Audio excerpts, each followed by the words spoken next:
Sarah, are we online? Yes, but I don't see anybody. I don't see any attendees coming. That's unlikely. And it'll be quicker than we thought.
I don't know why there's no attendees coming in.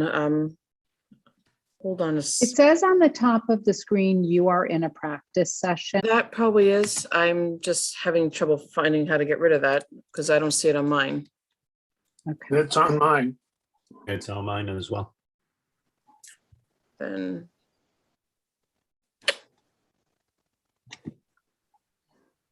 But it does say live streaming.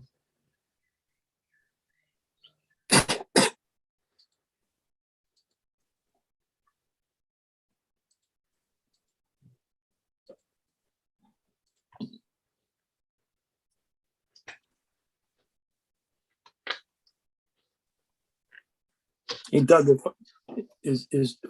when I pull down the menu, if I hit stop, Actually- Doug, if I make you co-host for a second, can you click on maybe can you get rid of start webinar? Okay, it just showed up. I'm sorry. Should I hit start? I hit it. Let me know if I can help. Okay, now we're here. Okay.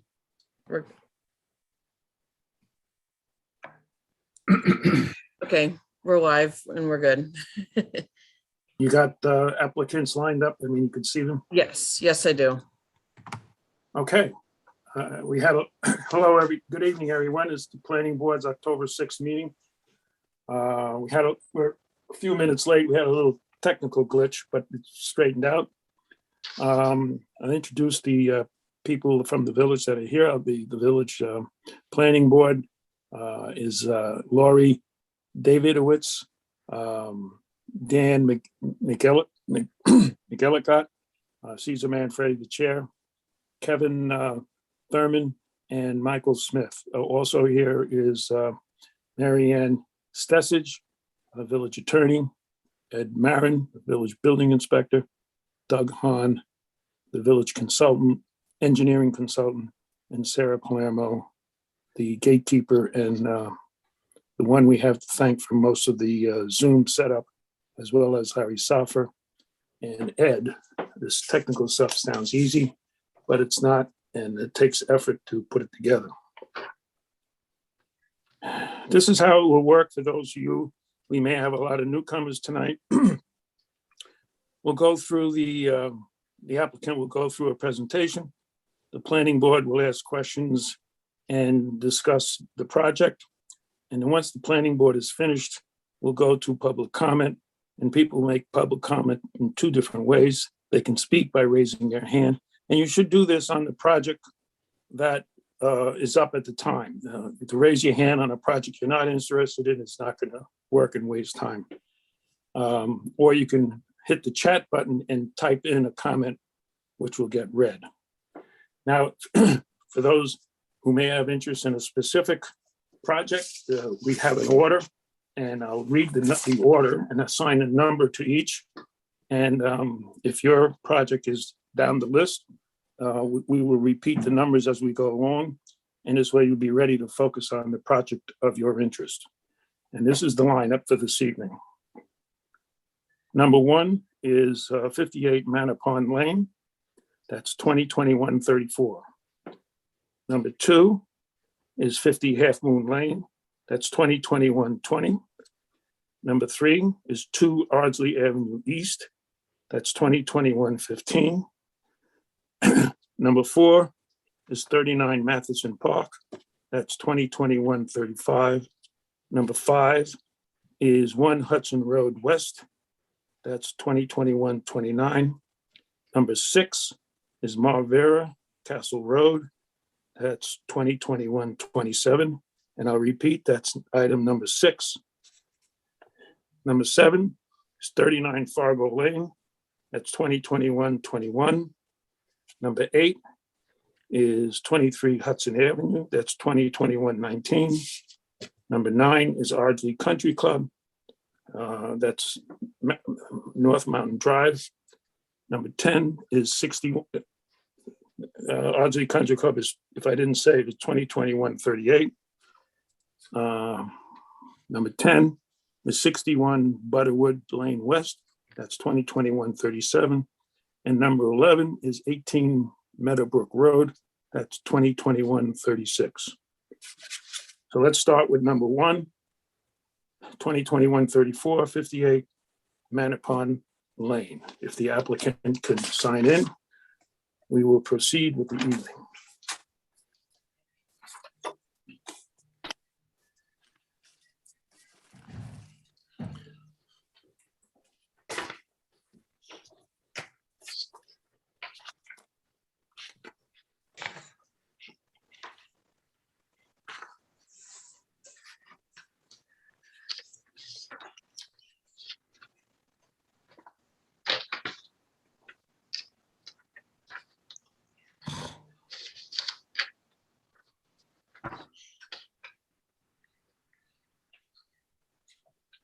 Do we have somebody from, He's there, Brian Crowley. He's on mute.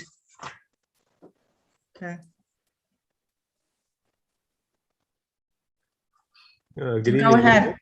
There we go. Good evening, everybody. Mr. Chairman, other members of the board. Thank you for allowing me to present tonight first. Very appreciated. My name is Brian Crowley. I'm here representing the homeowners at 58 Manor Pond. We are in front of you for the second time. We were in front of you last month, presented the project. I believe everybody is familiar with what we're trying to do, so I'll try to keep it abbreviated. Sounds like you have a long agenda in front of you tonight.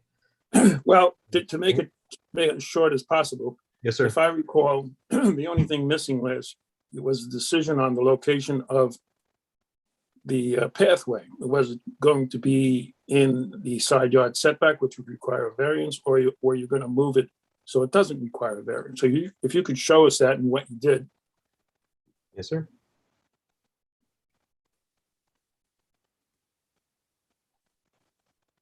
And the short answer to the question is we're just moving it, adjusting the landing to be 4 foot away from property lines, so no variance is required. So a couple of different things that we're just trying to clean up on the property and also apply for the new construction of something. In the backyard, there's an existing accessory structure, a little shed that was undocumented that is being removed from the property. The walkway, which was recently put in, and essentially the top landing was on the property line. So we are simply going to adjust the landing as required to keep it 4 foot away from the property line. And then the third component of Ed, is that the proper side yard separation, 4 feet? Yeah, for walkways. Okay. That was one of Han's previous review comments. So just obviously addressed it to not require any kind of variances. And then the third component will be the replacement of existing fencing in kind with new. Vinyl fencing from the street front, and then replacing existing dilapidated wood fencing along the rear perimeter of the fence, as indicated here in the heavier marking.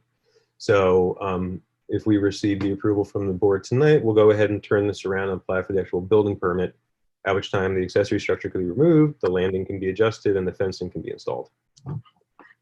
Was the fence part of the original application? Yes. The new fence? Yes. So the new homeowners just took ownership of the property a few months ago. Just trying to do a few basic things. One of which was replacing the fencing. When this issue popped up, which was, it came up as a violation. They didn't realize they needed the permit to put the little walkway on the side. So that's what brought us in front of you at the first time. It was suggested that if you want to do the fencing, just wrap it all up into one submittal package and submit it all at once, which is what we've been doing here. Okay. So removing the accessory, which is not permissible, adjusting the recently constructed walkway to keep it 4 foot away to no longer require a variance, and then the replacement of existing fencing with new. Yeah, so the next step is going to the architectural review board. So please don't buy the fence. Very good. Okay. Okay, you moved the walkway. You chose wisely to do that. To get a phrase from one of the Indiana Jones movies, you chose wisely. Any comment from the board, Lori, No comment. Dan? I have no comments, Caesar. Thank you. I'm finished. Caesar is finished. Mike, No comments. Kevin? No, thank you. Okay, Sarah, anything from the public? Nobody's raising their hand to speak, and there are no comments in the chat. I see. Mary Ann, do you have a resolution prepared? Yeah, I do. Whereas in August 2021, Omer Syed applied for site development plan approval to remove a shed and replace fencing in the Cyrus Field buffer and to legalize a walkway at his property at 58 Mattapan Lane. And whereas Han Engineering reviewed the plans and in a memorandum dated August 27th listed several minor issues with the submitted plans, most of which were addressed in the subsequent submission. And whereas the planning board held a public hearing on the application on September 1st and October 6th, 2021, where it's a type 2 action under SEQRA and therefore requires no environmental review.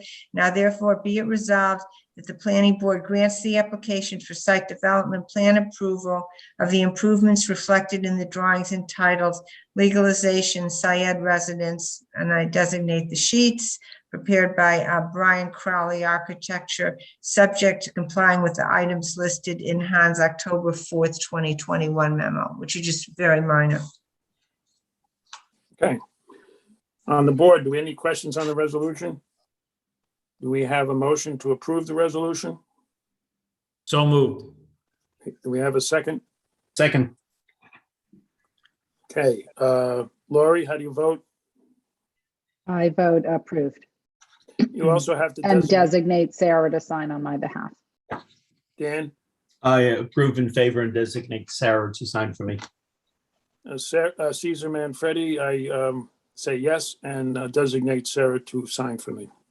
Kevin? I approve and authorize Sarah to sign on my behalf. Mike?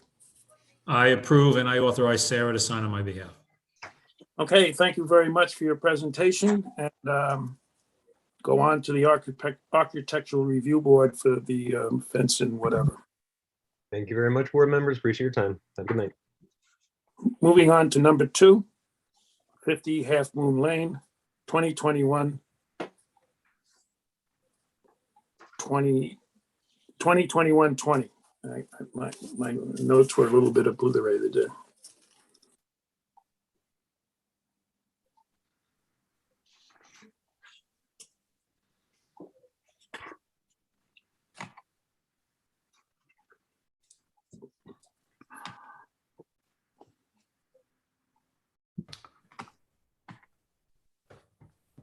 Good evening. Good evening. Waiting for the other 2 members of the team to join. Good morning, Mr. Chairman. Good evening, Mr. Chairman, members of the board. My name is William Null. I'm a member of the firm of Cuddy and Fader on behalf of the applicant. As you know, we submitted in mid-September, September 17th, a supplemental package of materials responsive to questions that had been asked of us and modifying further the application, but also showing multiple different viewscapes indicating, as the chair and other members had requested, what the view would be from the two adjacent or across the street properties. We also modified, we also addressed keeping one of the trees that had been discussed. And we've had the benefit of looking at the Han Engineering memorandum and appreciate that there were no issues there for us to address. I think what I'd like to do is to ask Tazos Kokoris, the architect, to walk us through the details of the view sheds, if that's what the board wants to have happen at this point. Yes, we really need to see those documents. Looked at in preliminary, but we just want to make sure the public is aware of the latest graphics. By the way, I thought the graphics were quite detailed, and now it just remains to see if they're okay. But they were detailed and clear. So Thank you, go Mr. ahead. Chair. Go ahead with the details. Thank you very much, Mr. Chairman. Apologies if I missed it last time, but this time I think we have a good grasp. I'm going to ask Adam if he's online to put up the material. Adam, are you on? Yeah, I'll bring that up right now. We'll jump out to here. Can we see that? Yes. Yes.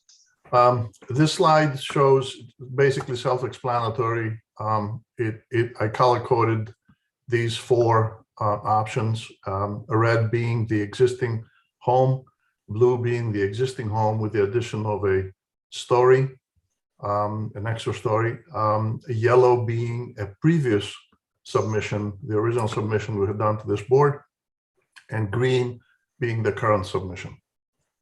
So next slide. Now, before you go from there, didn't go back to that. Didn't you drop the house? You Yes. lowered that into the soil a bit. That is correct, yes. There are certain horizontal lines there that show that. You can see from the yellow version to the green version, the current version, is that we took the entire structure and lowered it into the ground by approximately 2.5 feet. Also lowering the grade both in the front and in the rear, which will require a certain amount of removal of soil, but that way we could lower the building approximately 3 feet. Okay, that was important. Okay, thank you. Yes, thank you. Next slide, please, Adam. This is a study of the view lines from grade outside number 45 and number 55 Half Moon Lane, the properties across the street, and also black from the street itself. And it's very difficult to see, but it just indicates that the current scheme will allow slightly better view. You can see the green line is below the yellow. Yellow was the previous submission, green is the current submission. And the blue, which is adjacent to the green, is what the existing house with an added story would look like. And they're approximately the same. If we go to the next slide and magnify it in the same way, please, Adam. This is the view from the second story of the properties across the street. And you can see here that the green line is well below the yellow line, so that'll show more of the river. The blue line above it will constrain the view a little more, and that is the line of an added story above the existing. And of course, the red is the existing house, the sideline for the existing house. I'll go through a little bit more quickly. The next slide. Well, the green line still has more obstruction from the second story on the existing. Yes, it Small obstructs amount. more exactly from the existing, but not as much as the original submission. Yeah, and just to that point, we've used, it's about a foot lower, the proposed house, than the existing house with the second story. Isn't that correct, Tezos? Correct, yes, yes. And we've used modest floor-to-floor heights. Yes. What's Basically, we have 9 foot for the main level, and on the second level, we have 8-foot exterior walls, but we're raising the ceiling in the attic to gain a little more ceiling space. But the exterior. without raising the roof? That's correct, yes. You're going into the, Right, and the attic is really will only be available for ductwork. There's not enough headroom there to do anything else. okay. Okay, the next is the horizontal obstruction from, this one is from 45 Half Moon Lane. The red section is the obstruction horizontally of the existing house. The green section is the obstruction from the proposed house. On the north side, there is more of a view with the proposed because of the angles and the position of the house.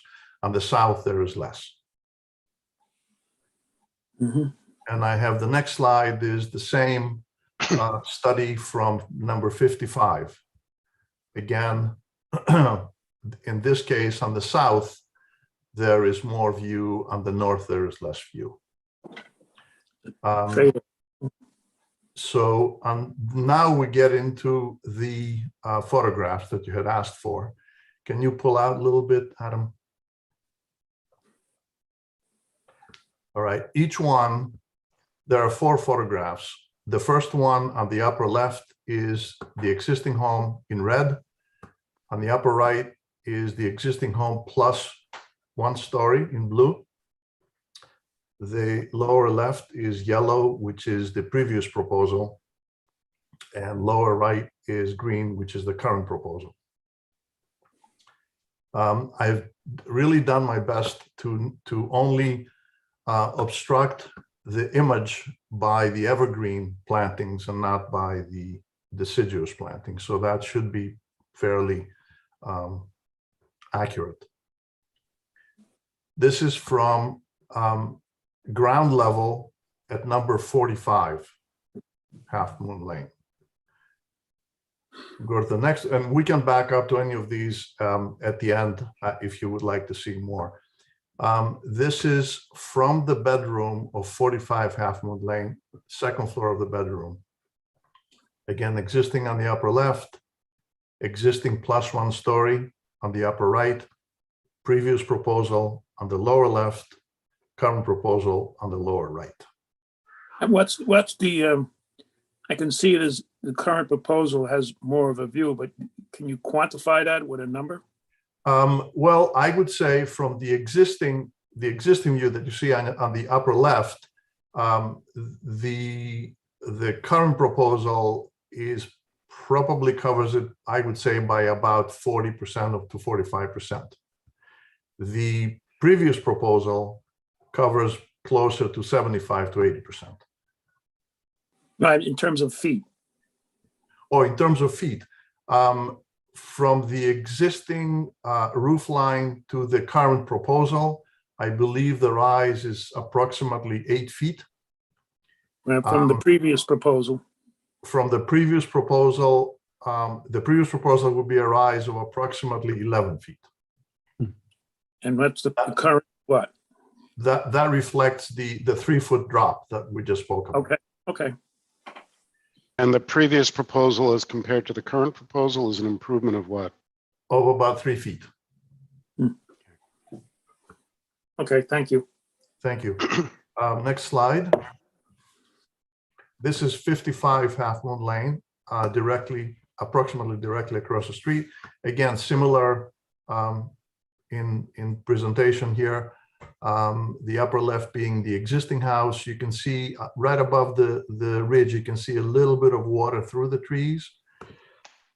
The upper right in blue, that covers the water view, as do the lower left, which is the previous proposal, and the lower right, which is the current proposal.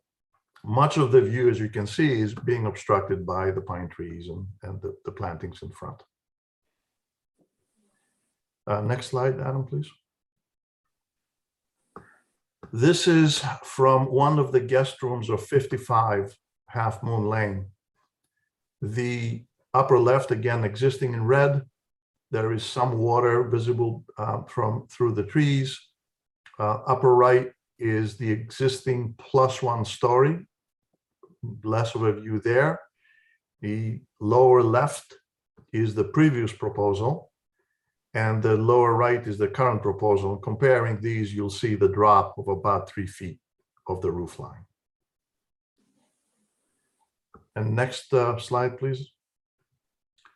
That's the very photogenic view from that window. A similar arrangement, upper left being existing, upper right existing +1 story, lower left previous proposal, lower right current proposal. And again, you can see the lower two images from the ridge line of the yellow shape to the ridge line of the green shape. There's more view of the water. I think that completes the presentation. If you would like to go back to any of these, we can certainly do that and focus in a little bit more.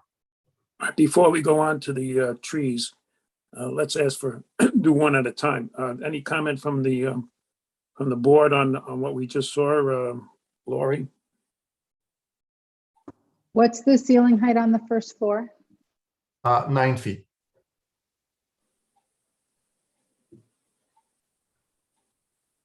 In the second floor, I think you said it was. It's 8 feet at the outside, and it rises up within the attic to whatever we can get, 9 feet, 10 feet. Okay, Lori? Yeah, that was it. Thank you. Dan? No questions, Caesar. Thank you. Kevin? No questions. Mike? No questions, thanks. Could you make the presentation on the trees, mostly the front, because we changed it around. We asked for the 22-inch tree to be remained, and we'd like to see what you're doing. Adam, do you want to walk through that, or do you? Yeah. Yep. Adam Thyberg from Insight Engineering Surveying, Landscape Architecture PC. The main substantive change from what we presented last month was really per Suzanne Nolan's recommendation that we look to retain the 22-inch pine tree, which we have done, in addition to retaining the 40-inch basswood. So that was the primary change. Obviously, as was mentioned at the previous meeting, we've also modified the plantings along the frontage to integrate more ornamental flowering deciduous trees to mix those in with those lower growing evergreen trees that we had discussed previously. I think the buzzword that we were using was make it more punctuated instead of a wall of arborvitae that looks like a fence. Exactly. And I think the way that they're mixed in and staggered a bit more, it's also a little more naturalistic as opposed to that green wall. And in order to, sorry, you have a view into it from a street level view and what might look like. We don't have a street level view. We did provide at the previous submission, we did provide a rendered landscaping plan, which is a little different. I'll just bring that up. It's a little different than what we're seeing here, only in that we are also now retaining that 22-inch pine, but otherwise this is kind of representative of a rendered version of the site plan with regard to the plantings. Those are new plantings. These would all be new plantings. Again, the only difference would be that the 22-inch pine would be remaining here, so these would be slightly different. And this is that 40-inch basswood tree that would also be kept on site. And Adam, in order to save the 22-inch pine, were there any modifications made on the site? Not specific to the 22-inch, but in order to retain the basswood, which also then worked with regard to needing to save the 22-inch pine, we did shift the driveway. So this, you can see previously had had come out a little further out in front of the front door and swung out this way. We did shift that so as to get our disturbance further outside of the critical root zone of first the basswood and then, also considering the 22-inch pine. So our intrusion into that zone has been minimized. Additionally, the applicant's arborist has provided a pretty thorough, detailed set of notes and details with regard to tree protection, how roots are to be dealt with when they're encountered during excavation, how those areas are to be excavated, and further details along those lines. So that the site plans have been bulked up in that regard as well. That was going to be my next question, which you already answered about the root protection, root zone protection. Yeah, those are shown on the site plan. I'm going to jump back to the site plan. Those are shown on the site plan here per the village's prescription for the radii on those. And having calculated the area of disturbance within those critical root zones, we've minimized the impact. It's all below 25%.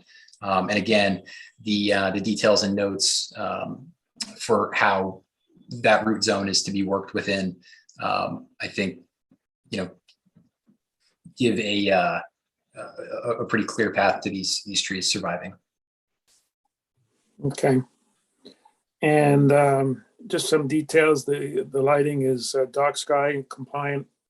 Yes. The pool equipment is interior. Mhm. And the fence is going away. The fence that parallel to Half Moon Lane is going away. No, I don't think so. The fence that's currently there, we don't know if we're going to retain it or put something there that's equivalent to that. But I don't think there are any plans to remove that fence.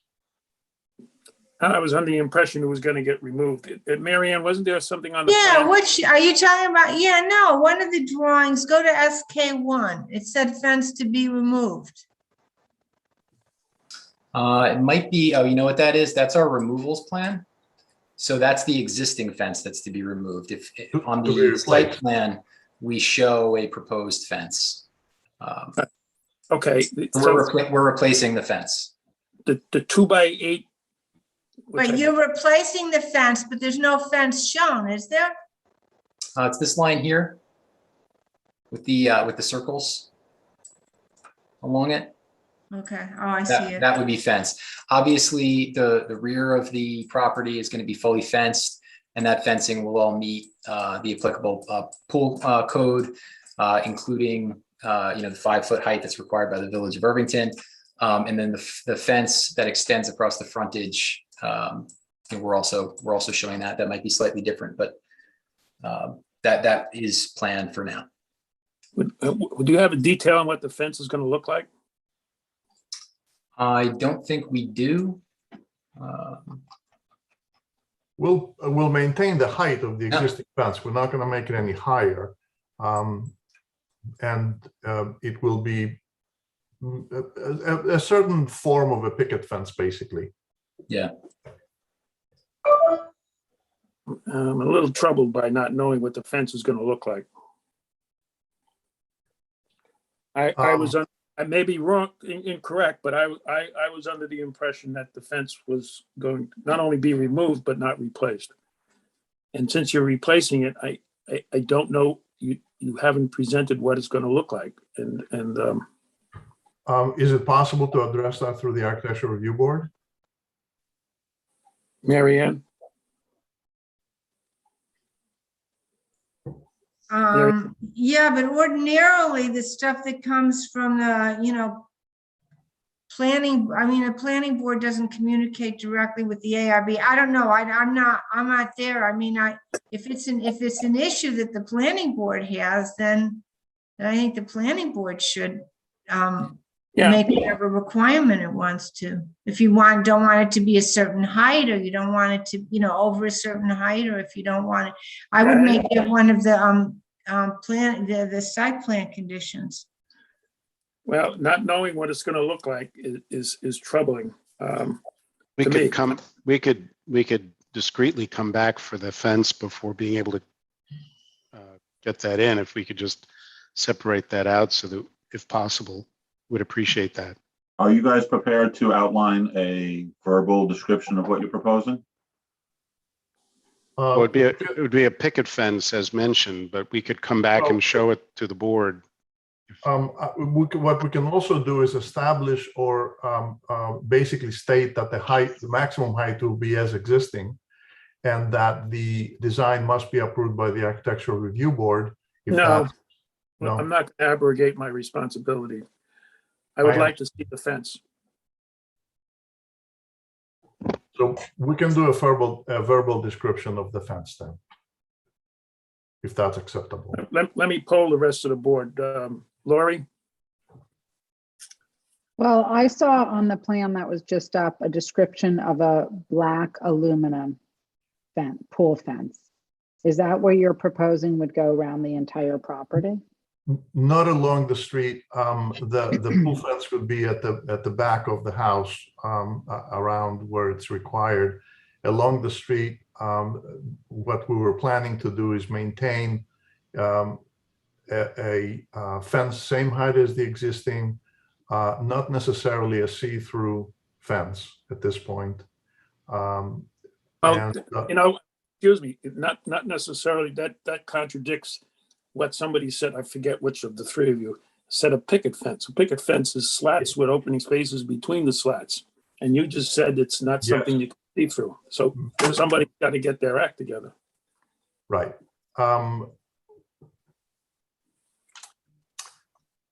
Would it be acceptable to the board if for this application or for this review, we maintain the same fence and then come back to you with a fence design, a new fence design?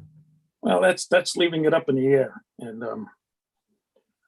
let me ask Dan, how do you feel about this? Again, I heard picket fence being mentioned, and then as Laurie said, I saw the aluminum fence by the pool side, so that seemed to be a little different. Mike?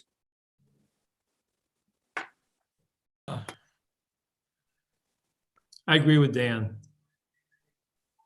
They should come back? Yeah, I mean, we were, I'm not sure what the advantage would be if they didn't come back.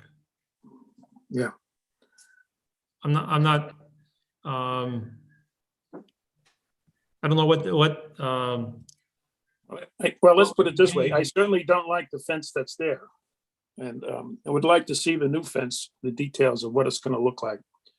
I was under the impression there wasn't going to be any fence. And that was the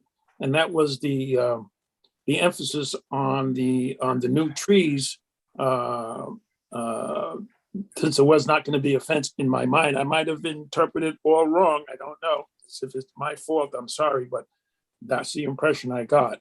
And I thought that's what's the purpose of all these trees were to substitute the need for a bland, non-visible fence. I mean, why have gorgeous trees that no one sees from the road? That's my point of view. Mike, I asked you already. What do you think of that? you're asking me again? Yes, after what I just said. No, I had the same impression as you did. The issue isn't the location of the house, and the issue isn't, for me, the views. It's I don't want to leave an open issue, and I don't necessarily see the value in doing it piecemeal. Yes, I agree. Kevin? I don't have anything to add to what others have said. We'd be willing, I'm sorry, Mr. Thurman, sorry. No, go ahead. Would be willing to do a natural cedar fence with slats that have openings of, I don't know what it would normally be, 3 inches or so between slats. Yeah, well, when we see that's like something I might live with, but I won't know it until I see it. Yeah, it's a typical sort of, I no don't offense. I don't like to pre-approve something on what you just said. I'd like to see it. but it sounds like you're in the right direction. Tazos, is that what we're looking at? Yes, and I will provide a drawing. I do need to consult with the homeowners for the specific design, Mr. Chairman, as you must understand. I certainly appreciate it. And I certainly understand that we'd come back with a detail. The question I have for you, being that we're getting into winter very quickly, would it be possible or doable at all to proceed to the Architecture Review Board while we prepare the detail and present it to you just for the fence? I'd like to look at the fence first. Mary Ann, I didn't understand. Well, that. I mean, if now Ed is the interface with the ARB. Procedurally, I don't see an issue with that. I don't know if Ed does. And so, you know, let them go to the ARB, but they have to come back next week with the. Next I month. mean, let the ARB know Sure. that the planning board hasn't looked at the fence yet. I don't know if that works, Ed. You work with the ARB. I know. So it's actually, that's not fine, but they can submit to the ARB the first of next month. And they have to see you before they get to the ARB, so it can be addressed if you don't like what they submitted. Okay, And if I were them, I'd submit a few different samples to you to make sure. Sure. sounds like a good idea. So it's inconceivable because of scheduling that it's not possible for them to go to the ARB because of scheduling before they see us. Is that correct? Yeah, so, but they can get on the agenda so they don't lose any time. Oh, okay. It's the same, it's just that they'll save a month on the ARB agenda, but it won't put you in a bind because we can pull them if you don't get what you want. Okay. Yeah, they meet later than us, so you'll be Right, meeting. they meet the fourth Monday of the month, but their deadline is 4 weeks. Okay, so you can get on the agenda, but you'll be seeing us first, and then you'll be on the and ready. Assuming we accept what one of the four or whatever three you submit, then you'll be already on the agenda for the ARB. That's a good. That's great. Thank you. That's We exactly appreciate what that. we're looking for. I appreciate that. Okay. Okay, I think we're done. Let me see. Public. Yeah, I know, I'm just looking at my Oh. notes. I have a note here, the mechanical, that's all taken care of, Ed? Yeah. Yeah, all of the conditions were satisfied. It was actually good to go, except for this fence thing. Yeah. Okay, let me, anything else from the board on anything? No. All right, Sarah, anything from the public? Nobody's raising their hand to speak, and there are no comments in the chat. Okay. Okay, thank you very much. I'm sorry that we got to this point and need to go back. Again, I say the view preservation graphics and presentation were very well done. It's unfortunate we ran into this fence issue, but it was high on my personal priority since I walk down that street every now and then. We'll see you next month. Okay, thank you very much. Thank you. Is the Thank you, public Bill. hearing being kept open or closed? So Mary Ann? Unless you want to get public input on the fence, I think you could close it. Well, we might. Because you've because resolved all the other issues. If the public's going to participate, they're going to be participating on other issues. But it's your call. You could close it if you wanted to.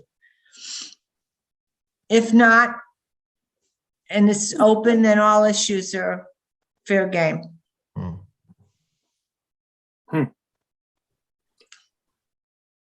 Well, that would be another crack at the fence. If we close it, could the public comment on the fence?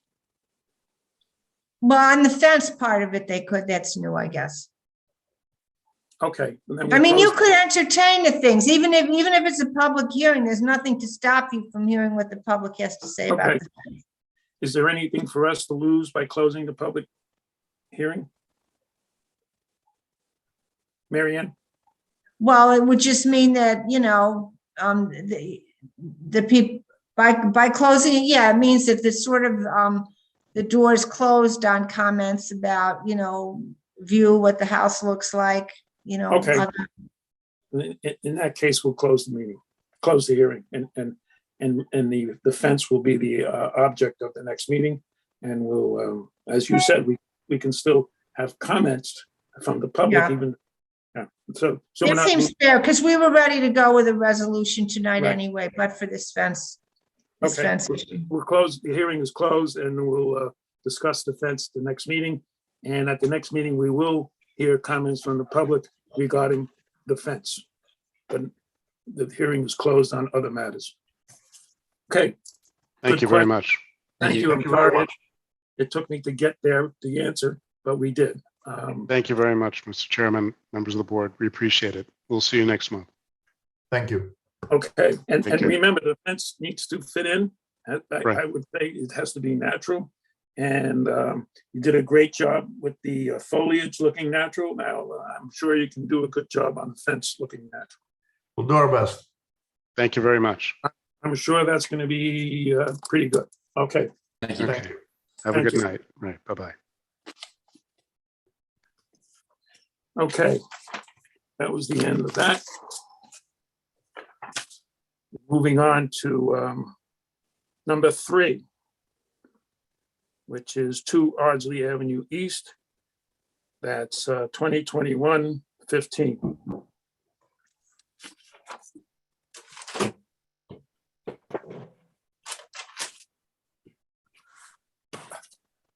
Hello.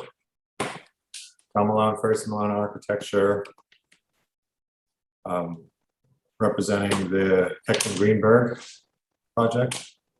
When we last met, we needed to get variances for pool location and coverage for the swimming pool, which we received. I believe the only comment that we're receiving is the play structure being considered a building, and therefore we would need a variance for the current location of the play structure, which is located in a front yard.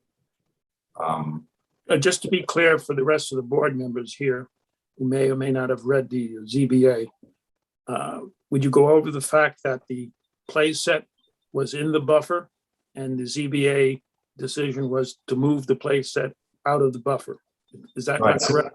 So the play set is currently erected, and it was located in the Broadway buffer. So we went to the ZBA with the request for variances associated with the pool, but also to leave that play structure in place. And we did not receive, they did not grant variance for that. So what they did say was direct us to locate the play structure outside of the Broadway buffer.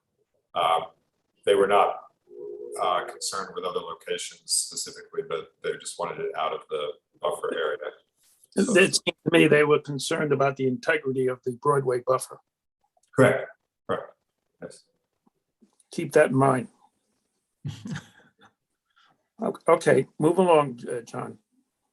Is there anything else you guys want to talk about, or is that the limit? Well, you need to show us the location of the play set, because we need to say something about that if we want to.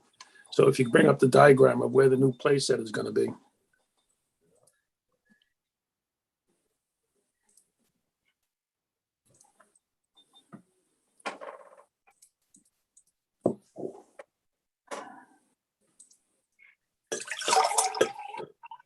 So the play structure was originally located in the Broadway buffer. This line here is both the front yard setback and the line of the Broadway buffer is located in this area.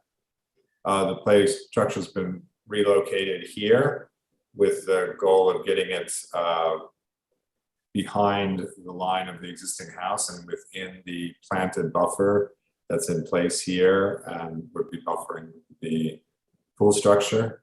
Could you slide that so we can see the street? I'm sorry, Caesar. Could You you broke up. slide down so we can see the street at the same time? There you go. Yeah. So, other locations, this was the location that was discussed with the ZBA. But there are other potential locations, but they're, given that the yard setbacks for the house are indicated here. There wouldn't really be a location, based on that interpretation of that as a building, there wouldn't be a location that wasn't in a yard setback. So there's other potential locations that we could look at with the ZBA. You know, there's, you know, potentially moving it, you know, it's right here now. You can move it out of the buffer, but keep it in the side yard as an option. I think, you know, that, I mean, I think that's probably another place that we could look at. And that T looking graphic is what the playground is gonna be there? Yes, so that's the T is the swing set portion of it. This is the slide. You know, that's some kind of climbing wall, I think, or like a little ramp up to the platform for the slide. You got the drainage, you got your drainage system there. Right, again, this unit is not a play structure that's fixed to the ground. It's like a piece of furniture. It just sits on the ground, like a, you know, it doesn't have any footings or foundations or anything associated. Now you have to go back to the ZBA if we approve this, right? Correct, right, we would have to have approval. We would either have to get a variance for this, or I assume we'd have to, a variance for a location from them, so either a setback variance. We would not need a coverage variance since they already provided us the coverage variance for this unit. So we would need to get that, or we'd have to remove it, I suppose. All right, anybody have any comment? Lori? Are you okay with? No, Essentially, we got to look at the location of that playset. Are we okay with that?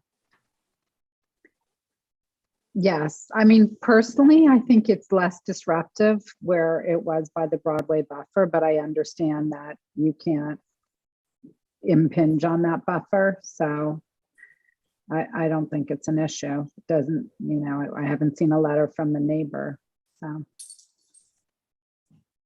Is there a reason you didn't choose, John, the moving it to the east out of the buffer, but keeping it back there, the way you right there? Up in this area? Yeah. I think at the time, we weren't sure whether the unit fit in that area. I think since then, we've sort of done some measurements over there, and I think, you know, it has, the slide has to come out and the swings have to swing. I think you could do it. It would potentially work over there as well. I mean, if you guys prefer it over there, we can make No, that no work. preference. I'm just wondering if there was a specific Yeah. reason. No, I think there's a little bit more slope there. I mean, again, I'm sure it could work there as well. All right, I said, Dan, you okay with where they're proposing here? Yes, I am, Caesar. Thank you. I'm okay. Kevin? John, could you just remind me if the planting arrangement was the same before the removal, the placement of the swing set there? Yeah, it's the same, Dan. So it's existing planting that's in place. It's a row of arborvitae that'll continue to fill in. Okay, thanks. Mike? So my question is that when does a new notice have to go out to the public about the location of the new location of the playset? So when this was originally a notice was sent out, it was for the pool and its location where they've gotten a variance, and for the playset to be in the Broadway buffer. Let me interrupt you for a second, Mike. If you recall, the playset was installed during the process after the notice went out. So I'm not sure it was ever noticed. Okay, so my only question, is whether or not a new notice to the public has to go out Yes, the notice has to go out for the zoning board meeting. for the zoning board meeting. Did there need to be a new notice for us? I don't believe so. Okay, Ed would know for sure. Sometimes when something's off the agenda for a long time, it has to be renoticed. I don't think this was, though. okay. We didn't, to be clear, we didn't renotice, Michael. This is just Okay. a single notice. This hasn't But been- the zoning board meeting, they would have to know. Right, and we noticed the last zoning board and that the variance for the playset and the Broadway buffer was indicated on that. So if someone had a concern about the playset in that location, they would have been at that meeting. We'll have to renotice for this variance. So if someone has a concern about the playset in this location, in the front yard setback, it'll indicate that it'll be playset in the front yard setback or playset in the side yard setback or something. All right. I have no further questions. Okay, anything from the public? Sarah? Yes, the homeowner would like to speak. Okay.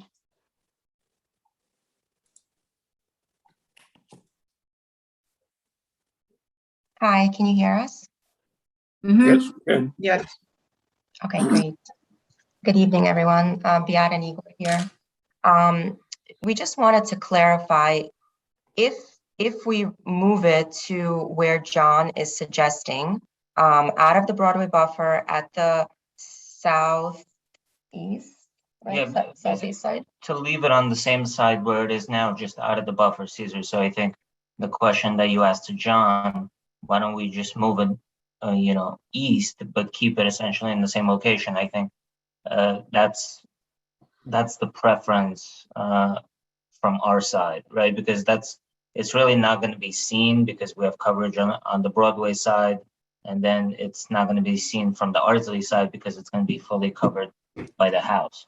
So I think in terms of preferences, I know we're showing the swing set on the Ardsley side, but I think ideally we want to leave it where it is now, just move it out of the buffer. John, would you still need a buffer? I think a variance because you're in a setback. I would leave that up to Ed in terms of his interpretation of this as a building. I mean, this is the location that we're talking about for the unit, somewhere over here, if you guys can see that. Yes. So Ed, with your interpretation. You still need a variance. It's a very big swing set.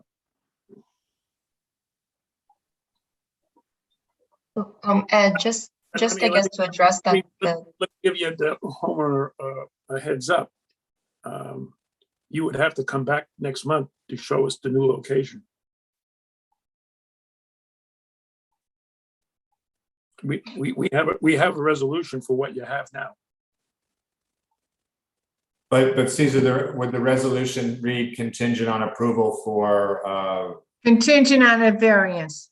Right, contingent on a variance. So the location, if the ZBA asks us to move it from one side to the other, is there a concern here? I don't like to give an approval on something that's not already definitive, but All right, so we can go to the ZBA with this location, I think, if you guys want to give us a contingent approval, and then if we can't get that. Contingent approval on the current location. Sure. If you want to move it, you got to come back. What's the word? Whatever the owner wants to do at this point, I would say. I think if you want to move it now and delay the ZBA, the ZBA a month. Well, if you want to delay our approval because we don't know where the location is, or we don't see where the location is, the new location, you have to come. Not to speak out of turn, but if you want to move it, I mean, Caesar, you can let them go on the ARB and you still have a chance to look at it, and they still have to go to the ZBA and the ARB. If you want to get them on the agenda, that could be like a compromise. And they still have to come back if they want If they're moving it, they still have to come back here, but at least they're moving it along. They're not losing any time in the end date. Yeah. Just like the one before this. Yes, that would be fine. They can go on the agenda, but we need to see the move on the plans. When we pass the resolution, it's got to be with some finality to it. Yeah, has to be the plans that are in your hand. That's right. And right now, the plans in hand are for the place set to be up by Ardsley. Does the owner really, they want to move it? Said, no, do what we just discussed with Ed, that you get on the agenda and you come back to us next month with the new location. You get on the agenda of the other boards and then. I think if just, I'm speaking to my client through the thing, I think right now you could take the approval contingent on the variance location here. And we could determine whether you want the new location, make sure that new location is feasible, and then submit either this location or that location to the ZBA. And then if you got a variance for that, you would have to come back and modify the approved site plan. No, John, you have to get the denial from this board. You can't just go to the ZBA. Well, we have a lot of paperwork problems with you going without getting a denial letter. The denial letter wasn't written because you went on your own, and we had a terrible time with your resolution. It's missing a variance on it. So you got to come here. You got to get your approval. You got to decide what you want to do. Either take what's here or come back next month with what you want. And get on the agenda. And we'll let you get on the ARB agenda so you're not losing any time. For what you're going to show us, and then you're already on the agenda, which for next month. You're on our agenda and you're on following us. You'd be already on the agenda For the ARB and the zoning board. It'll all squeeze in. It's a little work for you, but at least you won't lose any time in your schedule. Okay. That works for us. So we'll carry it over to next month. All right. Yep, with the intent that we're going to be able to keep moving forward with the other. You're not going to lose any board. time. Yeah. And Ed, just for the consideration, if I can just, shed some light on this playset. Yeah. It is the same playset or consistent with the playsets in the whole neighborhood. Okay. And is the smallest Send me a written playset letter that, and I'll address any issue you may have. Thank you. Okay, we'll see you next month. Good. Are we done? Ed, John, we done? Yep, unless you guys need anything else, that's fine. All right, Sarah, are there any other public? Sarah? No, there's not, there's no other comments in the chat and there's no one else raising their hand to speak. Okay, thank you very much. John, we'll see you next month. Okay, thank you. I need to That's be number demoted, 3. Sarah. You see him next. I That thought was I was 5. number 4 is You're right, coming right. at 39 Matheson Park. Right. Okay, to repeat, number 4 is 39 Matheson Park. It's 2021-35.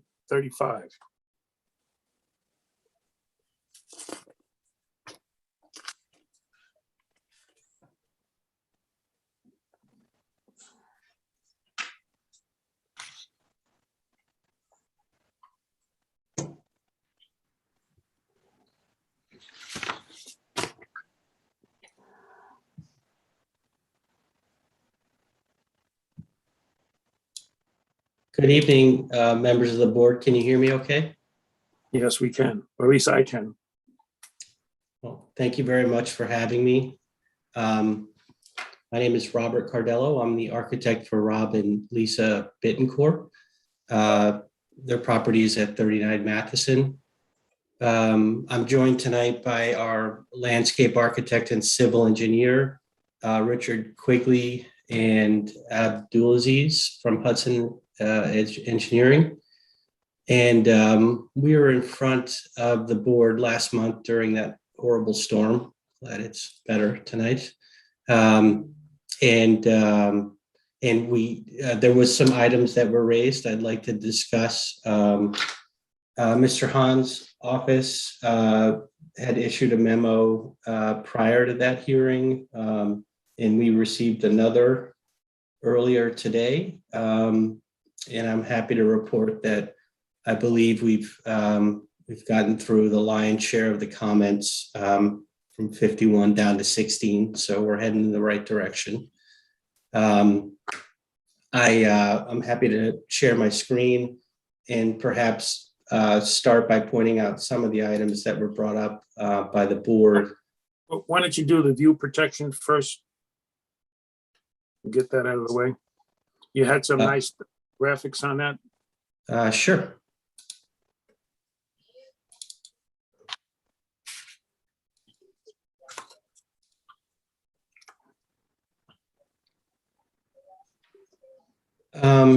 Okay, so I could start at the beginning here. We had talked about a couple of properties in particular, the number 41C North Broadway and number 28 Matheson, which is right behind our subject property here. And Caesar, I believe you had requested that we do some site sections. So if you see these black lines, you can see the two houses that we're referring to in our project. And we were able to generate these two site sections for you. So on the top of the page, assuming everyone can see this, this is 41C North Broadway. So you can see they're at a much higher elevation than our property. Down here on the left, you'll see the sort of greenish background of the existing house and then the red outline of our proposed. How come there's different dotted lines for the proposed house? This is the heavier ones are in the foreground and the lighter ones are in the background. Okay.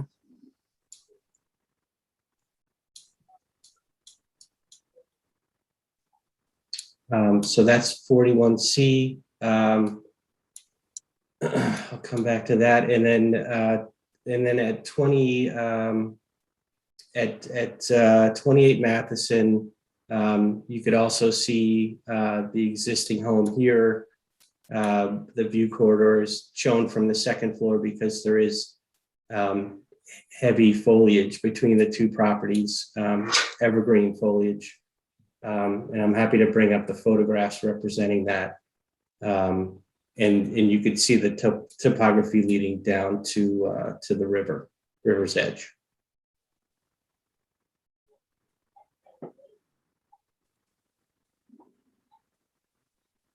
Okay. We'll get to it later, but there's an issue about the height. Yes. Do you want to talk about that now?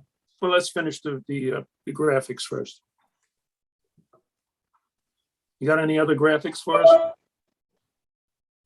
Related to the view easement? Yeah, yes. It's the same stuff we reviewed last time. There's a bunch of photographs here from Fargo Lane, which we don't believe is to Fargo, which we don't believe is something that would be subject to our project being in the view at all. This is a photograph of our project with 41C in the background. So you could sort of tell from this drone photograph how much higher that house is. These are just noting some base grade elevations between us and the 41C. This is a view from 41C, and that red line is the roof of the existing house. That makes sense? Where would the roof of the new house be in that photo? It would be, if you look at the sections, it would be slightly above. But you could actually, the section this is 41C behind us here. So you could see it's the red being our new house. It's just slightly above. You have a number for slightly? I could probably do some reverse math and get that for you if you give me a few minutes. It would have been good. We'll move to the left. Show that house again. The other way. Keep going. No, the other way. Oh. Well, that showed the brick house there. It would have been nice to see the proposal on, but that's all foliage anyway. Okay. All right. I don't know if it helps, but I have Google Earth pulled up. I'm happy to show you around that too, if it helps. There's not much view of the river there anyway, so go ahead.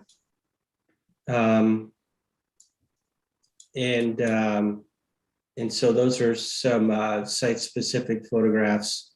This graphic is showing from the town topographic map the different spot, just pointing out some different spot elevations as you work from 41C, 28 Matheson, our property, and all the way down to the river's edge, which I think is helpful. And then there's some additional photographs here that you see. This is to Fargo, which we don't believe is something that would be considered as part of our view assessment.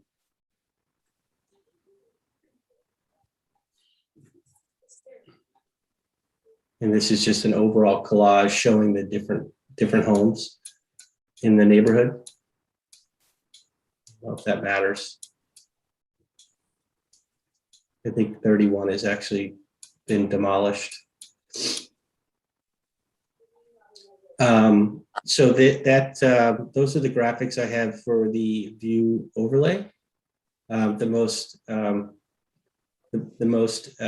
hopefully the most impressive on the board is this site section on the two properties that we do believe may be affected, but we're for reference, 41C North Broadway is over 1,700 feet away from the edge of the river, and 28 Matheson is over 1,500 feet away from the edge of the river.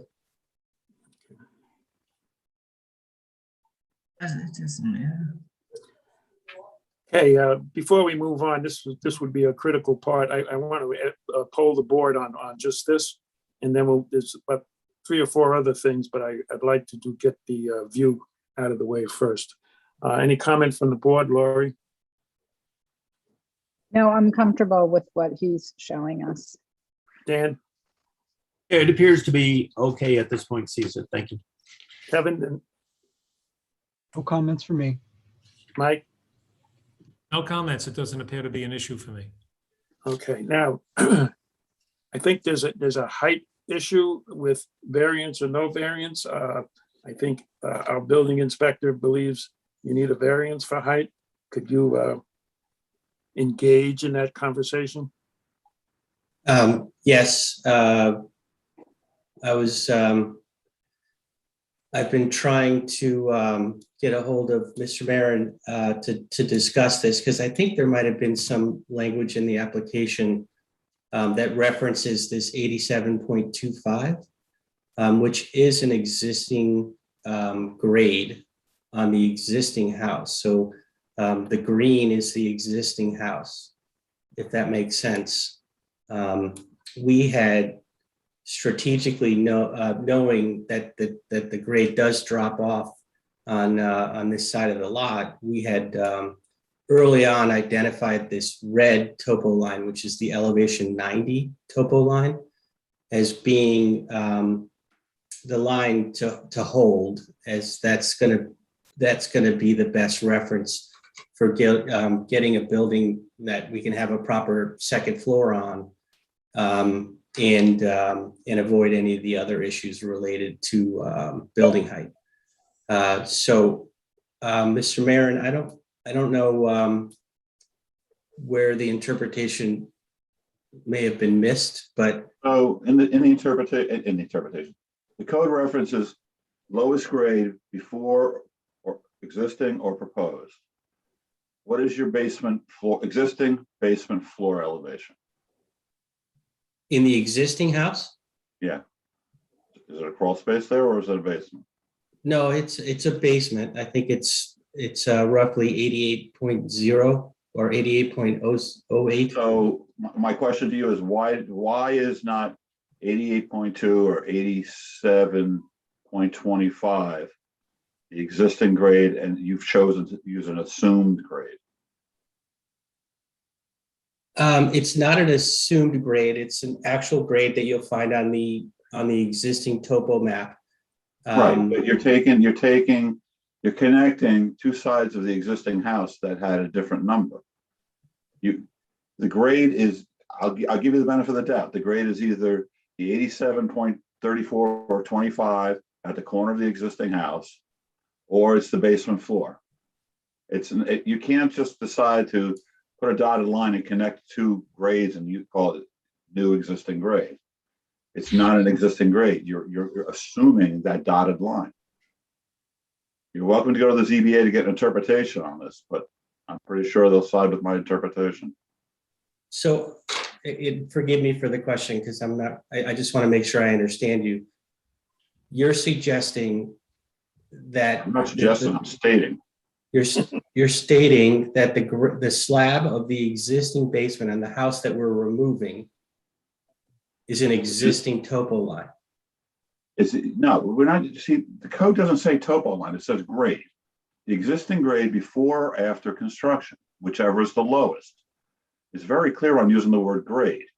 You've chosen to connect two lines and create a new grade higher than the existing grade at the time prior to construction. Well, I mean, again, so let's just stop it there.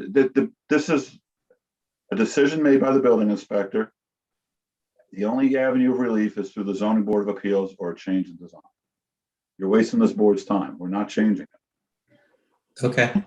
Look at the zoning code definition of height, and it'll explain what that's talking about. No, I have read it clearly over and Okay. over again. I just Okay. never, we're talking about building height, which always I assume references the outside of buildings, never the inside of buildings. Yeah, well, look at that definition with also the definition of measuring point that's in that definition, and that's where it's coming from. I have, thank you. I just, Okay. Okay. it never occurred to me that the inside of an existing building would be. I was offering that as a alternate, but that's it. I mean, because that can be argued, but not the 90. The 90 can't be argued. All right. I think you need to come back anyway, so if you want to continue that discussion, you can do that, not on my time, or the board's time. You can go and talk to Ed Marin about your view. And Ed, to me, sounded pretty definitive that he wasn't saying, he was stating, he made a strong statement that Not he was discussing it. not discussing. But you're entitled to change his mind, but not tonight. Okay, moving right along. Some simple stuff. You have to show the buffers for the wetland and water course. The buffers are not shown. You have any thought on that, or you're going to get to that? I don't understand where the buffer's not shown. You need the 25 foot from the stream and 100 from the wetland. And I think you have the 100 from the wetland, but you need it from the water course as well. Okay, thank you, Doug. I'll take care of that for sure. And you're removing the pool and some other things. We'd like to see how the removal construction, how you're going to do it, the demolition plan with details, the timing sequence. Is this going to be before you start on the new house or after you start on the new house? And what time of year you're going to go, because there's some issues with trees and foliage. So that whole taking down the pool needs to be explained. And I did you understand what I meant by removal and construction plans and demolition plan? Yes, Mr. Hahn was pretty thorough of listing these items in his memo from today. And I know there's additional information beyond the sequencing plan that we have in place and beyond the planting plan that our landscape architect has in place. So we will be addressing that over the course of the next few weeks. Okay, and just a technicality, you have two front yards because of the streets involved. There's two streets, so there's two front yards. So it's actually a front yard setback. I mean, the result is the same. It's just a technical difference. So I understand that. I'll have that all changed on all the plans. I think, okay. Laurie, you have anything? I'm guessing you're gonna, when you move forward, you'll talk about a fence by the pool or the property. I didn't see, am I missing something? Or was it there? That's a good question. You have an answer? I'd like to take this time to introduce our landscape architect. He has plans here where he does articulate the fencing. Is it possible to have him join us? Absolutely. Richard Quigley. Sarah, can you join him in? Can you raise your hand, please?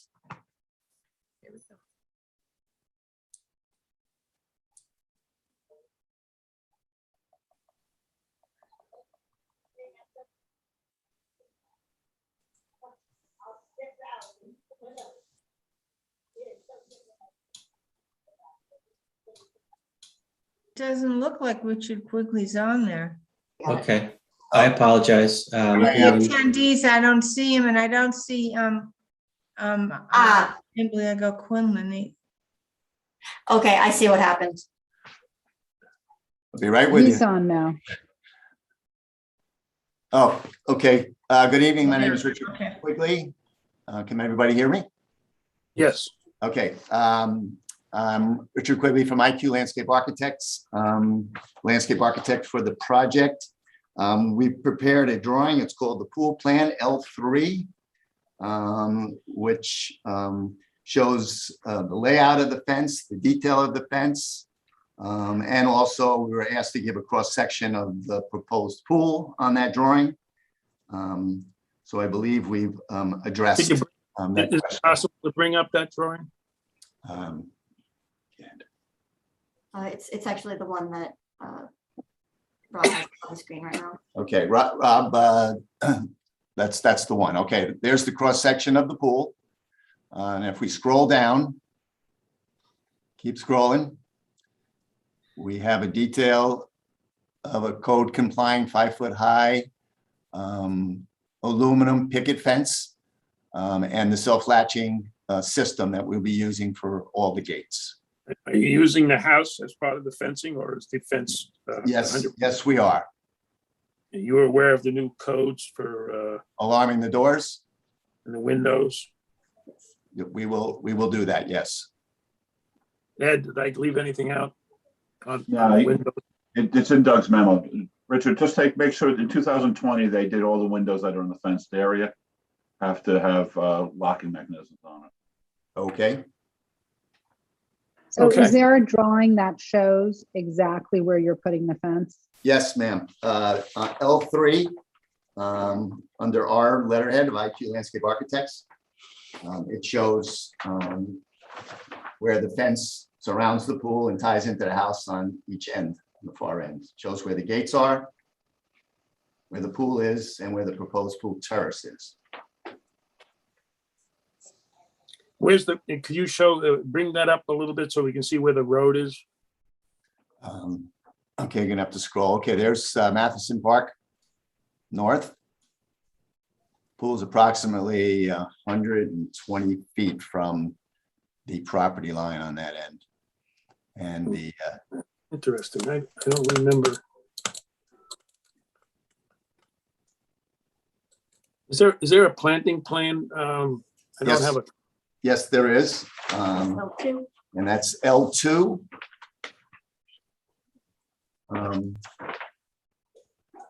I want to mention that I had the opportunity to meet with Suzanne Nolan out at the property so that I could go through any of her concerns and comments, in which we discussed the new planting plan, which is shown on L2.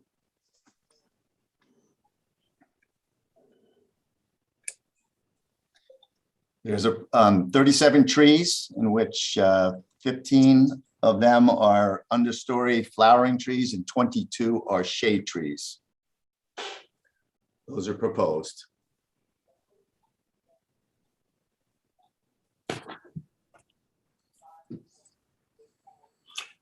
There's one comment there, her last comment, screening on the west side of the pool should be addressed.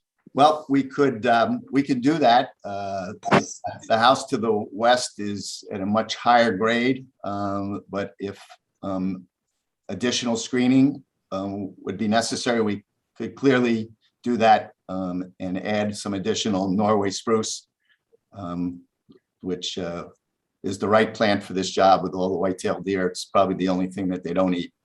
So, You found something that we, it's the only one. all right, you need to discuss this, what she means by screening on the west side of the pool should be. Yeah, I'm gonna guess that the house that's on Fargo Lane would be the only house that potentially would be, there's a lot of woodland between here and the house on Fargo Lane. And it's probably why I didn't think that screening was going to be necessary, but I could certainly speak with Suzanne and make this work. Okay. All right, I had, Laurie, you have anything else other than the fence? No, thank you. You're welcome. Dan, I'm all set, Caesar. Thank you. I'm okay. Kevin, Nothing from me. Thank you. Mike, Nothing further from me. Sarah, anything for the public? Caesar? But Ed, yeah, Hold not- on. Go ahead, Ed. I'm sorry. Richard, you, and applicant. We have a code that says that a pool can be no closer to the road than the rear line of the house. Uh-huh. So we need to talk about that tomorrow. You might need a technical variance because of the layout of the land. Okay. Technical. It's, you see what I'm saying? and if you end up needing to get a variance for the height too, you can just do that all at once. Okay. All right. Ed, would you want me to contact you by phone or should I come in and see you? No, give me a call. It's just, it's tough the last week and the first week of the month. Okay. Get hold of me. Very well. I will. Next week's better. I will do that. Thank you, Ed. Yeah, since you got two front yards, it gets complicated with the rear yard, the pool being in front of the rear yard, you know, so as Ed said, it's just another variance. Okay, Sarah, you didn't answer on the public. Nobody's raising their hand to speak, and there is one comment from Nikki Connington. It's nice the landscape plan includes mostly native trees. Okay, that was in the chat, right? Yes. Yes, that was in the chat. Okay, well, anything more on the west side to satisfy that number 8, you'll continue in that mode of native trees. Yes, Chairman, yes. Okay, I think we're done with this. We'll see you next month, and time to move on. Thank you. Thank you very much. The Thank you. graphics on the view presentation were pretty good. Thank you. Thank you.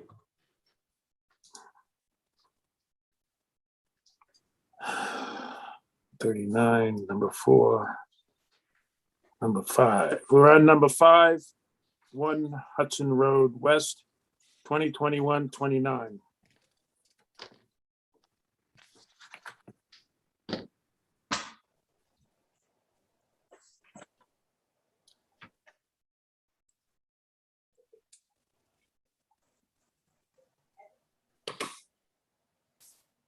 Hi, John Malone again, representing the Roberts Project.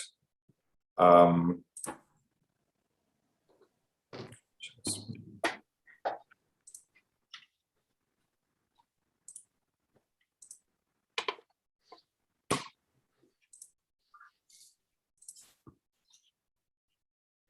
right, the major issue last time, John, was the pool was in the Broadway buffer. Right, so the project has been revised to reduce the size of the pool. So in terms of what is left in the Broadway buffer, the incursions into the buffer are limited to a slight bit of pool coping here, and then the upgrade of the fence in this line. And there's some planting shown there. There's no tree removal in the buffer, and there's just increased screening with lower plants. There, in the location where the proposed pool fence is right now, there's an existing deer fence in that same location. So actually the height of the fence would come down slightly because it will be pool height rather than deer height. So other than that, we basically reduced the length of the pool in order to accommodate, to get it out of the buffer, except for a small portion of it. Why, why didn't you move it so that it's 100% out of the buffer? Basically, the location and how close it is this existing fence and separating the pool from the existing house. If we continue to move the pool out of here, further that way, it squeezes the fence up against the against this existing construction and the stair. So we basically feel like we've moved the fence as close as we can here before this space becomes unusable. And we think, again, the reason we would be asking for this variance is we don't think that it has any impact. That's why we'd be asking the give a foot, take it, take a yard. I still have a problem with it. Get some water here. Right. I mean, in the variance process is, we have to go to request variances for coverage of items. We don't believe that, again, there's any negative impact or any visual impact at all associated with this. So that's why. As far as we can discern, the pool didn't move really, or maybe it did. Maybe it moved about 3 feet from where it was before. No, we didn't see that. We took up last month's submittal and put a cursor on it and superimposed it on the present. It didn't look like it moved at all. I think it shrunk down, Caesar, a little bit. It shrunk down 4 feet or so. It shrunk about 3 feet. Yes, the length of the pool. That part is clear, but moving it to the west. Oh no, it didn't move to the west again because of the limitations of the existing construction here, this existing deck, and how the stairs and what could happen there. We did look at moving it to the west and expanding basically eliminating this pool fence and fencing the rest of the yard and alarming the house, and that is not something that they want to pursue. And they think, again, that the impact of that, having the pool within this space is not something they want to do with their children. They want it separate, and they don't want to alarm the house also. So now, before we move on to the other stuff, let me get some comment from the rest of the board. Lori, I mean, I'm asking about the 1 foot that's still in the buffer. I have a problem with it. I'm wondering what the rest of the board thinks. Lori? It doesn't bother me as much as you, I would say. I find that I just like, it's the least disruptive to neighbors having the pool there, I think, because it's away from them. So that's why it doesn't bother me. Dan? John, if it didn't move westward, did it move east then? Am I reading that right or no? Yeah, so the reduction is on the east side of the pool. Okay. So the pool extended 3 feet further this way. So it was reduced so that the incursion into the Broadway buffer was less than what it was before. I see. But you didn't move the pool anywhere west. There might have been a slight adjustment here, but this is basically, there's about 3 feet to the planting bed on this side. So you need that function to get around the pool. And then there's about 6 feet from the existing stair to the gate here. So to make this space usable and not just push basically it also needs to be an inward opening fence to not crowd this space or lead to other changes to this building. This seemed like the right approach. So we didn't propose moving. There's also a window here. At a certain point, you'd be bringing the fence in front of the window if you moved it back further than where it is. Dan, what do you think of the 1 foot incursion? Dan? Well, I agree with Laurie about it's not really in the way of the neighbors per se. I mean, a foot isn't a deal breaker in my eyes, but unless somebody else has additional words of wisdom, I might be okay with it unless I'm swayed otherwise. Kevin? I don't think I have any words of wisdom, but John, what's the length of the pool now? The total length of it? It's under 30 feet right now. I think it's about 26 feet long. I mean, So- from end to end, so it's actually less with the hot tub and the stairs. It's probably more like, 20 feet long from the hot tub. And just in terms of practical use of the pool, I mean, that's taking from what would have been the deep end of the pool, or? Right, so I don't think they were ever looking for a true deep end, they wanted a 6-foot depth on that side, not like an 8-foot diveable depth. Like a standard suburban pool is, 20 by 40. So Okay. this pool is in the, 16 by, 26 category. It's significantly smaller than a standard suburban pool. And the coping stone is kind of just a standard stone that'll be used for that, like a white? Yeah, I think we're showing it as a bluestone coping stone. So again, but again, given the existing screening that's in place there, that there is no visual access to the pool from Broadway, and it's on grade, so there won't really be any. There's no opportunity to be, to see an incursion. Really. Right. Caesar, I don't have a problem with it. Mike, thank you, Kevin. So I have two issues, John. First, the letter application described this as being a relocation of the pool. So explain to me how it was relocated if it wasn't moved west in any meaningful way. I don't know. I would have to match. It might have been relocated slightly. I think it was potentially pulled forward slightly from this line, but I think it might be a matter of half a foot or something. Mike, the real change is not a relocation. The real change is the resizing of the pool. So well, I understand that. So the real change is that the pool was shortened. Right. And so, when I read that when I read it, I felt, oh, wow, it was relocated. It got moved west. And then when I actually take a look at it and we're trying to analyze it, you realize it's not moved west, which is the conversation that we were having last month. So that's one issue I have. The second issue I have is that the ZBA denied the variance for the playground at 2 Ardsley Avenue West as being in the buffer. To me, that confirms that unless there's a good reason why you need to have an incursion into the buffer, there ought not be an incursion into the buffer. And I haven't heard a reason why there should be an incursion into the buffer.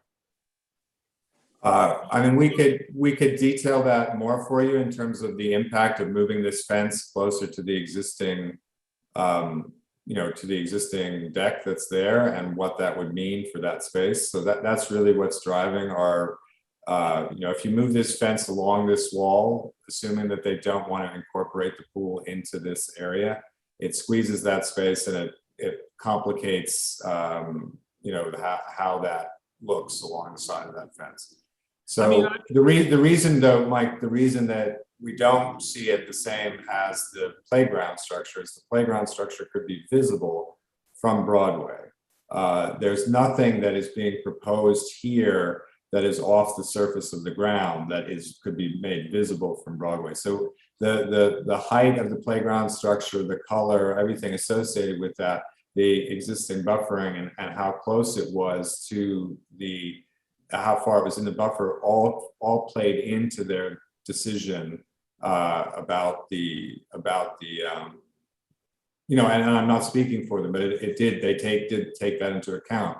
And the variance request is based on potential negative impacts versus potential benefits. So in this case, this pool, you could say that there's a potential negative visual impact to something in the buffer that could be seen that was above grade level. There's a different potential impact associated with something that's on grade. And we don't believe there's a significant visual impact associated with this compared to it being lawn.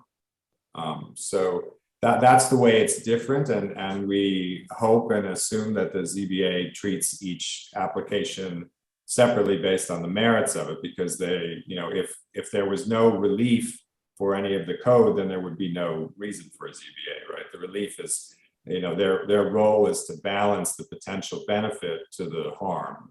I think that's what we would be asking them to do. Well, I'm also envisioning that there will eventually be activity in the buffer, because once the pool is built, as you get on the eastern side of the pool in what is, what's now relatively clear, I would assume that that's where something's going to be going, because there's no room to put it on the western side of the pool. It's got to go on the eastern side of the pool. And I don't know whether that would be permissible or not. I just don't know. Yeah, I don't think the code is meant to limit human activity. I think it's meant to allow, incursions, building incursions into that. Well, to amplify what Mike said, what's the length of the pool, east to west? I think it's 26 right now. And 25 is not good? I mean, let me check. I think it's related to the slope. It's going to change the Olympic record of swimming from. Well, Caesar, it's actually related to the slope of the bottom. So you have a series of steps that comes down, then you need a certain depth of 3 feet that you stand on, then you have a slope, and then a level area. So there is like a limit in length that affects how the section of the pool works.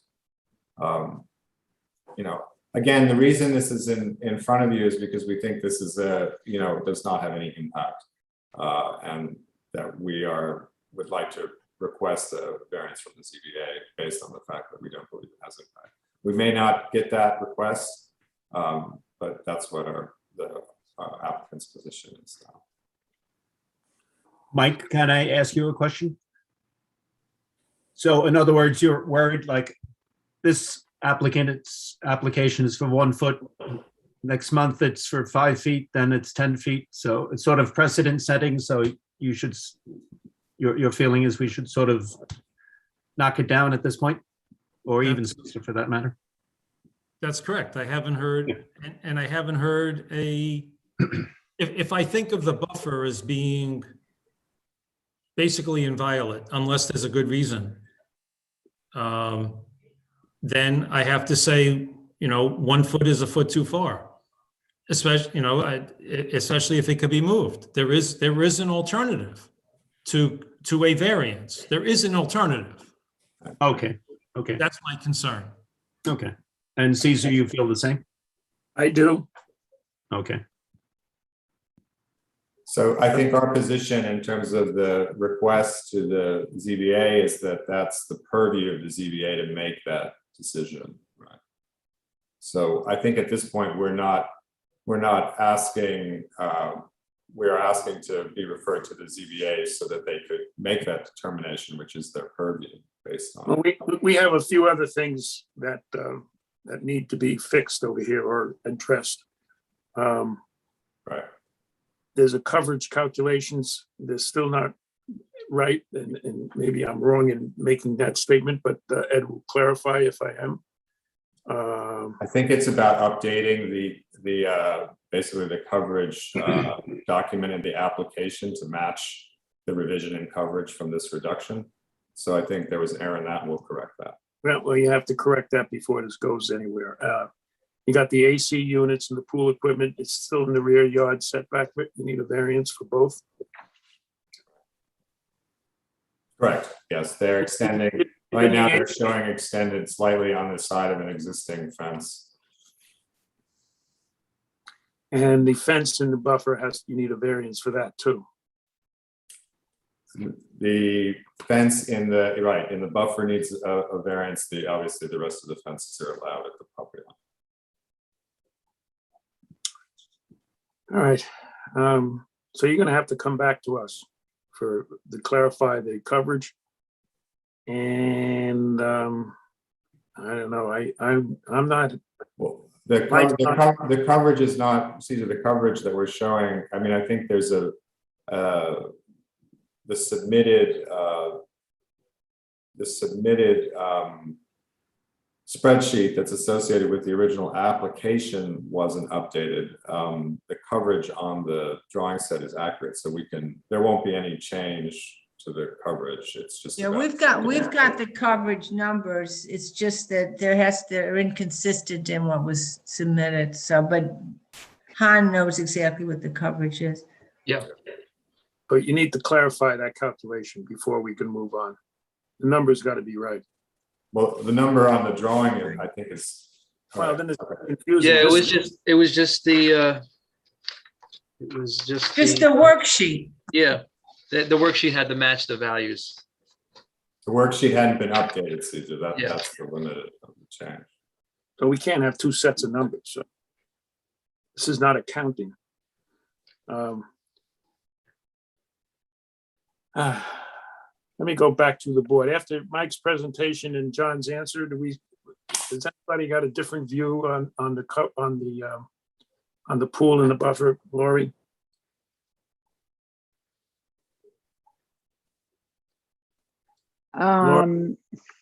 Yeah, I'm thinking. I mean, I think Mike makes a good point. But it also seems like you know, if John wanted to go to look for the variance, like, I'm not sure we have to stop him. I don't know. Well, normally it leaves the planning board with a resolution pending the ZBA, and that's what the normal process is. So, Dan?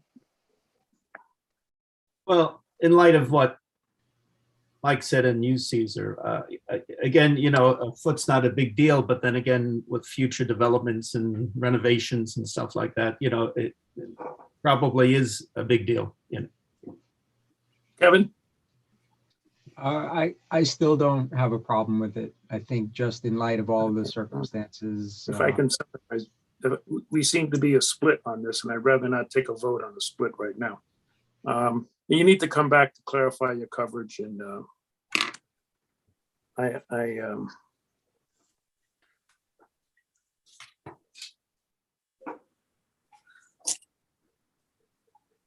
Is there any other thing that you would like us to? We can clarify the coverage. I mean, we can change that worksheet if you want. And I can, review that with the client. well, you need to do that. Okay. So the concern, in terms of clarifying this with the client, the concern remains, the only concern that remains is the incursion in the Broadway buffer. And it's about the pool incursion. Right? Yes. Okay. Whereas the board, to be fair, the board is sort of split on that point of view. Okay, so a portion of the board is still concerned about the incursion into the Broadway buffer. Right? Yes. And So, go ahead, I'm sorry. okay, and Ed, anything else on the coverage calculations, whether the AC units weren't in there or they were? No, the variance is just, it was worded, the variance is very weird. That's what's probably confusing everybody. The pool equipment has a variance for the rear yard setback for pool setback, and the AC has one. The AC units have one for the rear yard setback, that's all. And I think that's what got everyone confused at the meeting. Okay. All right, clarify your coverage, and you went through a verbal description of the slope of the pool. If you want us to reconsider that foot, maybe if you showed a horizontal view of the pool with what we could look at the section and the distance between the proposed fence and the planting bed and sort of show you how, that a few feet makes sense. It doesn't make sense. We can do that. We're talking about a foot here, John. Are we arguing over? I know, but it's, there's a reason that came into it. And again, we would not be bringing this in front of you if we didn't think it was a de minimis impact. So it's not something that we, take lightly, the incursion. It's just that we don't believe that there's an impact in that area. If you guys have had an opportunity to visit that site. John, can I just ask you, to the west of the proposed pool, those are current plantings? No, these are new plantings. So that's new plantings, right? Right. So could those plantings be moved to further west?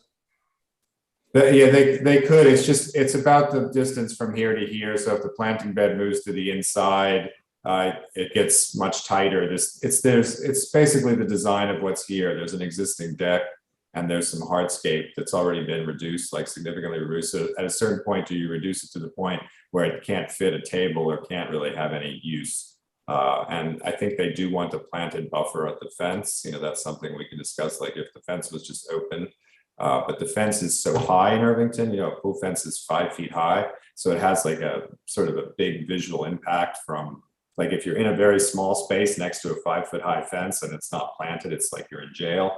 If the pool, if the fence was more like 3 feet or at the seated height, it would have a different impact. So that's kind of what we're struggling with there. And that's what led us to leave it the way it is. I think the combination of the slope of the pool and trying to get it down to 5 feet without the slope. There's a slope that's considered in pool design dangerous. Like if you go from the 3 to the 5 too quickly and you get this angle that is ahead, like if someone does dive into it, that they clock it like directly and people break their necks based on it. So there has to be a shallow enough slope that you don't have that dangerous slope in the pool. So there is a. With that, you're not going to have anybody diving into this pool. It's You're not. No, you're not supposed to. I'm just saying that even in a pool where you don't have diving depth, that slope is still something that they're worried about because you don't know what people will do, and it's a dangerous condition. Is this basically like a 3 and 4 foot pool? It's 3 to 6 is what it's trying to be. Oh, so it will wind up at 6. Yeah, the goal is to try to get to some point where you're floating and you're not, you can have you can get all the way underwater and stick it, where you stand. Will there be a bench at the end? There's what's called a swim out, which allows, that's the safety thing to just get out of the pool if you don't have the strength to pull yourself up on the deep end. There's a swim out, but there's not a bench there. All right, thanks, John. No problem. All right, John, I guess we'll see you next month. Okay, sounds good. All right, that was the end of number 5. Thank you, John. Thanks. Never mind. All right, moving on to number 6, Marvera, Castle Road, 2021-27.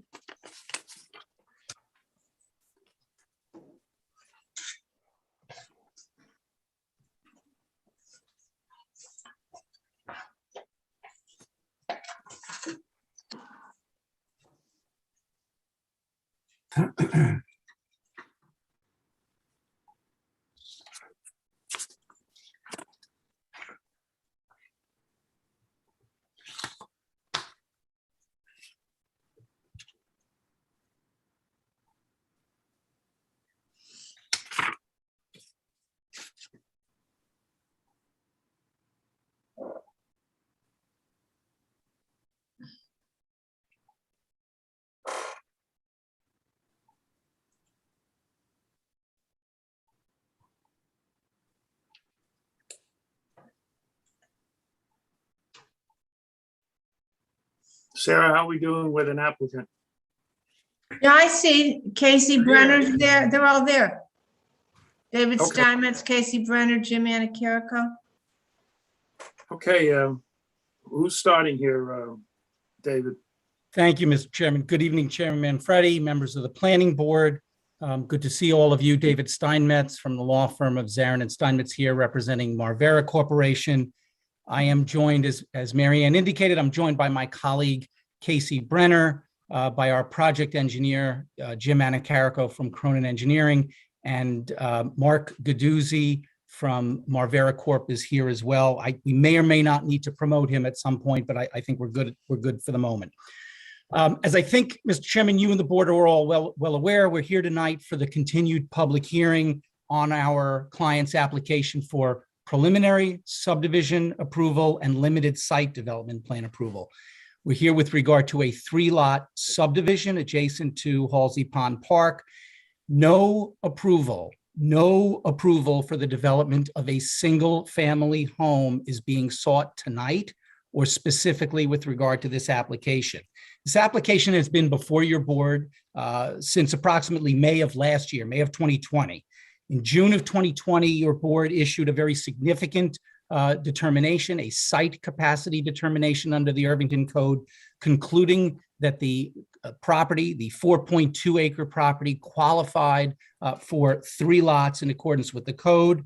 Accordingly, Marvera pursued a 3-lot subdivision, a zoning compliant subdivision. We were last, Casey and our team were last before you in September. And since that meeting, we are pleased that we've been working with village staff to address a number of technical comments regarding easements, regarding the sewer line, as well as an easement with a neighboring property owner. I think we've addressed those. Since then, we're in receipt of numerous various communications from the public raising important and insightful comments, largely pertaining to impacts to Halsey Pond. We received a number of emails. We received the petition that was filed by the neighbors, and there were actually several communications from Charles Kerr and the Greater Irvington Land Trust. And I want to specifically thank the Land Trust and Mr. Kerr for copying us directly, so we were able to timely receive his communications. And I guess thematically, I want to open the substance of my presentation, maybe to some folks' surprise, by agreeing with the main theme of the information we received, particularly Mr. Kerr and some of the others. Halsey Pond Park is a unique gem in the village of Irvington. It's deserving of preservation, of protection, and of stewardship by the village. What the trust and some of the other village residents either don't know or understand or fully appreciate is the only reason that we're discussing Halsey Pond Park tonight, the only reason we're discussing Halsey Pond is Ray Gaduzzi. In 1980, Ray Gaduzzi, then the president of the Marvera Corp, donated the beautiful and serene Halsey Pond and Park to the village. 12.4 acres of real estate, 12.4 acres of private property was offered for donation and ultimately accepted by the village of Irvington. Now, Ray's vision is really important to tonight's discussion. Ray's vision in 1978 and in 1979, and yes, I am saying 1978 and 79, over 40 years ago, was to create a wonderful public amenity for the village of Irvington between his Halsey Lake Estates subdivision and the residential subdivision in the surrounding area and the Ardsley Country Club. The good news is 42 years later, Ray's vision was realized. We have a magnificent gem in the village of Irvington. But the critical piece of information, Mr. Chairman and members of the board, that I truly believe many members of the public probably have absolutely no idea, and why would they? And this is kind of the part of my presentation that I guess I would call no good deed goes unpunished. Marvera was prepared to donate the lake, as he called it, and as documents from 42 years ago referred to it. Marvera was prepared to donate Halsey Lake, but it was in conjunction what was then proposed as a development. And this is the part that's omitted from all the communications, including the rather intelligent, insightful ones that were submitted by some.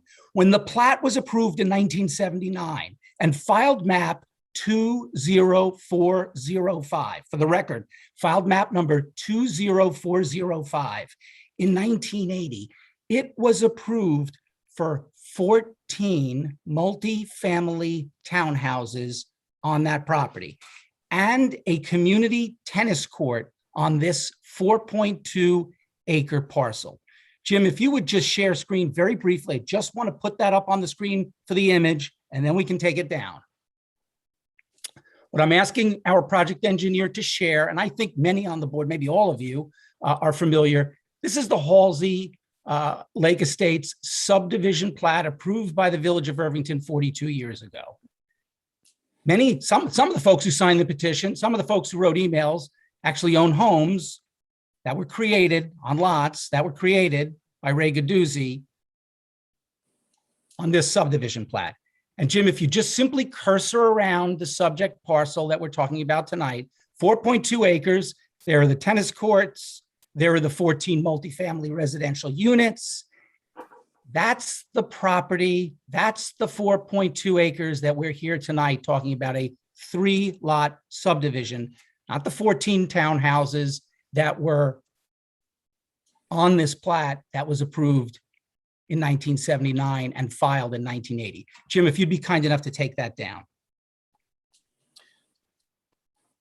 So as lawyers, we refer to what happened 42 years ago as, quote, donative intent.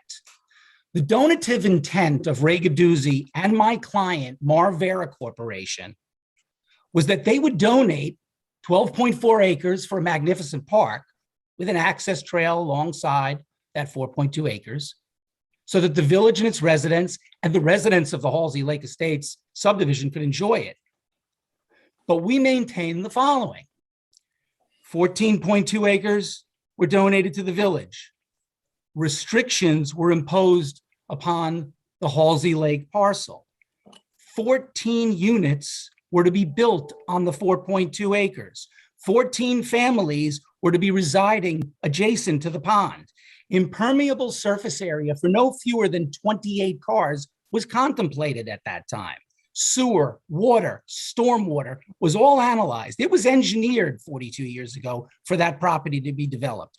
Dumpsters of trash for 14 families were to be installed, and tennis courts sitting on that trail were to be erected. So the good news is we're all here 42 years later, and that aspect of Ray Gaduzzi's donative intent wasn't realized. There is no 14 townhouse application in front of you for a variety of reasons.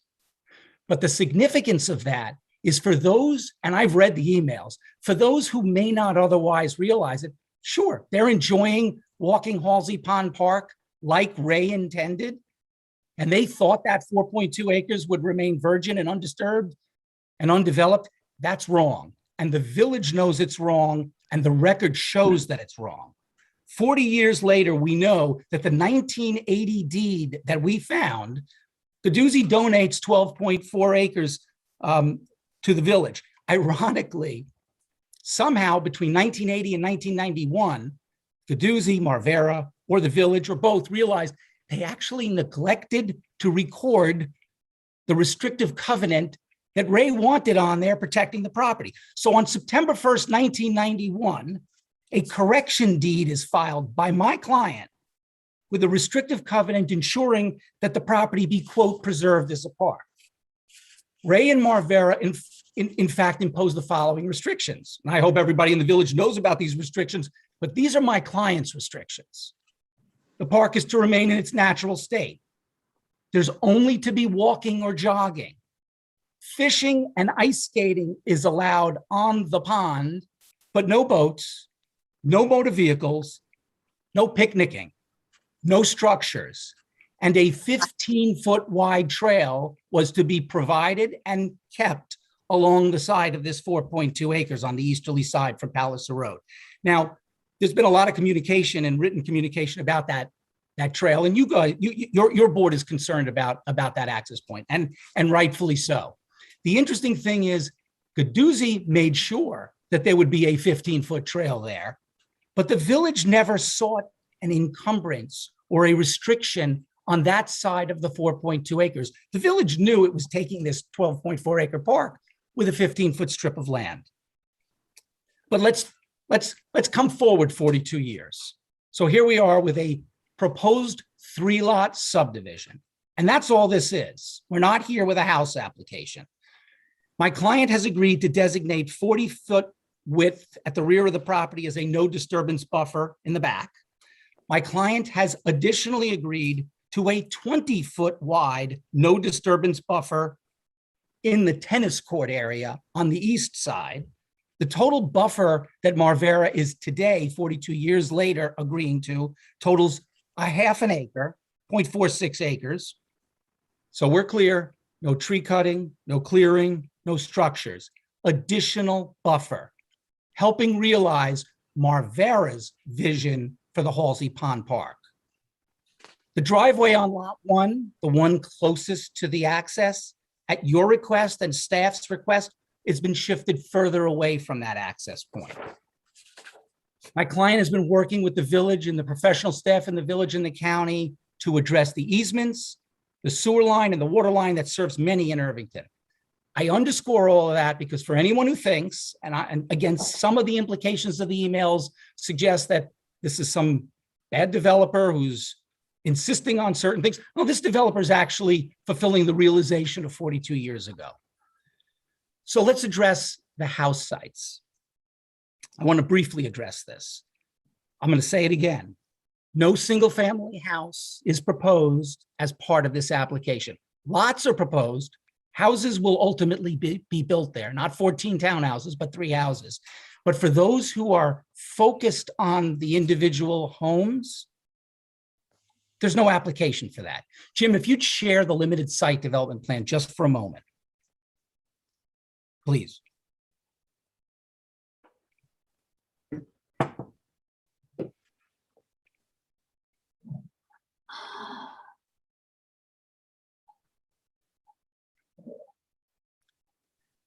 That's what we have in front of you. We have a 3-lot subdivision, and what you all, and many may not understand, because Irvington has a unique provision that was created in 1988 by the then Board of Trustees, something called limited site development plan approval, not site development plan approval, not final site development plan approval, separate application, separate process. That's where you come in and focus on your pools and your fences and what they look like, right? That's what we've heard tonight. This is limited site development plan approval. It's building envelopes. The boxes that are shown on this plan, and again, if I showed this to most people, they would have no idea. Those are hypothetical, oversized, large areas that a house could be built within.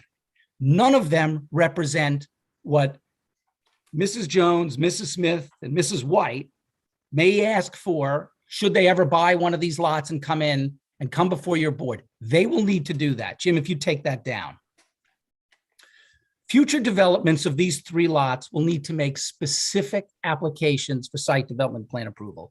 Each one will come in with final details, landscaping, final landscaping, location, final location of driveways, fences, any other improvements, the houses. Specifically at that point in time, detailed drainage analyses will be conducted. Again, my client wants to see Halsey Pond Park protected. My client created Halsey Pond Park. My client's father wanted Halsey Pond Park to be the amenity that everybody's enjoyed for all these years, and rightfully so. That's what he wanted. But he absolutely, unquestionably, and unequivocally knew, as did the village of Irvington, that this property would be developed.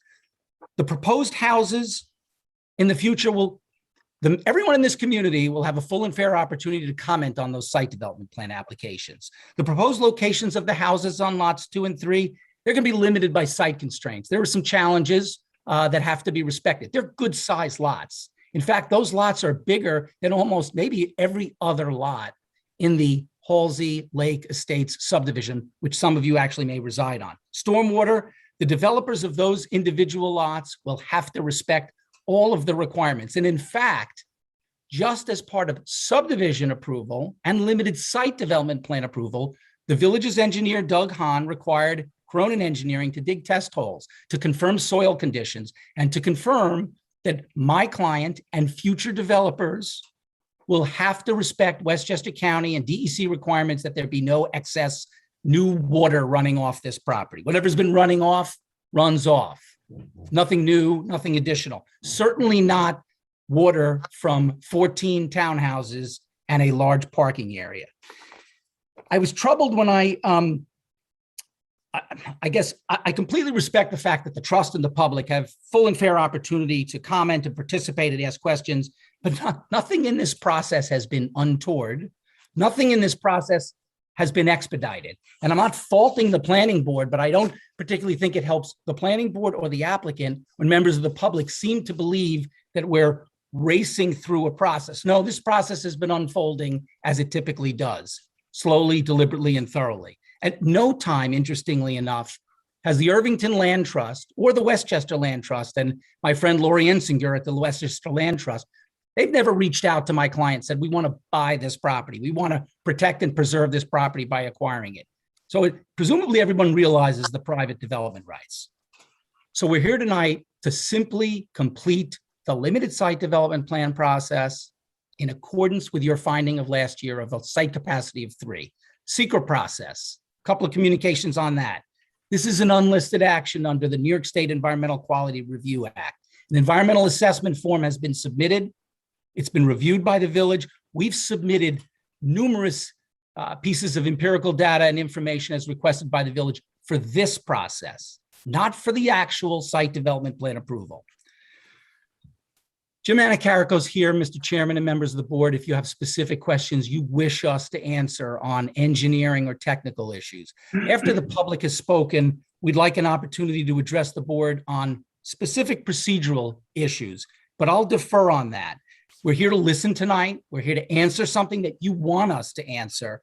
But my client is here to recognize its property rights, the property rights that the Village of Irvington recognized 42 years ago that exist today. Marvera today looks forward to being the same good and responsible citizen in Irvington that it has been for 42 years. And we would like this process to unfold the way it is supposed to. So we'll sit back, Mr. Chairman. Again, our whole team and my client are here. If you have questions for us, we're ready to answer them. But we would like to get this process to the point where those 3 lots that you've recognized we meet site capacity on can and will be created. Thank you. Thank you for the presentation.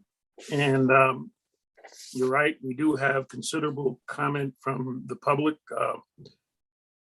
The Halsey Pond is recognized, as you well know, as a serene, beautiful, as someone described it, the hidden pearl of Irvington. Some of the comments, we had a cyanine letter. It had about 200 names. I don't want to go through every name, but it was kind of an interesting presentation. Each name was given, each person that's on this had approximately a 1-line or 2-line comment, and some of them were very good. Most of them were very good, I should say.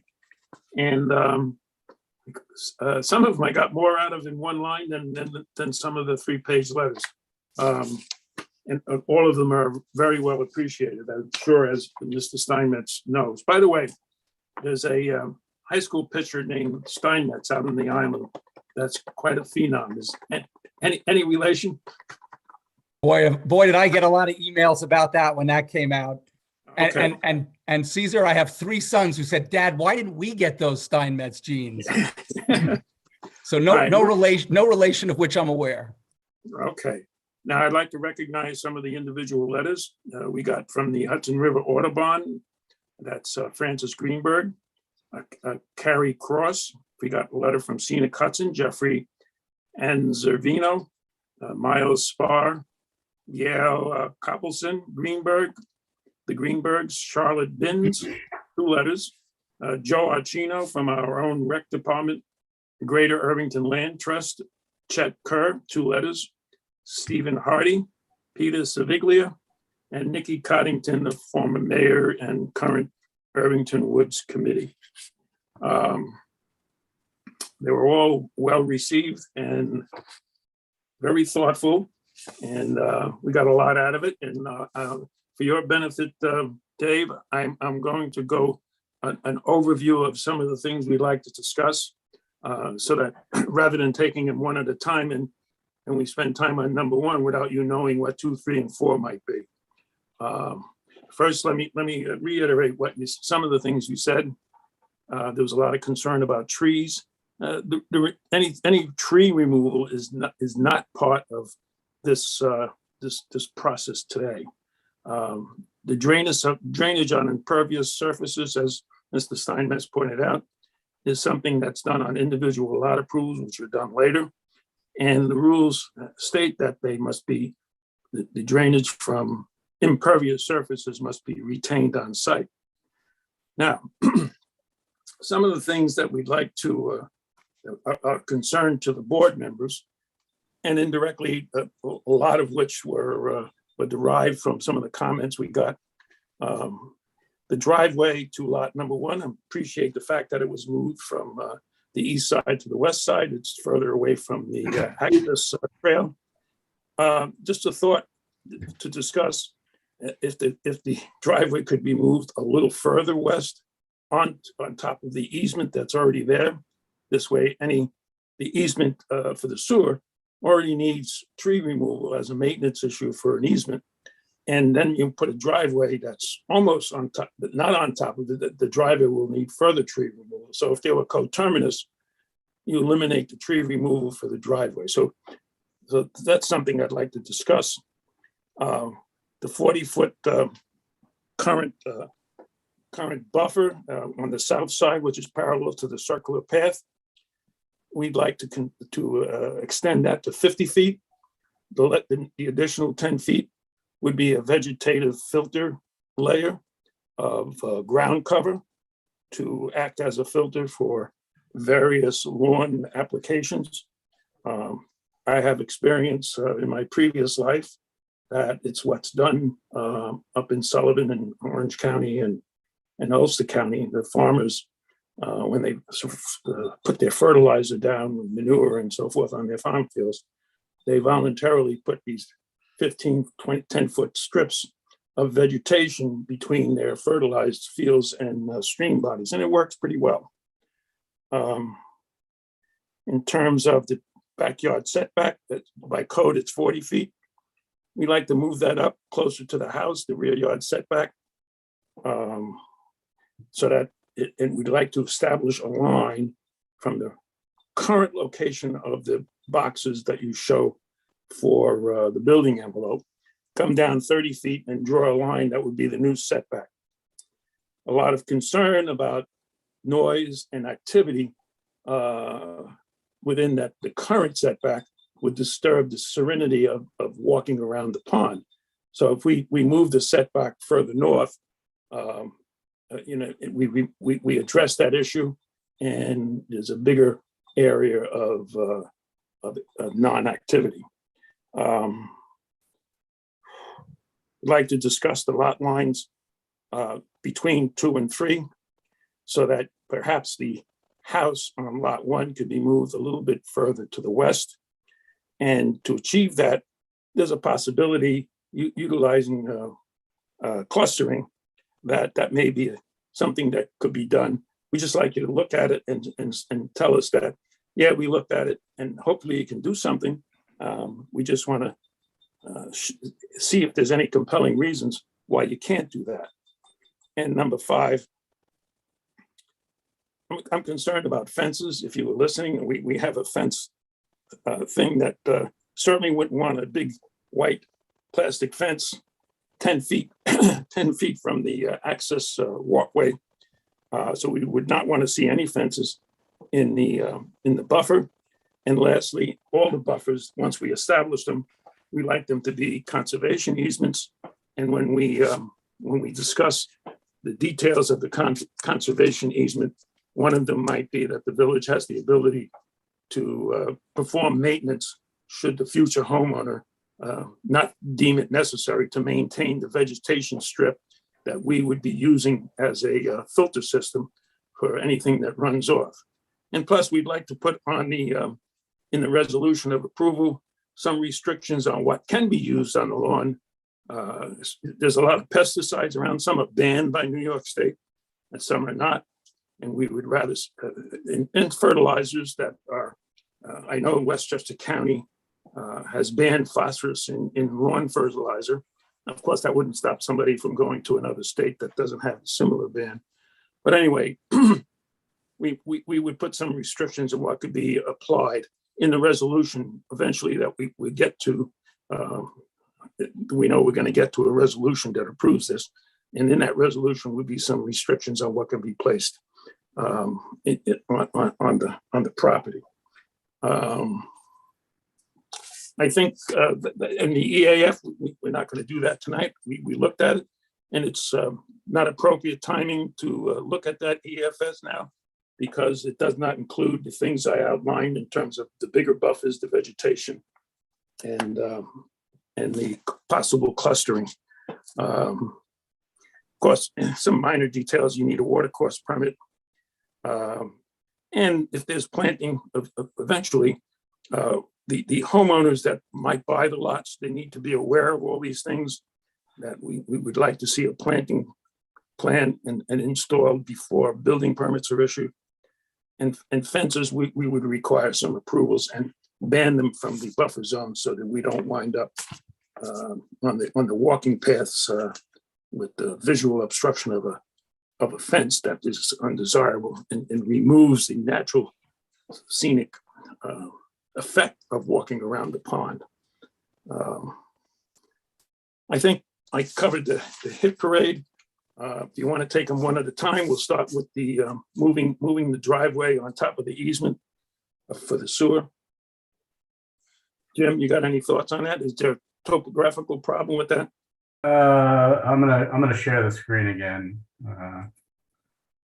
I know this sewer manhole that's in the in the sewer easement is kind of low. I mean, if you're talking about bringing Blow the, that up a little bit so we can see the Sure. easement.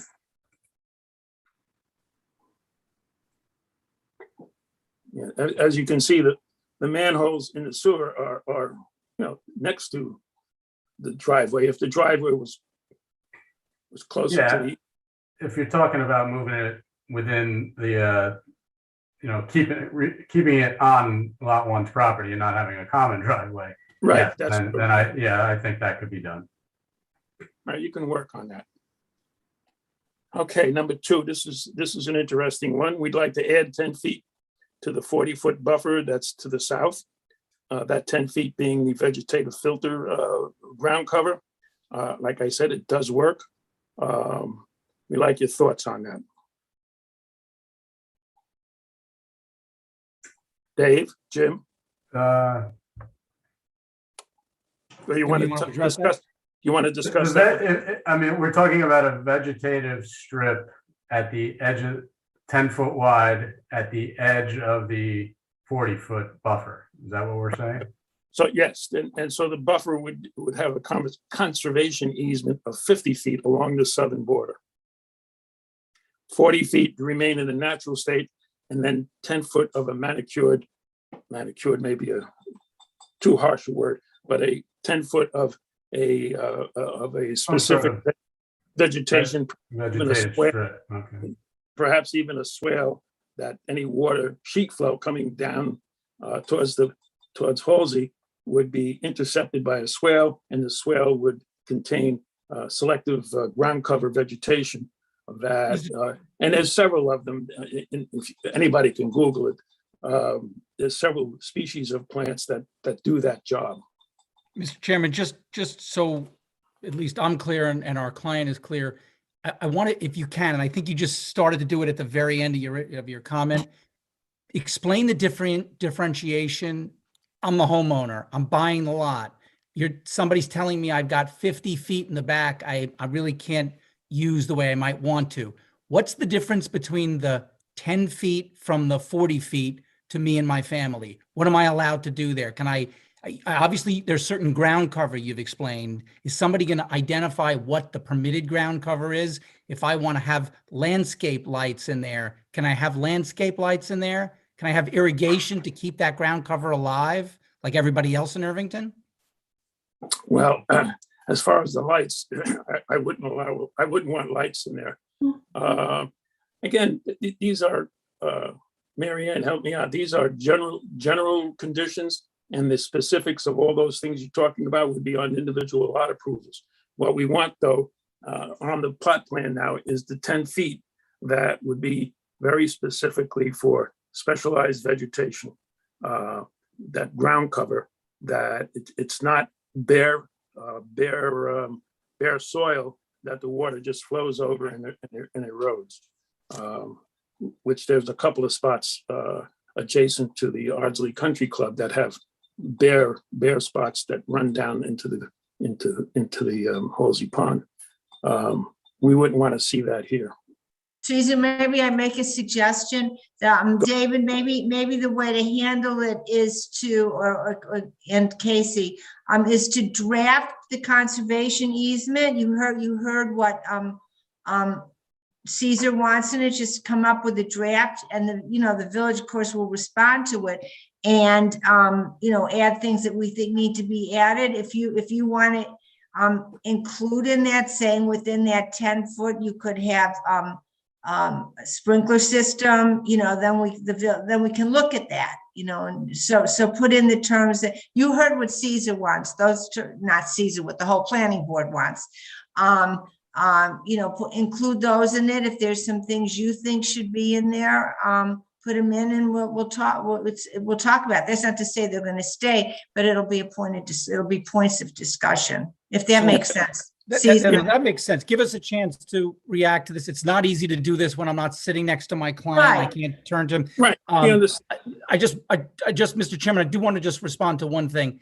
We had always discussed with you, and we'd been asked to analyze a buffer. You just spent a while talking about the Broadway buffer on another matter. I'm asking the board to entertain this as some kind of agreed upon and memorialized buffer with appropriate and enforceable restrictions. There's a connotation to a conservation easement that may unnecessarily stigmatize what are otherwise magnificent and valuable lots. They effectuate the exact same legal protection. So I am simply saying tonight that we're going to go back and look at something, and I hear you, Marianne, draft something.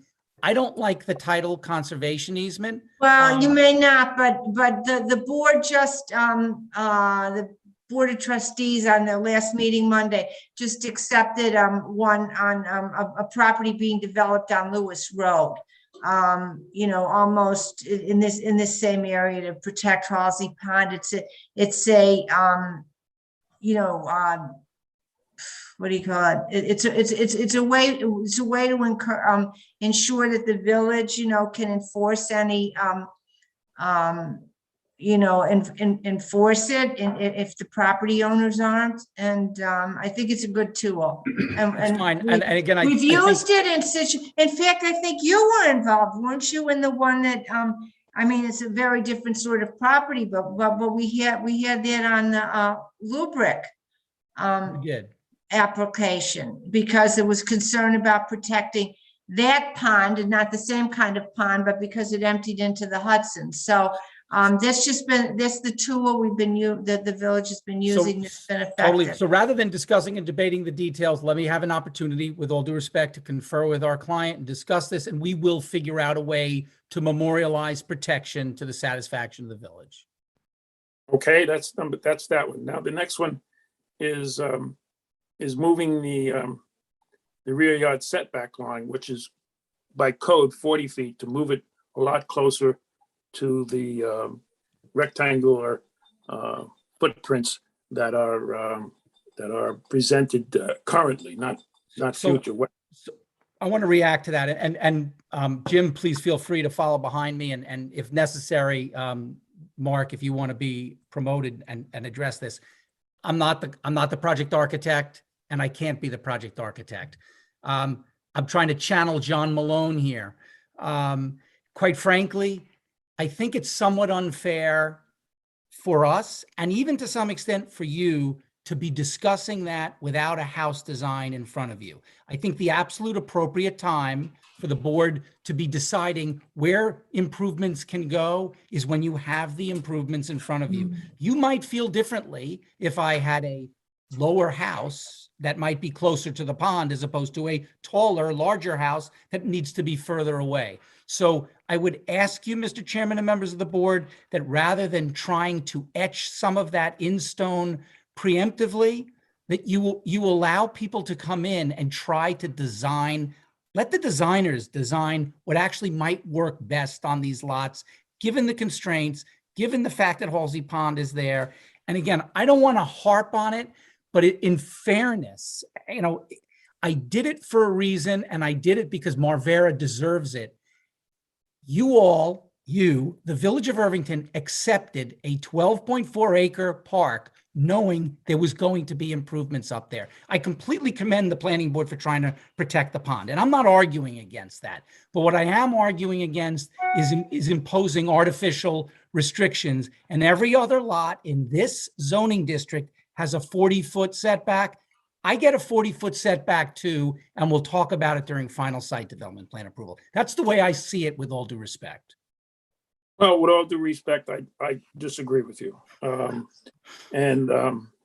know, we don't want to negotiate this 3 times. We'd rather, and we don't want somebody buying a lot thinking they can put their house on the 40-foot line, which is essentially, we're on the 50-foot line because you're going to agree to the easement. We don't want to have that argument with a future homeowner who's gonna say, oh, I can build right up to the 50-foot line.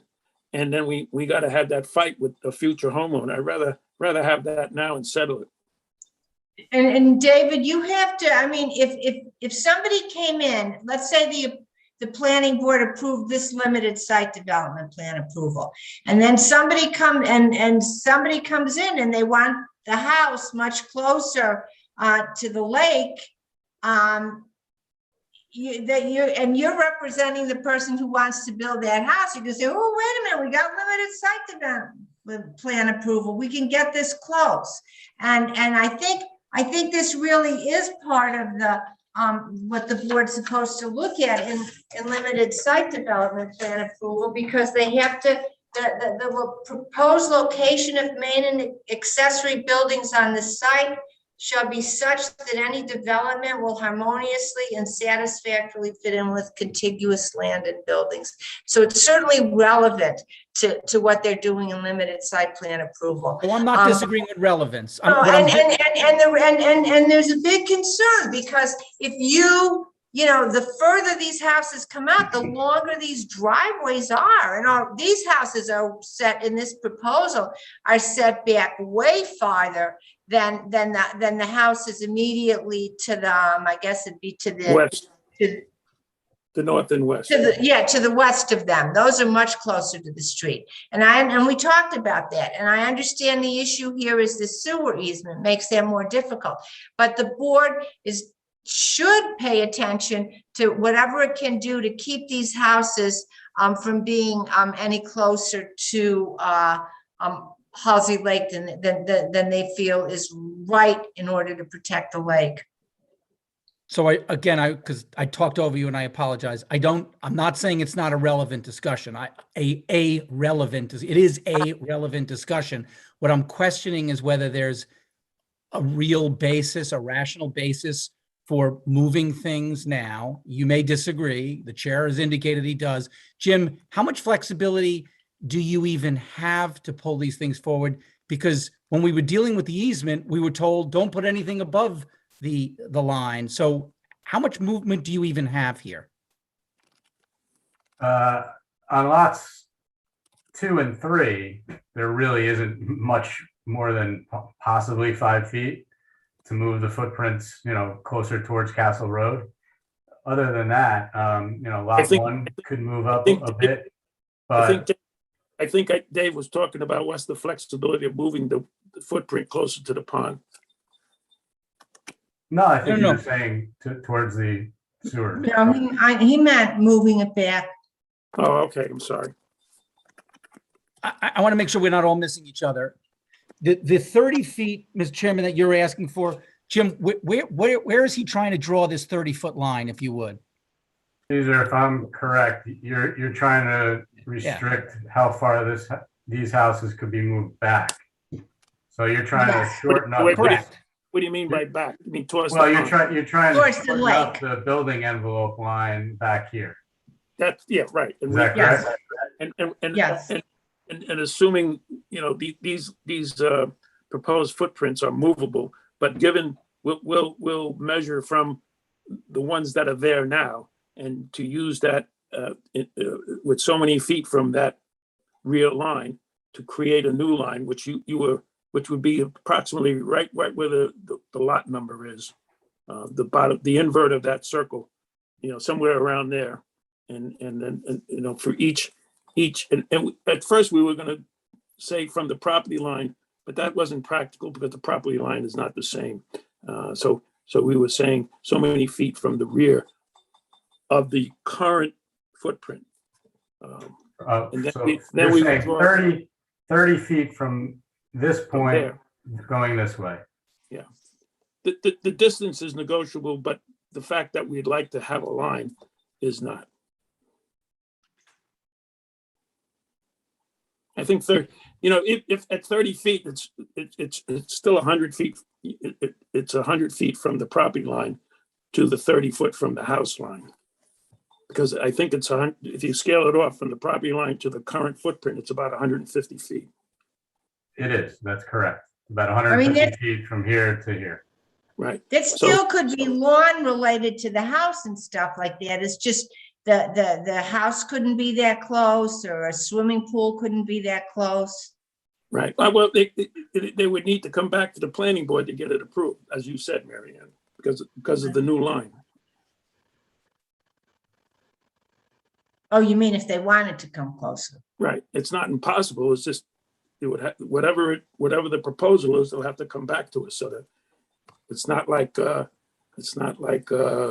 38th parallel where you can't cross. So let's just discuss the 38th parallel. So in this hypothetical 30-foot or whatever this mutually agreed upon or mandated line is, unlike a zoning setback line where we have to go to the zoning board of appeals and process an area variance, you're suggesting, Mr. Chairman, that there would be some flexibility vested in the planning board's site development plan approval?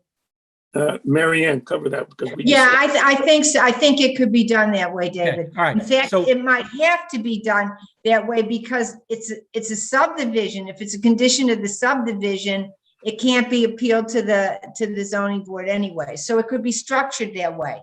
So I think, like the other issue, it might behoove all of us to allow us to have a conversation with staff after we've digested this and see if there is an acceptable solution. And my last comment is, I understand you wanting to restrict what's going on in the back. You've already done that. We've already voluntarily offered 40. You're asking for another 10 in this new line. And now we're pulling back even further. And we have genuine constraints in the front of I would love to see the houses move forward and create more backyard, but there's a constraint of the fact that the folks in this subdivision get the benefit and the enjoyment of water lines and sewer lines that are currently running through there. Well, the water line is going to move. It's not running through there. Correct. Well, it is right Water now. line will- It is right now. And for 42 years, there are people who signed that petition who are getting water through that pipe right now.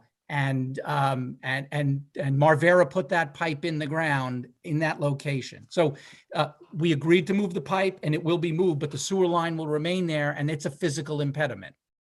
Yeah. Okay.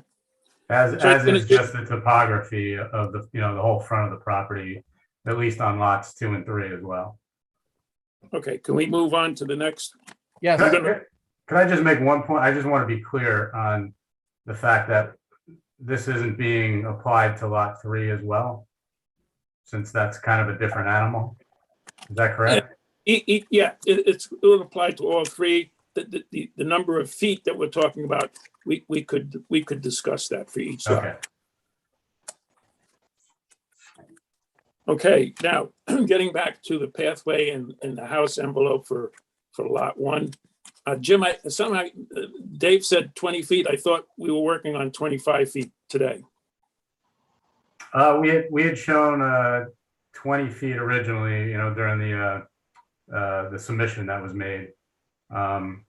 We had talked about 25, the possibility of doing that. Well, that's still a possibility. I thought you gave us that.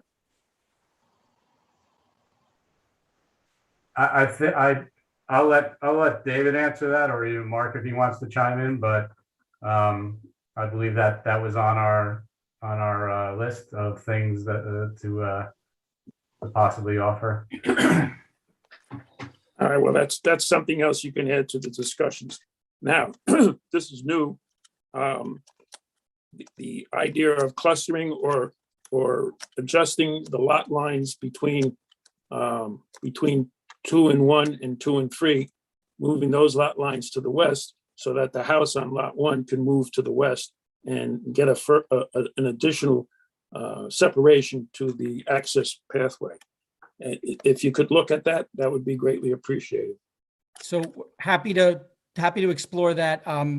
My understanding is that you all may be out in front of us on that issue. So you've obviously given it some thought and discussed it. So my one simple question, Mary Ann, is Trust me, Dave, we gave all this a lot of thought.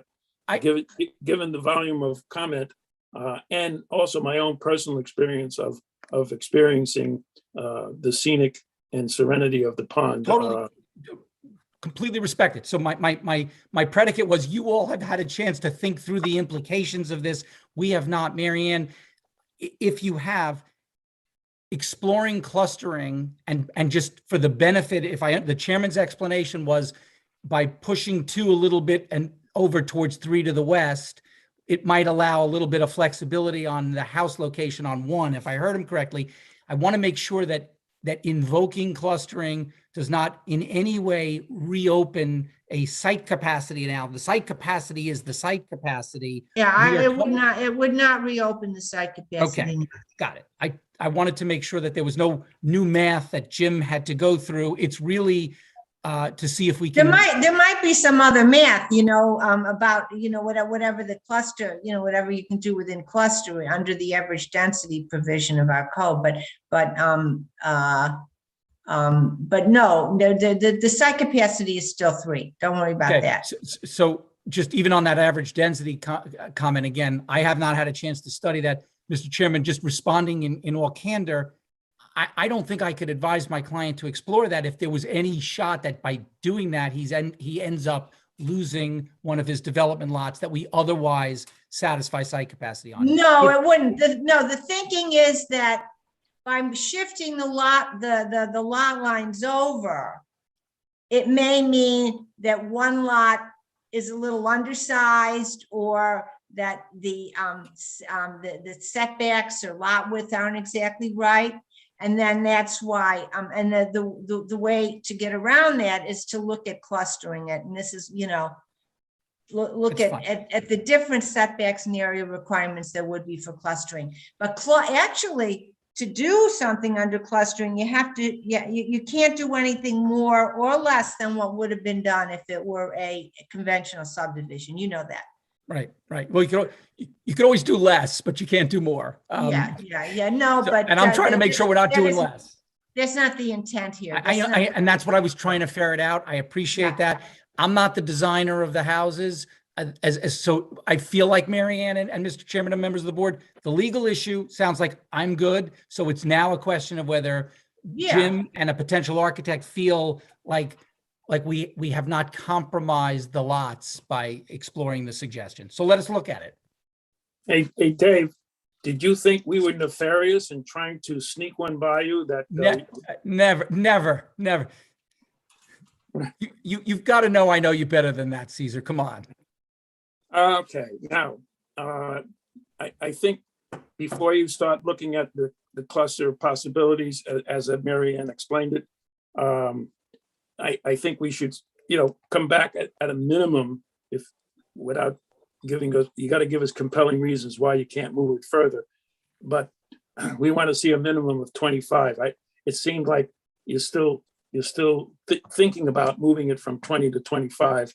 I thought that was firm. We're talking about the buffer on the side of lot one? On the trail side. We're okay with 25 feet there. Okay. Now, Mary Ann, at some point, we'd like the board to do a field inspection. How do we do that? Just arrange a time, and then we'll just post a note, we'll post a notice that you're doing it, and. Is it a good time to set it up? Yeah, you can do it. You can do it if you can all agree now. That would make everything easier. Some sad day, Dave? You want to go back to your client? Yeah, no, pick a date, and we'll accommodate you. I don't think if you're going to come out, let's get that taken care of, and get that taken care of promptly so that we're in a position in November to advance. So today is the 6th. How about the 16th and the rain on the 17th? Jim, are you available? Because I think it's more important that you be there, certainly than I. I'm out of town that weekend, but I don't want to. I'm not available on the 17th. Even the 16th, I'm not sure. Mr. Chairman, would you consider the following weekend? That would be better both for Jim and for me if need be. Sure, it's open for me. And then we're going to poll the board. And we'll have maybe more leaves will be down by then also. So it makes. I could do the 23rd early. Yeah. That would be great. We can 10 early, something like 9 or 10, 9 o'clock. Yeah, that would be great. All right, let me. We'll coordinate with Ed on that to make sure. Yes, please. And there was some other technical stuff, the water course permits. you're near a water course, obviously. And the fences, part of the conservation easement would, or at some place, we don't want any fences in any of these buffers. At least I don't. Okay, let me go to the board. So can we just stay on that for a moment? Because I want to make sure I understand that. I told you your example, I took notes when you were speaking, you don't want that Bill Knowles white picket fence in the buffer. I get that. I would ask the board to not prejudge what a fine design person can do. And I would ask you to not say that there is an absolute prohibition on fences. I have a fence. How about the planning board has to approve any fence? Totally fine. I mean, don't you have to approve it anyway as part of site development plan approval? No, not necessarily. I just sat here watching you guys for 15, 20 No, minutes. no, yeah, but David, let's say it has to be permanent. Once the site plan approval's over and the house is there, you still want the rule that they can't put a fence up without coming before the planning board. I don't think I have a problem with that at all. Let me talk to my client. None of us want to do something that's obnoxious and intrusive, but everyone else in Irvington gets to safeguard their property. And certainly if somebody were to put a pool in their yard, you'd want to have a fence somewhere. If that fence could be beautifully hidden in vegetation, and we're sitting here mandating vegetation, then it would be imprudent for us today to say there are no fences. So I'd ask you to think that. You're making a good argument for a conservation easement, wherein language about a fence can be placed in the conservation easement agreement. That's fine. Again, whatever that. So you agreed to the conservation. Okay. So if you're going to go back there, I'm going to tell you the same thing I said to. Let me answer. I can give, Mr. Chairman, I can give you every covenant and restriction that you want in that document, in a document. What I'm going to talk to Mary Ann about is whether or not the title on page 1 says conservation easement. It's the same exact thing, fully enforceable. Declaration of restrictions and covenants. I draft too many of them too often. It's the name that's bothering my client. Yeah. Okay. And that's all. And I'll deal with Mary Ann on that because she understands the restriction in the covenant is the restriction in the covenant. The title, I could call it Caesar's document. It's the same thing. Yeah. If Mary Ann is okay with whatever, if the effect is the same, Mary Ann says it's fine, the effect is the same, I don't see myself overruling our village attorney. Got it. All right, let me poll the board and then we'll go to the public. Lori? So first of all, October 23rd does work for me in case you want to check on everybody. Yes, so that we need to. And Mr. Steinmetz, your presentation was very helpful. As I read all the letters and saw all the comments, I too thought to myself, I'm not sure everybody signing these recognizes what we're talking about. And Mary Ann did a great job, and Caesar, of explaining the history of this development. So I did have that understanding. And I think it sounds like, you and your client are very willing to work together and that you understand the various conditions that need to be overcome. And I appreciate your thoroughness. So thank you. Okay, Dan? October 23rd would be fine by me, Caesar, as well. It's 9 o'clock now, remember? Yes, 9 a.m. Yes, sir. Okay. Anything else on the substance of what Mr. Steinmetz says? I mean, between you, Mary Ann, and David, you all responded quite well with the issues and concerns, and hopefully we'll address those issues going forward. Okay, Kevin? Thank you, Caesar, for laying out very clearly a lot of everything that's important to us. And the 23rd, 9 a.m. does work for me. I don't have anything to add. I think we've discussed quite a bit. Oh, before I forget, Jim, I saw some stakes out there. It might be helpful to show where the property line is on the pathway. Is it the gravel edge or, I see I don't know if it's 20 feet or 25 feet, the stake that, the stakes you have there. I would hope they're 25 feet. And then to be discussed at the next meeting, the clustering aspect. But it would be nice if we knew where the property line was. Sure, we can, I'll make sure we get stakes in the corners and right where Yeah. the lot line between 1 and 2 come down. I'm sorry to interrupt the panel poll. But I didn't want to forget that we need some more stakes. Mike? October 23rd is fine with me, and I have nothing to add to the excellent prior discussion. Talking about me or Dave? Everyone, Okay. everyone. Moving right along. Anybody in the public who is wishing to speak or have a comment, now is your time to raise your hand or get into the chat and type your question or comment. Sarah, you have anything? Jim, Yes, could you there's somebody- unshare the screen? Oh, yeah, sure, sorry. I'm sorry, Mary Ann, I didn't hear what you said. No, I just asked him to unshare the screen. Oh, right, okay. There you go. Okay, there is somebody raising their hand to speak. Chet Kerr. Okay.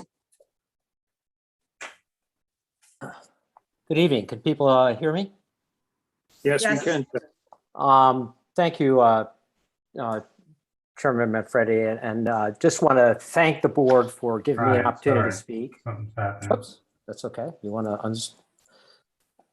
actually, could I ask if that just stays up for a second? There's a couple things that I wanted to point out, if that's possible.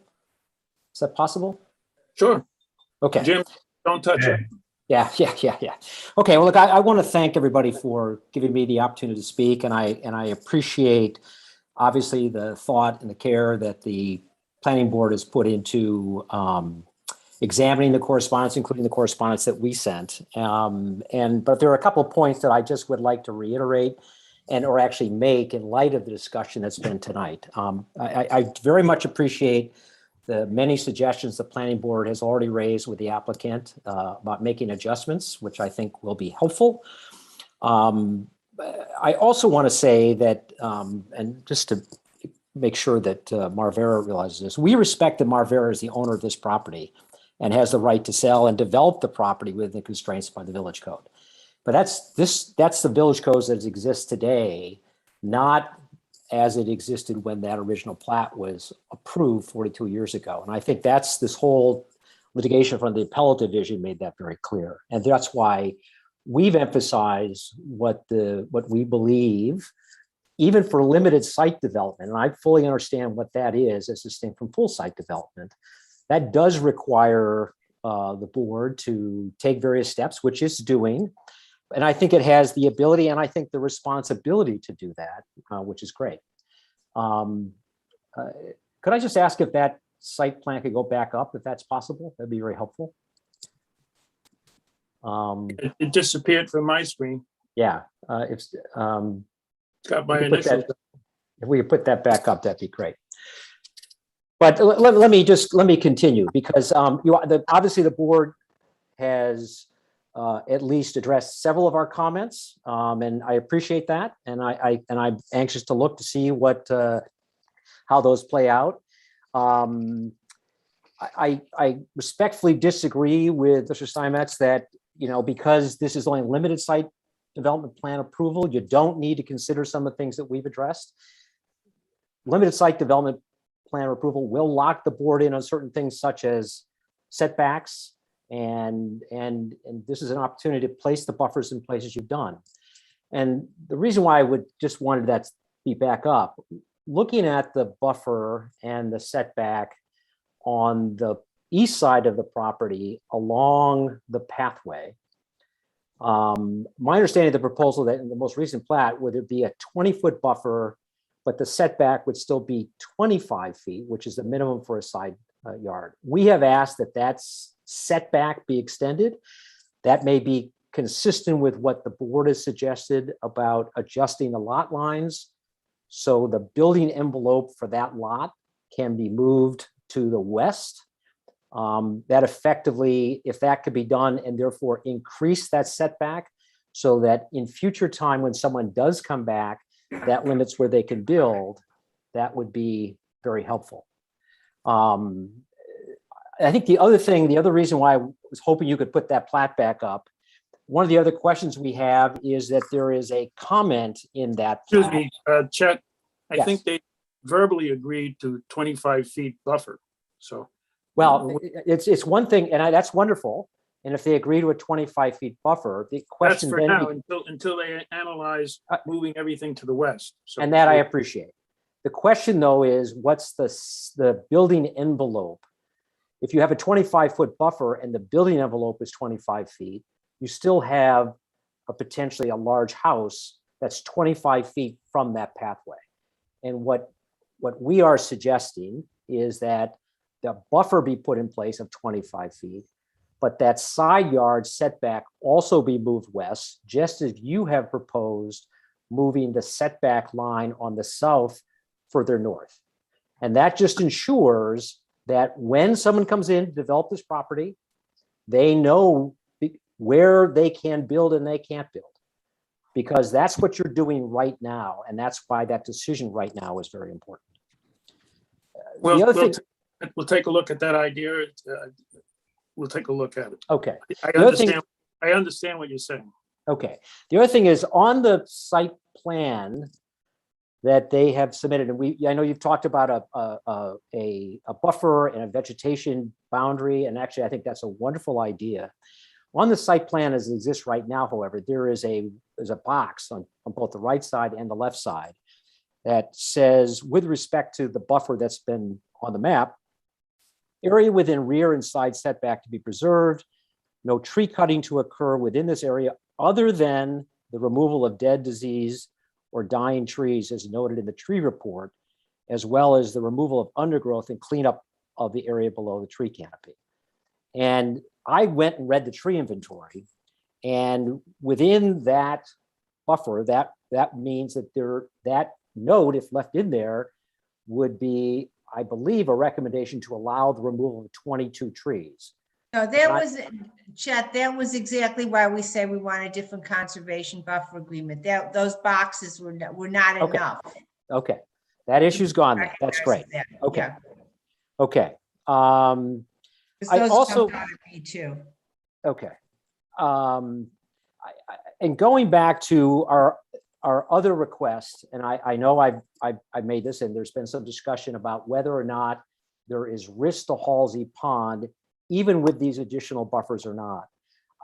We remain very concerned, and we remain concerned there's nothing in front of the board right now that evaluates potential risks to Halsey Pond from changing that environment that's north of the pond.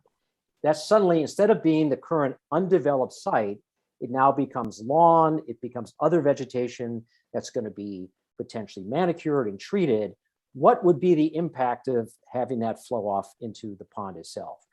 Now, Marvera says, don't worry about that until somebody comes in with an actual site development plan for a specific lot. We think that because this is an unlisted matter and it's got to go through environmental site review, we think that that analysis should be done now, at least based on the setbacks and the buffers that are being proposed. And the reason we make that point, and is because, as you all know, Halsey Pond was buffeted about 13 or 14 years ago by runoff and effluent from the property next to the Ardsley Country Club. And that it was a fish kill. It very substantially damaged the pond. And the village had to go through a lot of money and cost, even though that supposedly was supposed to be buffered on that side. A lot of money and cost to remedy that pond. And that came out of everybody's tax dollars. And I just want to we're really asking the planning board now to make sure to the best it can that that will not happen again. And I think that's very, very important to do. So again, I'm not going to try to reiterate our other points. Again, I very much appreciate the hard thinking and the proposed changes the planning board has suggested so far. I do believe that should be a conservation easement along there. That is what the village did in the Devon property next door. That is what I think they should do here. That gives the village assured rights to maintain that property if necessary to do so. But I'll leave it at that. And if you have any questions for me, I'd be pleased to answer them as well. Thank you very much. Your letters were very much appreciated, and your appearance tonight is also appreciated. Thank you. Very thoughtful. Thank you. Sarah? Nobody We have more? Nobody else, okay. Move on. Nobody chat or raising their hand? No, nobody's raising their hand, and there are no comments in the chat. Oh, okay. Okay, go to the next. So we're done with this, everybody? Any Yes. other I haven't heard, or somebody wants to add something? Going Before you once? close, I would like to say something, but I'll sit back until you permit me. No, I was gonna say going once, going twice, and you jumped in before I said going 3 times. Good, thank you. Very briefly, I'm not going to respond to those comments. I'll let that go. I think you all understand our position. I would ask that the board consider this evening closing the public hearing. I think if you have demonstrated anything is your willingness to entertain a tremendous amount of public comment. I think it's totally appropriate that the public commented and had their say. There was so much redundancy in the information received. I would ask you to take that into account, and we would ask respectfully that you close the public hearing. I would also ask that you task staff with preparing draft resolutions. You don't have to act on them, but if we accomplish what we need to in the next 30 days, it would be appropriate at that point for you to adopt a negative declaration and adopt preliminary subdivision approval and limited site development plan approval. And with the holidays coming up behind that, I think it's most appropriate that we try to undertake that effort during the month of November. Well, there's some substantial issues here that we haven't concluded on.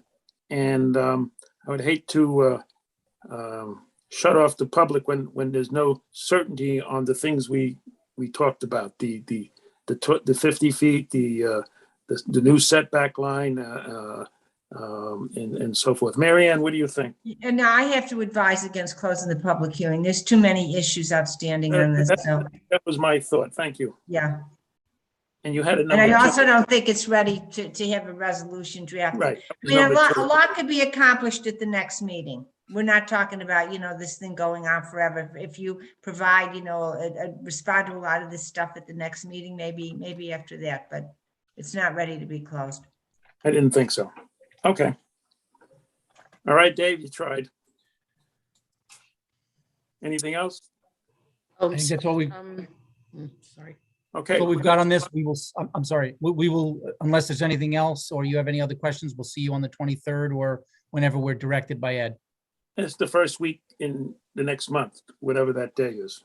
No, Oh, the but the 23rd. You're site correct. inspection. Right, okay. I thought you were referring to the next meeting. The site inspection. Okay, yes, we'll see you then. Bring your boots. And we'll have a nice day, I hope. Okay, we're done with this. Thank you. Thank you all. Thanks for your time and your patience. Jim, Thank you. thank you for doing the technical stuff. Thank you. You're welcome. Thank you. All right, thank you, guys. Oh, I'd Caesar? like to take a break for 5 minutes. We got Caesar? some. Yes, who's calling? Sarah, I'm sorry. Chet Kerr has his hand raised to speak. He had it raised before we concluded, and there was one comment in the chat from Carrie E. Gross that, and her comment is, I would ask that the public hearing not be closed. All right, well, it's We not. already did that. Right. Okay. We might as well- all right, let Chet speak. I apologize. I raised my hand when Mr. Steinmetz suggested the matter be closed. I don't think it should be closed. You've already done that, so I'll shut up. Well, you don't have to say shut up. That's a little harsh.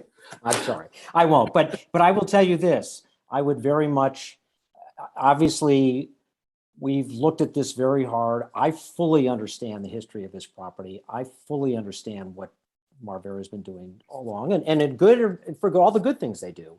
And I'm very interested in continuing to examine and look at what is being proposed. So we very much asked for the opportunity to do that. So, and I'm sure that'll happen. So thanks. Okay, thanks for the additional thoughts, and we were all in agreement on the public hearing, so we're moving ahead. Thank you.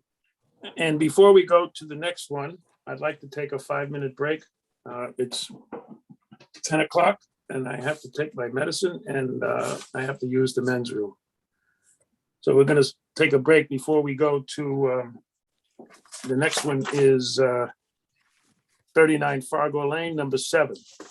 And we will conduct that at 10 after 10, as soon as I get back.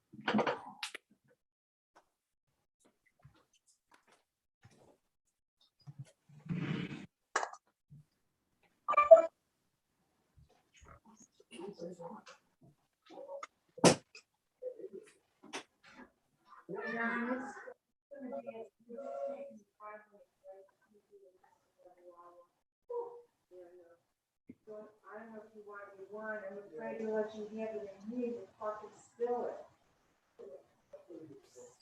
Do you want me to give you your?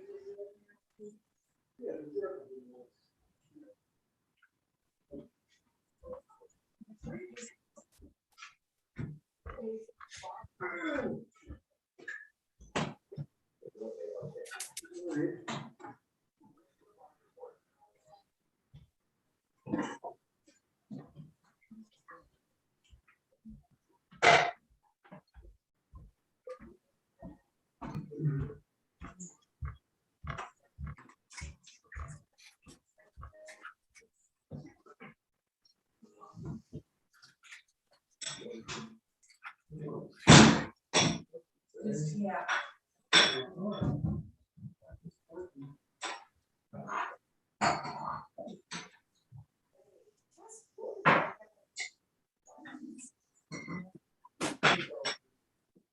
Don't get any food crumbs in there.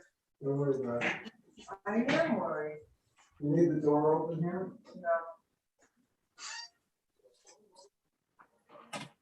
That was my glass of wine. Oh, no, I'm sorry. I'm so sorry.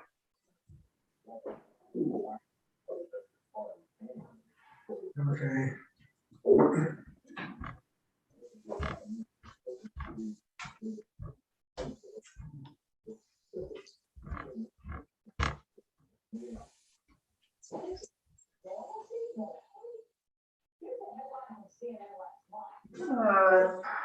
Everybody was there, just closing the door.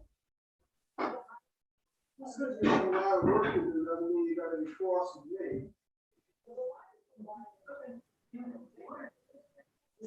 Well, I didn't. I had no idea you were walking behind me. That's a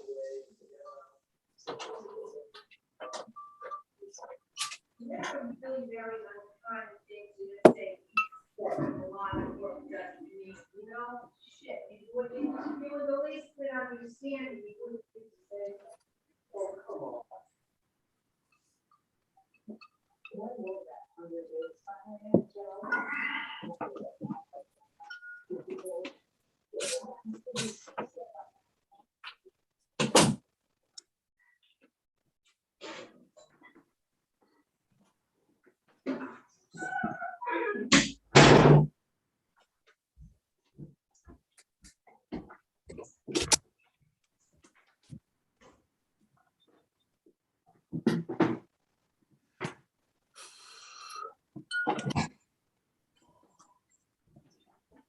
Hello, everybody. Are we back? Are we all present? Mary Ann, I see you. Yeah, I'm here. I'm Is the here. board- Is the board present? Lori, I heard you. Dan? Present. Dan, you there? I'm here, Caesar. Kevin and Mike? I hear. Kevin? Kevin? All right, we'll wait for Kevin. Ed? Ed, I don't see Ed either. All right, we'll wait. Sarah, you there? Yes, I'm here. All right, we'll wait.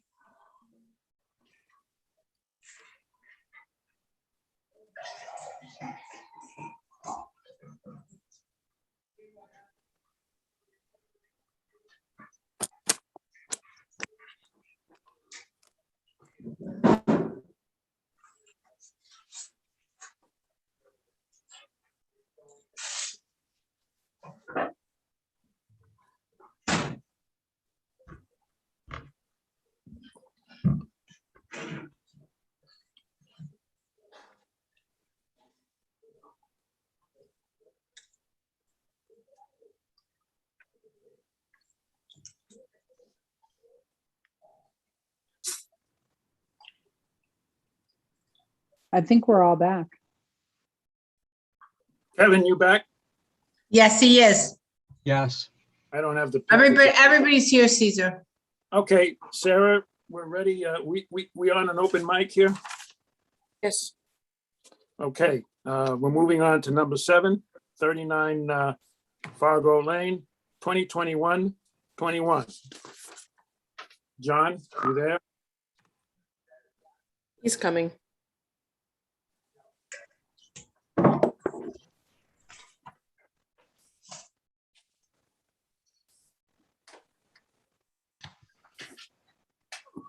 Hello, hi guys. John Malone, Ferguson Malone Architecture, representing Vivian and Robert Leonard. Sorry, let's try. Sarah, why do I have a blank screen? Yeah, I have two. Maybe John's sharing the screen or something. Yes. Let me see what's happening, guys. There we go. Are you seeing a drawing Yes, set now? now we're seeing your house, yes. Yeah, drawing set, okay. So just quickly, the owner's program for this project has always been a traditionally styled 2-story home on the existing property. A 5-bedroom house that could accommodate their 3 children. I think the goal was to live here for a long time while the children go to school. They wanted this house to be consistent with the character of the neighborhood, and they wanted to pursue the project without pursuing any variances for coverage or height or FAR, and sort of try to keep the house within the limits of the zoning code and keep it in the context with the neighborhood. And they understood that they need to do that within the limits of the view impact. And to that end of the view preservation buffer. To that impact, we've developed a view preservation study, and we've been through a few rounds and developed, I believe, 7 options of this type, including one of the options, which is relatively simple, which is just, adding a second story to the existing house, similar to some of the discussions you've had on other projects tonight. And I think that review has been relatively extensive and deliberative, and I thought, you have asked for some additional options in that area, but I thought it would be helpful first to go through quickly the view preservation to date and the options that we've looked at to date, just so that everybody is up to date on and understands what has been presented. So just quickly to go through the view preservation. Where we started the view preservation was an original proposal in approximately the location where the current house is. We started with that original proposal, and we were asked to look at options for that. One was to potentially lower that proposal, and one was to pull that proposal forward, which is the green line. The red line on this indicates where the existing house was. So there was a discussion about whether having the house set back in the lot had more or less impact and whether bringing it forward had a benefit. So our understanding was having it set at the lowest elevation possible and as far back into the lot had the best benefit in terms of view impact. So if we go quickly through the impacts that had, what you see is the blue line was the original proposal, the dark blue line was the original proposal. The green line takes that original proposal lowered and pulls it forward, and the blue line leaves the original proposal where it was and but drops it. So you see there was been a significant drop from the original proposal of 4 feet from where we had started. And this was actually, we had other proposals that we looked at before we came to the board where the project was. John, those 4 feet came from where? They came from 2 feet from sinking the building into the ground and 2 feet, 1 foot from each of the floor heights that were originally proposed. So they were taken out of the floor, to floors, and they were taken out of the base, the bottom of the building to drop. And so you see what we understand from the analysis we've done, pulling the house forward actually has a negative impact on the property at 19. And by forward, you mean closer to the road? Closer to Fargo, right? Sort of in line, but brought forward to the line of the existing house. In terms of its impact on the other 2 properties, pulling it forward didn't seem to have a huge impact on views. There wasn't a huge benefit associated with it. Dropping the house did, though, have benefit, and that's what we proposed on the last views. So again, the difference, especially from the last location, which is the Croup property at 15, the difference between pulling it forward and leaving it where it was has a de minimis sort of change. So that was our first round of zoning analysis. Out of that zoning analysis, we were given a charge to look at 5 other options, which we put together.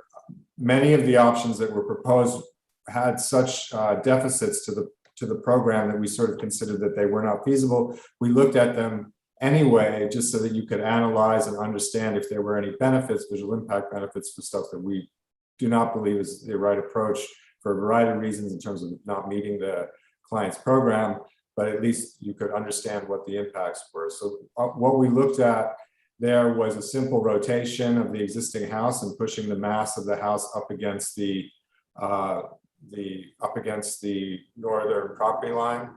We looked at a version of the house that tried to pull the mass of the house to the north, but keep it configured in such a way that it had a relationship to the street. We looked at an option that modified the house and pushed everything against the northern property line. We looked at an option, we showed you our original location for the house, which was further upland, which gave it a little bit more of a buffer from the front. This was our original option that we did before we proposed an option. And then finally, we looked at this option E, which tried to sort of mirror the condition of the proposed house and move the mass of the house to the south property line rather than the north property line. So in all of those cases, when we did that round of analysis, we tried to back away and sort of show the board that the views that the neighbors were looking to protect are represented by these light blue cones.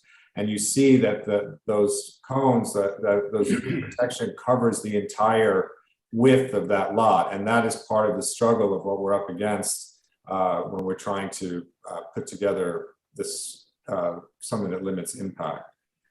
So of those options that we looked at, the option of pulling the project to the south, again, has a significant impact on 19, on the Hernandez property in terms of, reducing, increasing the impact and reducing the views in that area. The ones that would potentially improve views, which are the ones that we were considering now feasible, which is this dark blue purple line, the views that are improved from what we're proposing are really in this area here where the existing tree is. And there's not, the majority of the view that you're seeing here, the length of the view from this neighborhood is really in this area. So there would be potentially improvement in here, but at the same time, it would have a negative impact on the other two properties. So if you see the impact of the rotated options, we're calling them, which were purple and the dark blue, they have a, there's no benefit to views from this property. And there's no benefit to views from the Crook property because it sort of drops them right in the same area. So it does improve it does improve the view from the Hernandez lot. It does not really have a huge change in the impact on the other two lots. And the problem we have with both of those options is they're not feasible for a variety of reasons, which we discussed in earlier iterations and that we have still documented in this study. So the third round, we were asked to sort of compare what we were proposed to the existing residence with a second story added. So what we have shown here is the initial design, which was the uphill design, which we know has problems with it. We've shown the original submission, and then we've shown the revised submission, option 2, with the 4-foot drop in height by putting it 2 feet in the ground and dropping the stories by 2 feet. And we're comparing that to the simple project of adding a second story to the existing house. And that would be adding a simple 8-foot, an 8-foot high interior space, right? And so this, when you compare those options, you'll see the light blue is our proposed, the dark red is the second story on the existing house. The green is the uphill option where we decided had too much impact from the outset. And then the blue is the originally submitted option that we submitted to the planning board. The light blue is the proposed again, and there you can see the 4-foot reduction. We believe that the light blue of these options of just adding a second story is a much better approach from 19. Again, there isn't, and you also asked us, I think there was a question about what it looked rendered, because I think there was a concern that there was some misdirect by being able to see through these outlines. But when there's a lot of outlines on the plan, it's just sort of hard to do this. But so what this image below is basically the rendered elevation that just shows you what's left in terms of what you can see. Same for the other site. You can see that there's no real benefit potentially relative to just a second story, but there is benefit from the reduction in height from the other two options. And then for the last option, you can see the actual second story on the existing house would have more benefit than more impact than what we're proposing here. And obviously the other two options have a greater impact than what we're proposing. So when we were at the last meeting, there's an option E that we were asked to look at more closely and develop full renderings for that option, so that could be compared to the proposed design.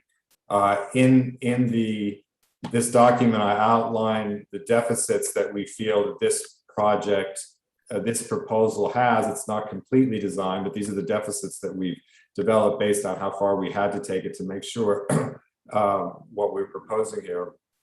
And in that option, we put together additional, so here you see that option, and this is option D, where the mass of the house moves to the south. Because of the shape of the lot, you can't really get the same benefit of the length. There's sort of a condition of the lot with this triangular portion that allowed us to put the garage forward. So it ends up that the garage gets moved back because of that relationship. And then there's some additional space that we sort of tucked in here to try to make use of that and try to get some view out of the main block into the rear yard. And so here are images that compare those two conditions. So from the Hernandez site, this is an image of the proposed as rendered, and an image of this option E, an outline of this option E relative to that. And here is that condition reversed. where you see the impact of option E from this view and the outline of the proposed. From the other sites, you see the impact of this is the proposed and option E outlined. And here you can see option E with the proposed outline. So there is some benefit from the center position. And then here is, again, the proposed rendered with option E outlined.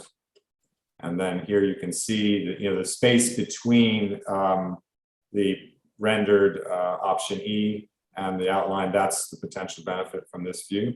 So in this case, this proposal has a lot of deficits that make it not our preferred proposal. And in terms of the benefit between the two properties, between all three properties, there's a significant negative impact associated with 19 from this approach.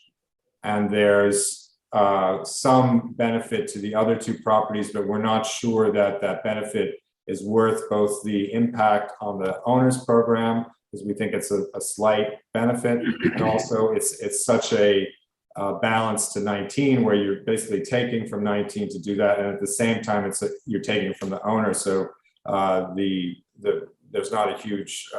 This is a reason why we don't think that's a preferred option.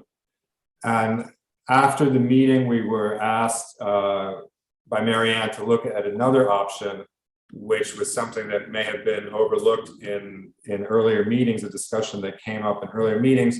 Well, what would be the benefit of reducing the second floor? And is there a way to, by limiting the second floor or splitting the second floor into various areas, that you could open up more views across the top of the building? One of the things we realized when we started to study that is the size of the second floor is defined not by whim, but it's defined by what the program of the second floor needs to be. So the program of the second floor that is the minimum program is what defines the footprint of that floor, and therefore defines the volume of that floor. So we looked at it in the context of what portion of the second floor could you potentially bring down. So in the design that we have, the couple, our client has 3 children. They're looking for 3 children's bedrooms adjacent, on the same floor as the master suite. So, and there's a stair that needs to lead up to there. And I think the one wish list that we left in the second floor was the laundry room on the second floor, which is only about 80 square feet, but that is something that is crucial to their program. And so what we did is say, well, what if you only put 2 bedrooms up, 2 children's bedrooms up, and then you put the other 2 bedrooms downstairs? This is something that's atypical for a 5-bedroom house. You usually have a guest room or a nanny suite on the ground floor, and then you would have the children's bedrooms all on the same, like a family floor. That's a more typical condition. But we say we have to consider something. So this is the impact of a second floor that is reduced to 2 bedrooms up, and the other bedroom moves down. At this point, there wasn't like gym function or other office functions or other stuff that was part of the second floor that could have been moved down. So based on that, we developed a footprint. Again, there are plan deficits that are outlined here, which we can review what the downside of that is. But we developed a plan that limits the second floor to this volume here, and then has lowered areas on the other side, a 1-story portion here. One of the other deficits of this, it would require this area, the garage that we've located in a similar area, and we've lowered that to a lower elevation, and we've lowered the ceiling heights in the garage, but we would still need a second staircase to get up to that second level of the garage. So we are showing this as 2 levels, but it's approximately 4 feet lower than the other volume of the house to try to keep the volume down. So there is, this piece is also second story, but it's at a lower elevation. And then we rotated the main volume of this house again to try to see if we could get any benefit from changing the orientation of this second story to try to open up more corridors. And again, it's still you'll see how that is limited by the setbacks associated with the lot and the shape of the lot. So based on that, what we're showing you is the rendered option is the proposed, and the green is this option, which we're calling option F, which is a reduced second story option. So you see from the Hernandez location 19, there's a negative impact. From the center position 17, there's a slight benefit potentially. And from the 15 location group, again, there might be a slight benefit there. But so again, this is a you know, we've sort of discussed what it means for a project to be feasible. Having only 2 bedrooms up and 1 child's bedroom down is something that the owner would not pursue and does not want to pursue. But we needed to provide you something of what that might do and what the benefit might be. And again, what you'll see once you put a second story here, it does have view impacts. In this case, there could be benefits to the lot, some benefits to the lot all the way to the north, but those tend to be offset by the impacts that this approach has to the lot to the south. And the lot in the middle, again, has, you know, little bits of benefits, but again, the height of this building and the orientation of it means that there's other downsides in terms of what it looks like. So that's where we were on the I think was the largest concern of the board, and I just wanted to sort of highlight the sequence that we've been through these 4 rounds, and that we have put effort into height reduction, and some of the configuration of the building has been driven to try to limit height impacts. So I don't know, at this point, there are some questions that I would like to review with you on Hans' comments, but I'm sure you guys want to talk more about this before we move on to that, if that makes sense. Yes. You said you already lowered the house by how many feet into the ground? 2 feet into the ground. Well, it's 2 feet lower. The finished floor of the first floor is 2 feet lower than the finished floor of the existing house. And the problem with taking it much lower is it starts to get lower than the actual street.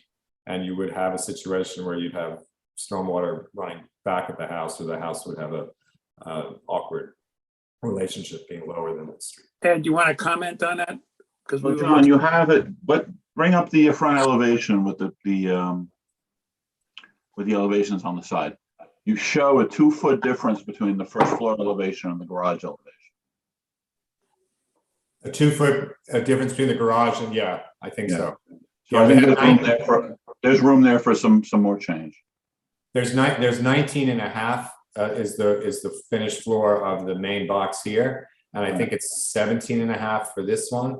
The thing is that the grade slopes up along Fargo Lane on this way. So what's defining the height of the finished house, of the finished floor of the main volume of the house, is actually the grade and the impact that would have on trees in the front yard. So if you see what we'd like you to look into that.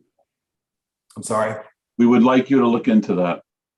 Right, but I'm just showing, this is the 119 line here, Ed, that's coming in, and we've taken the 119 line all the way back here in terms of the excavation. Mm-hmm. And that's what you need to do to get this area down so that you even have the 6 inches that you need to get this out of the ground. So at a certain point, if you tried to take the 118 line, which is here, if you tried to take that 118 line behind the building to drop the building further, you would impact the entire root zone of this tree and these other trees as well as you try to take that down.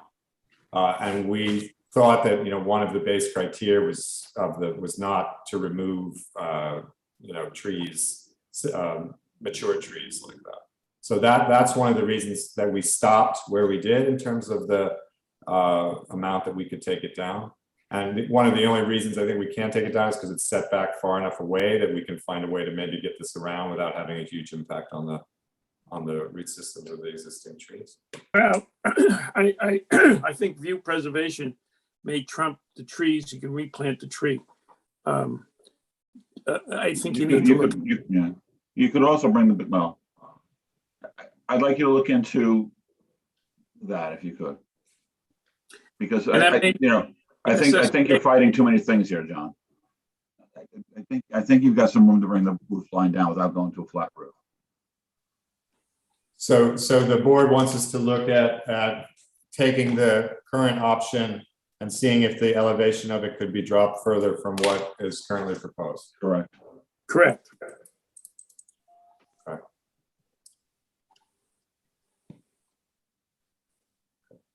And we can look at the impacts that has from a civil perspective and from a You tree. may need a retaining wall in the back in front of the pool, so, and that may add coverage, but I'm willing to look at that.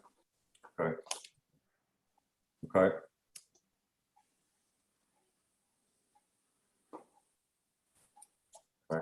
I think, by the way, your renderings and the graphics, it's amazing. It's a good thing we're in a modern age of technology that we can do all this and visualize all this that we're looking at. The previous presentations on these same view preservation things were similar. The graphics are terrific. I don't think we would have been able to evaluate as closely as we are a few years ago. So thank you, John. Especially the renderings are pretty good. But you still have to lower the house another 1.5 feet. And what about you said the upstairs height? What's the height of the upstairs rooms? Right now it's 8'6", and the downstairs is 9'6". Upstairs, we're trying to fight for inches. Were you listening to the 50 Half Moon Lane? Right. They lowered it to 8 feet and made up the 6 inches by, I guess, a little beveled, bring it into the attic. Right. We can look at that. I think right now we only have 36 inches for ductwork and air handlers on the top area. So we can, if we drop it, I'm already thinking that we're going to be using like split systems slims up there, because you can't really get a normal air handler in that kind of space for the second level. Yeah, okay. I mean, we can look at what the impact would be of dropping that further, but that's all I'm saying about like pushing, because we don't have much. The other project that you were looking at tonight had a full peaked roof, so when they push up their ceiling, they still have room to distribute mechanical above, where we don't really. I guess you also just made an argument against the flat roof because you have that air ventilation system up there. Yeah, it's hard to just, that height has to go somewhere. If you're going to go super flat and have no chase space on the roof, you have to increase the package between the first and second floor and distribute ductwork there, and you're sort of back at the same. The results is the same. Yeah, same results, pretty much. Okay, but we can look at squeezing that. I can talk to the client about squeezing that. Some of the sizes of the rooms on the second floor are not that large, so ceiling height reductions are probably not a huge impact. It's more of an issue at the master suite, so maybe there's some other way to get that done with a cathedral or something. Okay, and lowering the house per Ed's thoughts. Okay.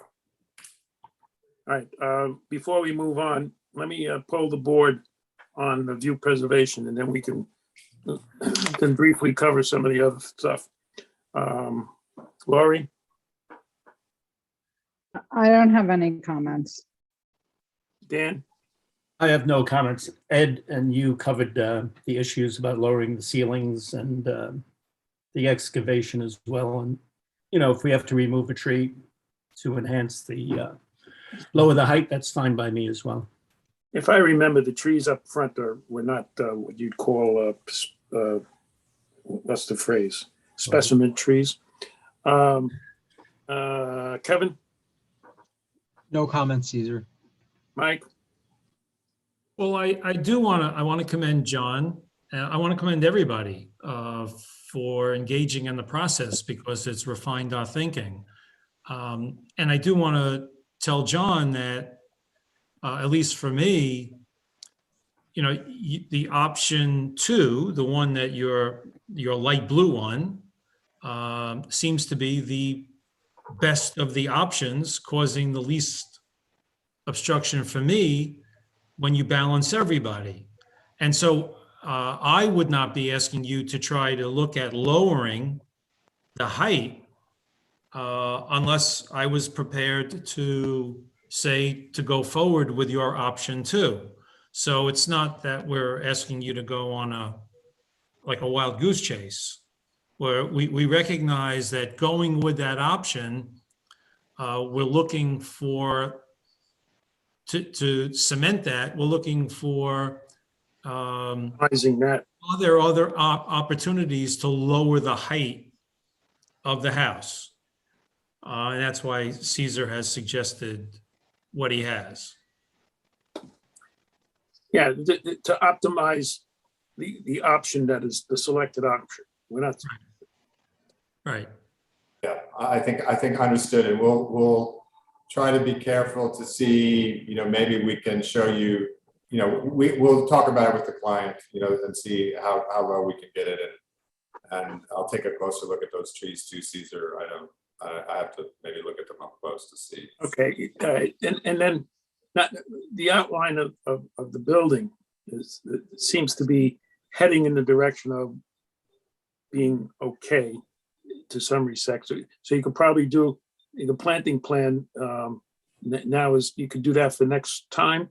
And the current planting, as the rendering, one of the renderings showed, you had the green wall of the typical arborvitae wall, which we'd rather not see. Right. I'm not saying they were arborvitae, they were whatever they were, but it's a green wall that and the type of plant, it has a lot of growth potential, and we do all this effort to minimize the house, and then the plants grow and you can't see the house and you can't see the river because of what you planted. Right. And I think Suzanne made a comment about some of the species that we were showing. I think, we had held on improving this buffer because we wanted to have conversations with the rear yard neighbors about, what kind of species they want to do. And, so we'll work on that and try to make sure that what's there doesn't require pruning to keep it in order, right? We'll make sure that it's a species that, something more like a skip laurel that, maxes out at a certain height, and that you don't have a situation where it's taller than the building. I love the word to describe, the punctuated view of the houses, of the plants, so. Right, okay. I think quickly, if you guys see, I don't mean to cut you off, but if there's a few items, I think you're headed there. There's a few other items that I just wanted to make sure I understand. Well, there's a few that I want to talk about. Slide that up a little bit so we can see the driveway. Oh, sorry. Well, the driveway is nice and it's not part of coverage, but you got more than driveway there. We're considering it parking spaces, and we're not happy with that. So I think what you're talking about, and that's just one of the things I wanted to make sure I understood, is the driveway, the maneuvering space that you need to get out and face forward is what's shown with the arrows. And I think your question is about this area here. I don't know why I can't draw. Hold on a second. Is this area here? Right. So yeah, we need this. I think we tried to keep the impervious and the driveway because of the trees very, very small. So I think I have to look more closely whether you can really get this done the way it's shown, because I think part of the reason of having this driveway right here was to give you the possibility to have to do like a 3-point turn or a 5-point turn to really get yourself in and out of there. So I will look at the actual radiuses and make sure that what we've shown here, the limiting factor, Caesar, was this tree 6 here is like a mature, this is a specimen tree. It's like a mature dogwood, and we're trying to protect this, and we're trying to not have this corner come out further. So we got to make sure that you can actually do this the way the arrows show, and that you don't end up doing something that would be more like, to get out. right? Because it may be a little tighter, but if the case is we can make the review and there's a reduction, we'll get rid of that piece. I feel like we haven't looked at that quite closely enough to make sure that the driveway. And lastly, there's coverage issues that you can go over with Ed. Ed, you want to briefly mention them and then?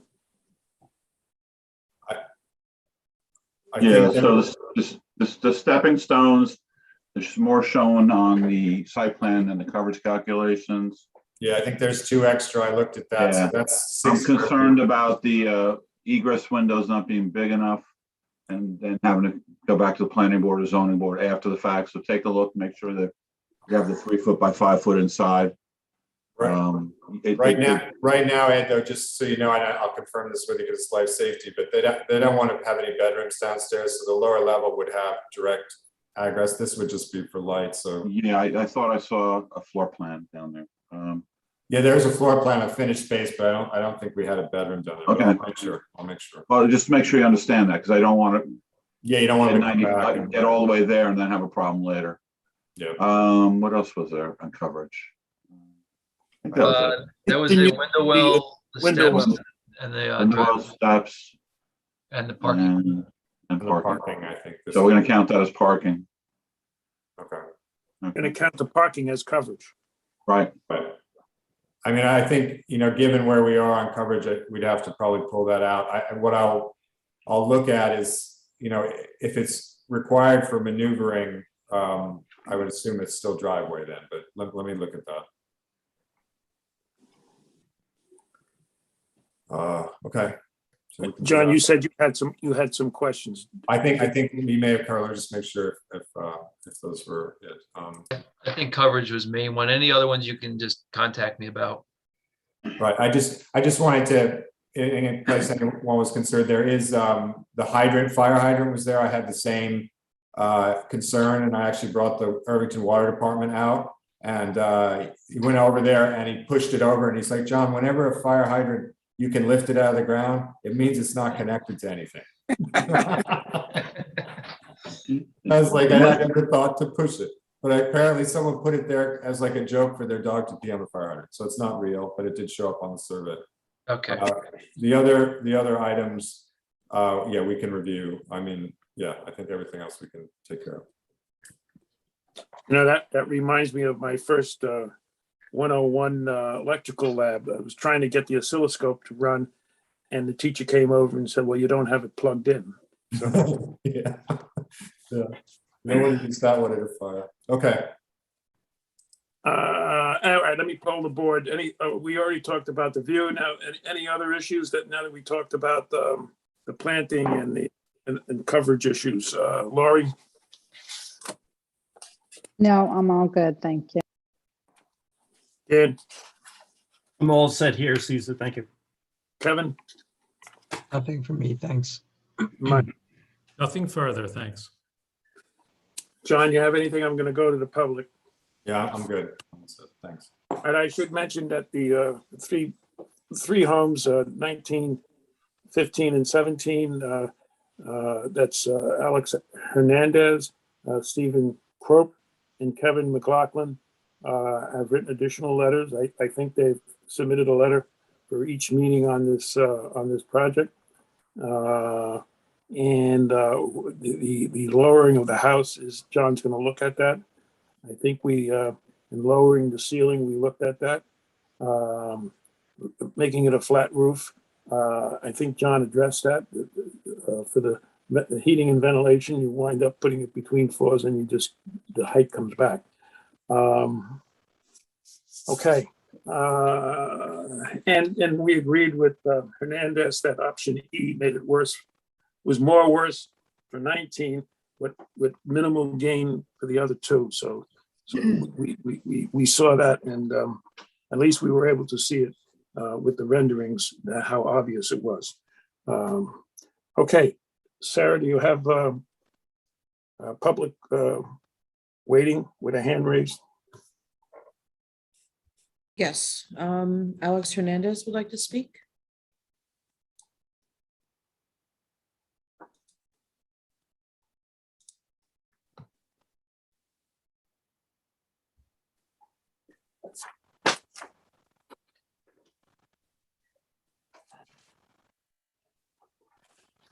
Alex, if you're trying to speak, you're on mute.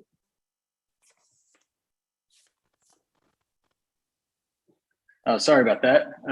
I just gave a great dissertation on something amazing.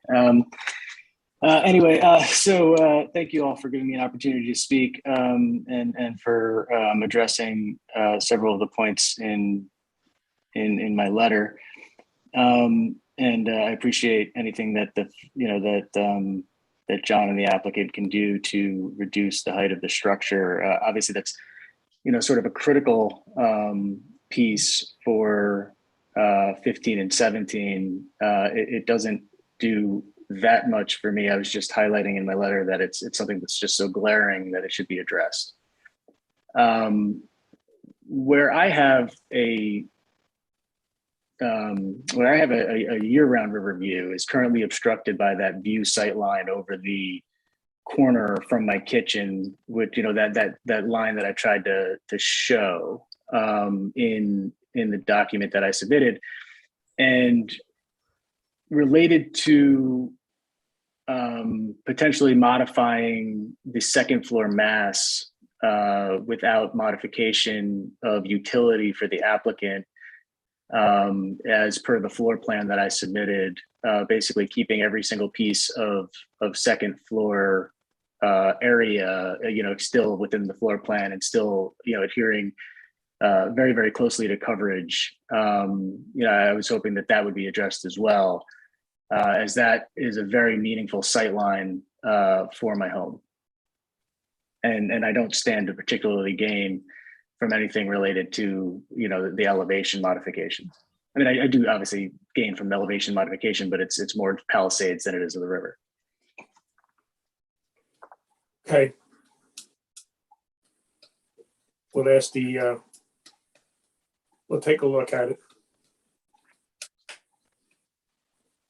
I'm not sure what else can be done. I mean, nothing's going to be perfect here. I'm sure lowering the ceiling and moving the house lower. I'm sure the applicant would like his nice high ceilings, and I'm sure you would like 100% of your views, but we can't satisfy everybody, so everybody's gonna take a hit a little bit. I'm sorry if more are gonna take a hit.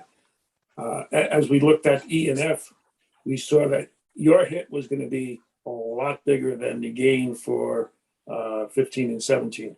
So we agreed with the first part of your letter. And, we've gone through all these options and it's getting narrowed down to how much more can get done. So. No, okay. Sorry, can I respond or no? Sure. Okay, sorry. So with all due respect, Caesar, my point was purely that there is the ability to even shift that mass slightly. I appreciate that you're rejecting my concept of moving it meaningfully, but even a minor shift of that mass on the southern elevation would make a difference. John, take a look at that and we'll see it next time, okay? Okay. John will look at it and we'll look at it for the next time around. Okay. Thank you, everybody. Have a great night. Well, we'll probably be here until tomorrow, the way we're going. Okay, thank you, Mr. Hernandez. Sarah? Next person that raised their hand is the homeowner.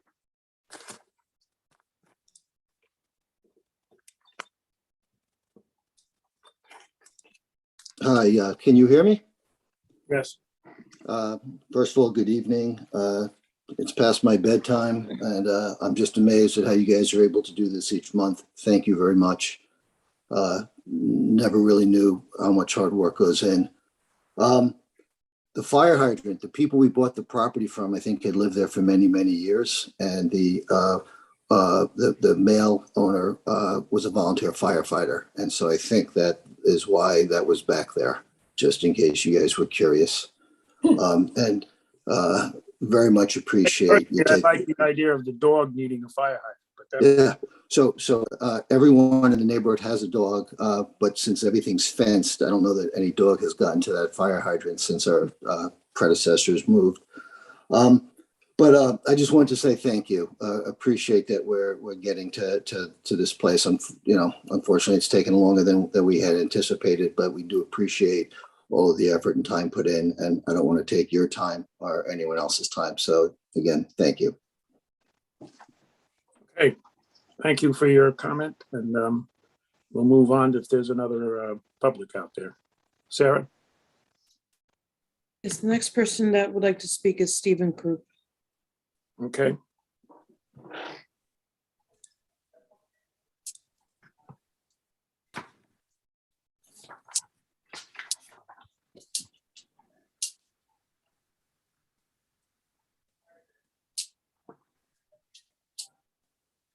Stephen?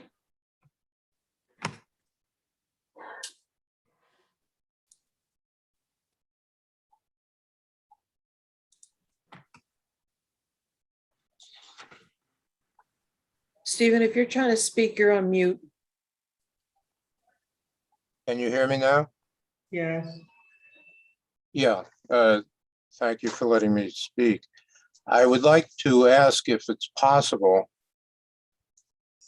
My feeling is that option E is not a minimal gain from the vantage point of 15 Meadowbrook Road.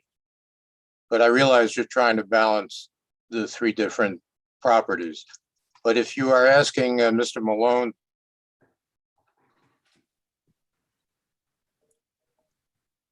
the ceilings and lowering the building into the ground, I wonder if at the same time he might look at option E doing the same, because I'm thinking it is more than a minimal benefit for us. And if in doing so, it turns out that it is not as much of a detriment for Mr. Hernandez, I would at least like to be satisfied to see that rendering as well. As long as you're doing it for the current option, could you do the same thing for option E so we can look at that in comparison at the next meeting? Using all the dropped heights and. Well, I certainly you can, the renderings are there, so I guess we'll ask for adjusting those rendering to, assuming he can lower it the way we suggested. We can certainly put that lower. But my impression of Mr. Hernandez's problem with E, it wasn't a height issue, it was a north-south issue. The house a lot further to the south is obliterates a big chunk of moving to the south. And I don't think it was a height issue for this. So I don't think lowering the house, this is just my empirical sight. It didn't seem like Hernandez was going to gain much from height when it's a north-south issue, left and right. But certainly it can be looked at. Please do. I mean, my feeling is that we are losing such a significant portion of our view that option E certainly was better for us. But it was horrendous for Hernandez. So, but we'll take a look at it. No, I understand what you're saying. Please, all I'm asking is that it be looked at. We might be surprised. You might be. I would. Nothing surprised. Everything surprises me lately. Okay. Thank you. Since the renderings are all there, it's another matter of drawing another line. Okay. Thank you. You're all set, Mr. Crump? Okay. Yeah. Susan, Sarah? There's nobody else raising their hand, and there are no comments in the chat. All right, John, you understood what Mr. Hernandez said about shifting the mass? I wasn't certain myself. I think it would be, if there's any opportunity to adjust the building further to the north. And then I think the group request is to look at option E, whatever reduction that we try to produce for the proposed option. If we look at what impact that has on the option E view impact. Right. Yeah. Well, that's a matter of drawing another line, so that seems pretty simple. Yeah, I think yes. And changing the mass further north Well, because Hernandez is to the south, that may change some of his view, but that may be. That's gonna probably have a negative impact on the other two properties. Well, that would seem what I'm thinking, but I don't know that, so we'll take a look at it. Okay, any Caesar? other comments? Who's calling? Oh. Come on. Sorry, Alex Hernandez has his hand raised again. Okay. Go ahead, Alex. You're on mute. Sorry, this time I'm gonna remember to unmute. No, so that's not actually what I was proposing. What I was proposing was if the western face of what is presently the master suite on the second floor could be shifted to the east, that would peel it, per my letter, out of my view with, no detriment to the other two neighbors. And that's why I was proposing in my letter that, it was just a hypothetical around modifying the floor plan, that you could modify the floor plan, keep all the pieces on the floor, and where can you find coverage over the patio, right? So that was the concept that kind of underlined the analysis. But let's say that you guys are not interested in entertaining something related to such a significant shift of the southern suite, right? It's essentially the master suite. But a more modest shift would still have a positive impact. And we're only talking about the second floor. We're not actually talking about moving the house. So there wouldn't be any detriment to my neighbors, which was the underlying premise of my letter. Got that, John? I got that. I would maybe add the caveat that there is other design thinking and other criteria that goes into the massing of the building, of a classical building. So yeah, I got it. I will see what we can do on that side. I thank you for the clarification, Mr. Hernandez. We misinterpreted what you were talking about. I'm glad you came back. Okay. You all wrapped up. Any more public, Sarah? There are no more hands raised in the chat. Any of our board members having heard some of the comments from the neighbors, any additional comments from the board? So, Laurie? I just hope that we're moving closer to resolution. I think we all do. Dan? No further comments. Thank you. Mike, Kevin? No. Nothing further. Okay, we're done. We'll see them next month. We're moving on. Thank you. Thank you. That was Fargo. Going to number 8, 23 Hudson Avenue, 2021-19.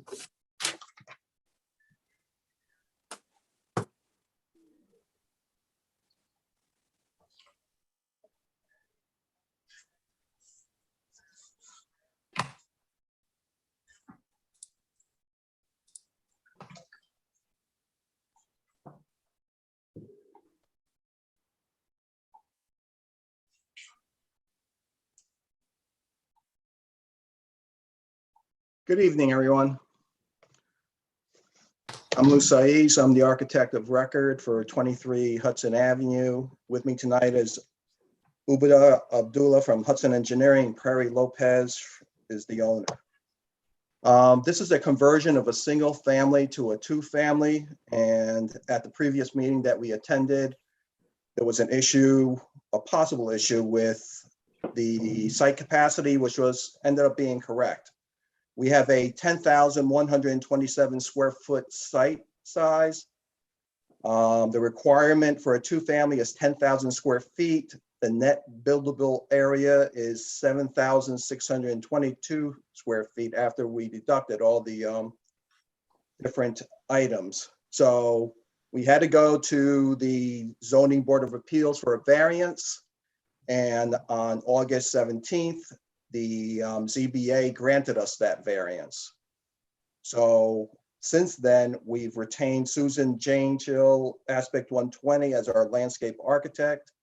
She's worked on a site plan. We also have an issue with two other items. Coverage allowed is 2,020 square feet. The existing house has 1,987 square feet. The proposed is 2,163 square feet. So we need a 143 square foot variance.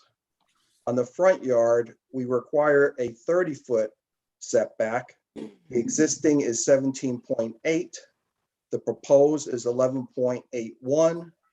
And so for the proposed front open porch, we need a 18.19 foot variance. And for the second floor addition over the existing, we need a 12.2 foot variance, which is trumped by the 18.19 foot variance. So I think the next move for us would be to be referred to the Zoning Board of Appeals to go for the two additional variances and then come back to the planning board, I guess. I mean, you tell me. Well, we got quite a few things here. You're not finished with us. I think you have to come back to us first. There's watercourse, wetland, floodplain permits. The water main back there, the retaining wall needs to be repaired. And protection of the water main has to be taken care of. You may address that water main protection with stream stabilization. We don't know that. There's no fence details, and the coverage needs work. Ed, were we happy with the way the coverage was calculated? Doesn't it need to be fixed? There seems to be some coverage behind the garage that's not on your coverage calculation. Remnants of a patio. Yeah, It shows Perry, in the photo. It shows- sorry. Perry Lopez, the owner, said that he's going to be removing those pavers. He wants. Then identify that on the plan as such, so that we know. Okay. We want to be sure of what the Yeah. coverage is. No sense going for a coverage variance if we don't know what the coverage is. Now, the existing garage needs a floodplain protection. In other words, you got to flood-proof the garage. There needs to be a planting plan. I don't see one. At least I didn't see one. And let me. I'm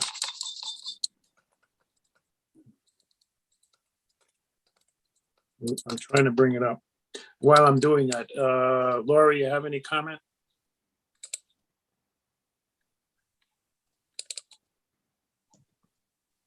Laurie? Sorry, I was trying to unmute. No, not right now. Thank you. Dan? No comment at this time, Caesar. Thank you.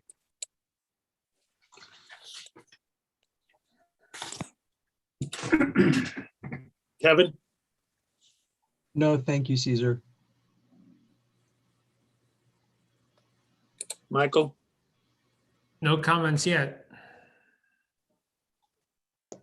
All right, let me open the file on the, okay, got it. It took me a while. He's got it on the screen. No, not that. The planting, Susan's, It's the 23. landscape plan. no, I'm looking for her recommendation. Provide detail of the proposed fence. We already said that. Address eroding stream bank. Those were, we already said that. The landscaping has been included that proposed blah, blah, blah.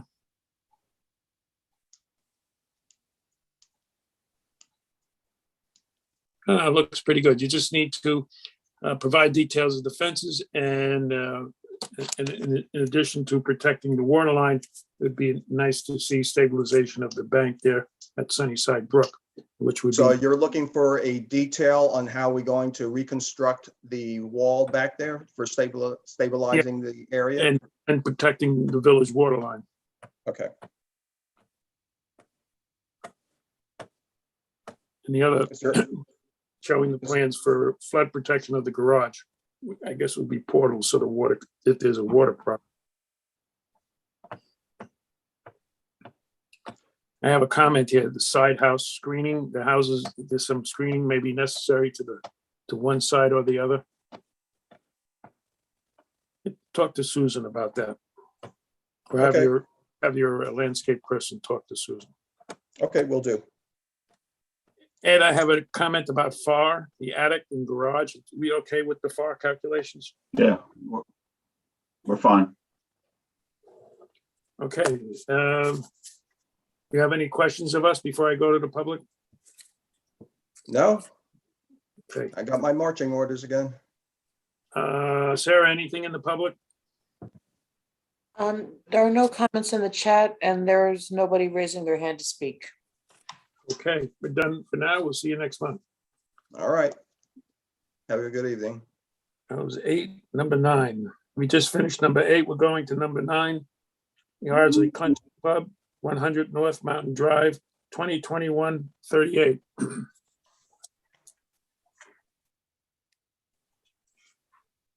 If you're here representing the application, if you could please hit the raise hand button.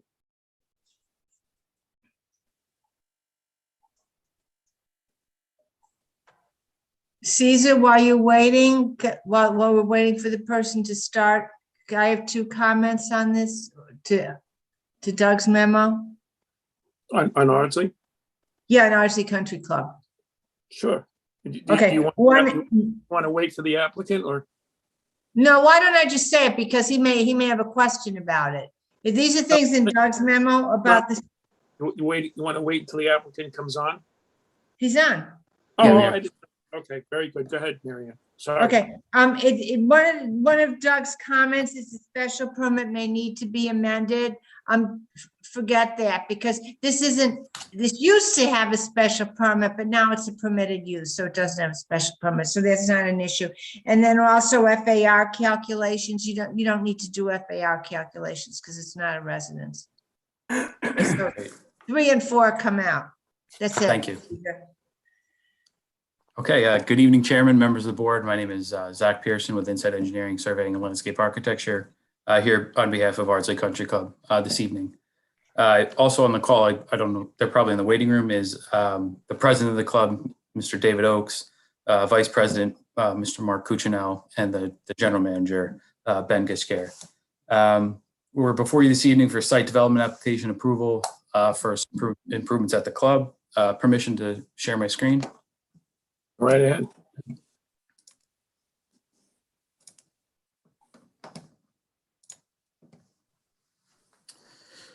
So this is the overall plan for the club. The club is proposing to install 2 additional paddle tennis courts in the vicinity of the existing clubhouse. There are 3. I'll zoom in, but there are 3 existing paddle tennis courts in this location, and the club is proposing to install 2 additional paddle tennis courts at a lower elevation. And the other part of the project is the replacement of the existing halfway house. There's an existing halfway house on the course, and they're proposing to remove the existing one and install a slightly larger halfway house in the same general location. So if I can scroll down here, you can see this is the paddle tennis improvements. These are the 3 existing courts. This is the entrance circle putting green. These 3 courts are at a higher elevation. I'll get into that as we got on the grading plan. These 2 courts would be at a lower elevation. These would all be connected via a wooden walkway, like a decking system that you come down from the parking area, down to this court, down, and then you access these courts from that location. Panning across the screen, this is the proposed halfway house.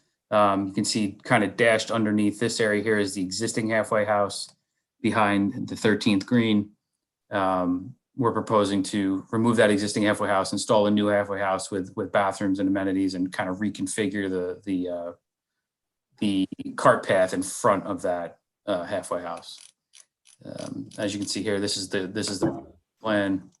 The 3 courts, if I zoom in a little bit, you can see the 3 existing paddle tennis courts are at, these 2 are at roughly elevation 360. This one's at 349. We're proposing that these 2 courts be at 343 and 348. Again, existing wooden walkways with a proposed wooden walkways that would come down, provide an additional connection to this court, we would be removing, there's an existing walkway that comes down the southern side of this court that would be removed. Kind of consolidate the access and get a little bit better flow between the courts, and then get to the two new courts. And then if I zoom in on the halfway house, we're proposing, again, cart path improvements, new halfway house here, stormwater treatment in accordance with the village code. And then we are proposing 2 utility connections, water service connection for the new building and a sewer force main connection, sewer connection for the building as well. But where does the sewer go? The sewer goes, if you go back to this first sheet, the sewer goes, there's an existing sewer manhole at the maintenance facility. Here, it's proposed to install a sewer force main in previously developed area on the golf course, basically in the rough, cut across, and you get down to an existing sewer manhole at the maintenance facility. And then the water service connection. Where does it go? Not to interrupt, but do we know whose service that is? Is that Irvington Sewer or Dobbs Ferry Sewer? I believe this is Dobbs Ferry. Do we need a letter from Dobbs Ferry that you're going to do that? I'm not sure. I've reached out to the building inspector. I've yet to hear back just about how we would proceed with this. We could connect to a sewer manhole in Irvington. There's, it's up near the clubhouse. Yeah. It's a lot more disturbance in the areas that were just redeveloped with the clubhouse improvements. That this is kind of running through rough. You're going through grass areas. Pursue Dobbs Ferry. I don't have an answer. I just was sure. concerned about it. It's not a lot. It's just more. I hate to approve a sewer line to another village when the village may say no. Right. I don't see why. What I'm concerned about. All right, go ahead. Yeah, we can certainly, we're certainly on that. And then as far as water service connection, there's an existing meter pit behind the 18th tee box.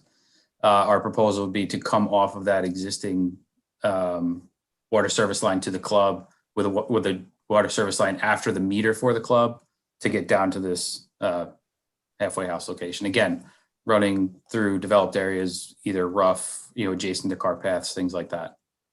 All right, bring it down a little bit so we can see Halsey Pond. Sure, Halsey Pond's okay. That connection is borders on Halsey Pond. You're going to have to show the details of that work, siltation protection there. Absolutely. Right where the back of that, what's that, the 17th hole, the back of that. Now, there's a gully, a natural gully that runs down to the pond right there, right where you're working. Okay. And if you look at, we don't want a rainstorm while you got an open hole there. It currently runs down, and while you're working there, we would like to see some remediation to the current circumstance where there's water from the golf course running down into Halsey Pond. And there's even a pipe underneath the pathway to carry that water to the pond when it runs down that hill from the back of the hole 17, the green of hole 17. And there's another washout at the front of the green for 17 that runs down the hill and over the path. And if you could take a look at that as to the runoff from the fairway and the green that runs down the hill and into Halsey Pond. As long as you're doing the remediation at where the connection is, the same crew can take a look at that other washout. We'll absolutely run that by the club. If you were listening earlier, we think highly of Halsey Pond, so this is an opportunity to fix 2 instances of golf course runoff going into the pond. Okay. Thank you. Go ahead. You finish what you're saying. Yeah, that was kind of the presentation in a nutshell. That was really All right. Somewhere there's a requirement to have 20% of the property has to be open space, and you need to do the calculations to demonstrate that that's still accurate. Mary Ann, you know where that came Yeah, from? it's section 224-47.2 D2, D like David 2. And it's a minimum of that has to be open space, not including fairways, tees, greens, or other areas of active recreational use.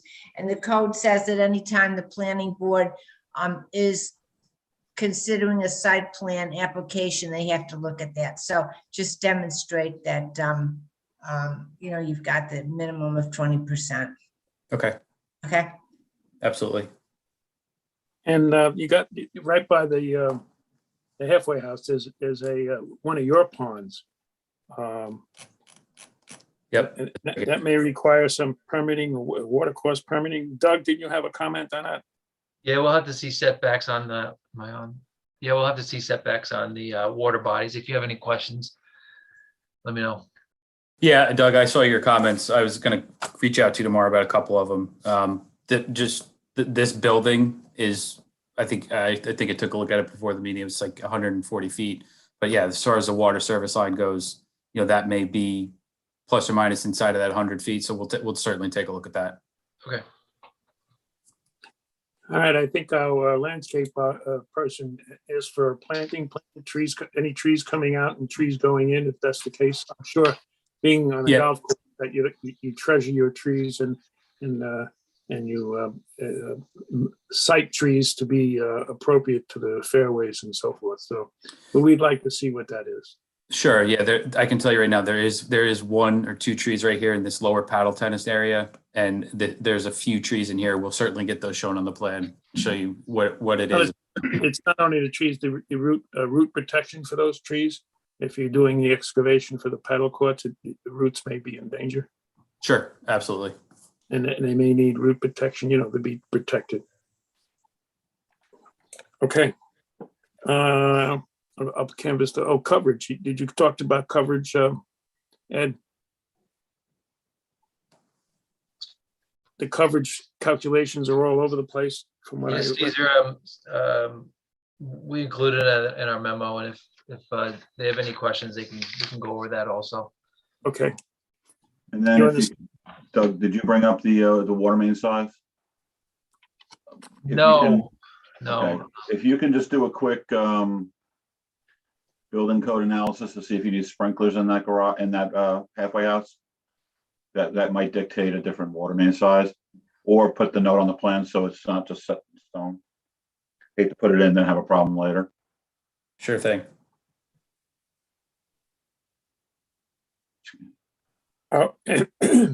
And you might want to work on an EAF form. If you got everything else in order, we have to go over that. This project will need an EAF. I believe we submitted a short EAF. Mary Ann? Yeah, I think they submitted the EAF, yeah. Oh, they did, okay. Okay, we'll go over it next meeting, but assuming everything else is covered.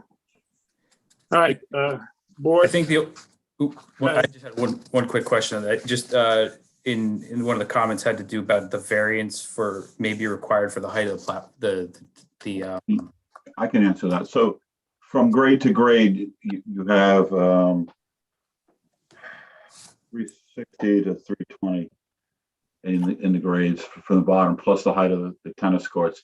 Because they're all connected, it's one structure. Maybe you can design around that. Maybe you can give them their own pathway or raised platforms. Because they're all combined by the walkways, it's one structure. So the highest one and the lowest one are combined. Because they're connected by one pathway that connects them? Yeah, I mean, it's a technical variance, but it's a variance. Okay.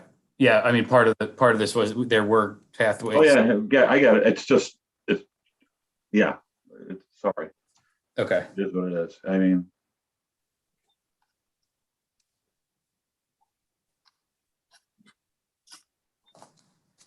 Okay. Yeah, that was really everything else. I can give Doug a call tomorrow and just go through it. Things like that. Okay, we done? All right, board, do we have any questions, Lori? Oh, good, thank you. Dan, All set here, Caesar. Thanks. Kevin, One quick thing. I know in Doug's memo, it talks about lighting, and talks about how dark sky compliant. I mean, is there anything special case related to this? Just because, I mean, I assume there's lights that these courts would be intended to be used at night. I mean, it's the same requirements as you would typically require. Yeah, this is just a standard comment, just to make sure they're not putting anything not compliant up, and I don't think they are, right? No, I mean, we have, the 3 existing courts have lights. The 2 are proposed even lower. The court consultant that we're working with is going to be preparing a lighting plan to show you guys the fixtures and the photometrics associated with those 2 lower courts. So that will be submitted with the next submission. and keep in mind that our ordinance on dark sky. Absolutely. Thank you, Kevin. That was pretty good. Mike, No questions. Sarah, anything in the public? There are no comments in the chat, and there is nobody raising their hand to speak. Okay, thank you for the presentation. We'll see you next month. And I'm particularly looking at that protection of Halsey Pond. Understood. We just went through a lengthy, you were listening, a lengthy. Oh, I was listening. I was listening. Okay, so this is an opportunity to further protect an existing condition or fix a condition. Okay, thank you. Great, thank you. Moving right along to number 10. 61 Butterwood Lane West, 2021-37.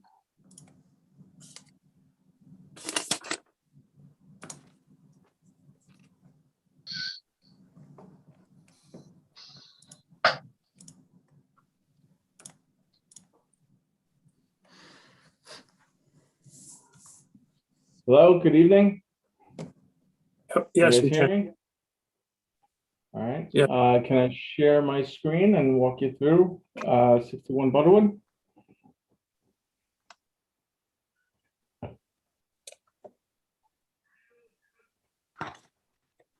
Okay, can you guys see my screen? Yes, sir. All right, good evening. I'm the architect and I'm basically discussing 61 Butterwood Lane on behalf of the Parvin residents. We are trying to build an above ground pool, which is going to be, we're going to extend an existing deck that's at the rear yard and put in an above ground pool, which will be basically attached to the deck or be able to be accessed from the above platform deck. Our lot is between Hamilton Road and Butterwood Road West. So that means we have 2 front setbacks, which we are meeting the setbacks. So we're not looking for any kind of variance in that regard. Just to give you a sense of where we are. This is Hamilton, this is Butterwood, this is our property sandwiched between the 2 other properties adjacent. This is the rear facing of the house currently as it is today. This is the existing deck or raised platform deck that's currently there. It's a 2-tier level deck that's currently there. This is the northwest side, which you'll see that there's tall plantings, or I like to call green giants, basically provide coverage from the lower ground level all the way up. And they ride the entire property line all the way to the rear yard. As you can see here, it continues through. This is facing Hamilton. This again is facing Hamilton. And this is as it rides through. Another picture facing the same yard. This is Hamilton looking up towards the property. Again, Hamilton. This is as if I was looking straight into the rear yard facing the deck.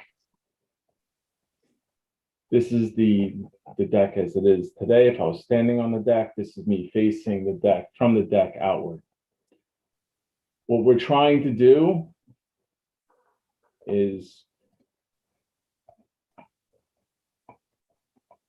This is the property now. This is the existing deck, which we plan to remodel. We're stepping down a couple steps onto a second tier, just very similar to what's there now, coming down to another level, and this would be the above ground pool location. We're still within our setbacks. We're not, again, adjusting any of the setbacks in that regard. And then we'd come down a couple steps, so it'd be a step down, a couple steps down, and a few more steps to grade.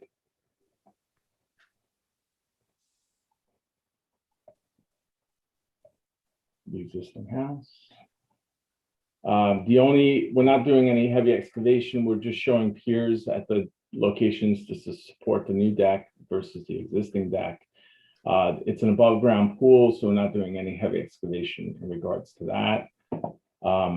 We're not affecting any of the existing planting. We're not moving or changing any existing planting.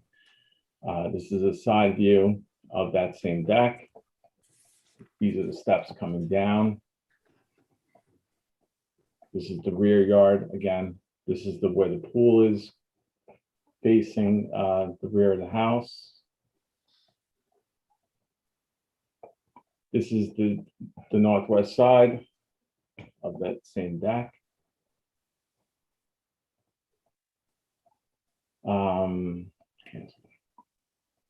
So we're looking for a little bit of additional coverage based on what you can see here. We're not up against any setback issues, but our coverage, the existing the allowable was 16%. The existing was around 15.6. With the proposed, depending on how we look at the above pool, we're at 18.2. And this is how we calculated the square footage, the coverage.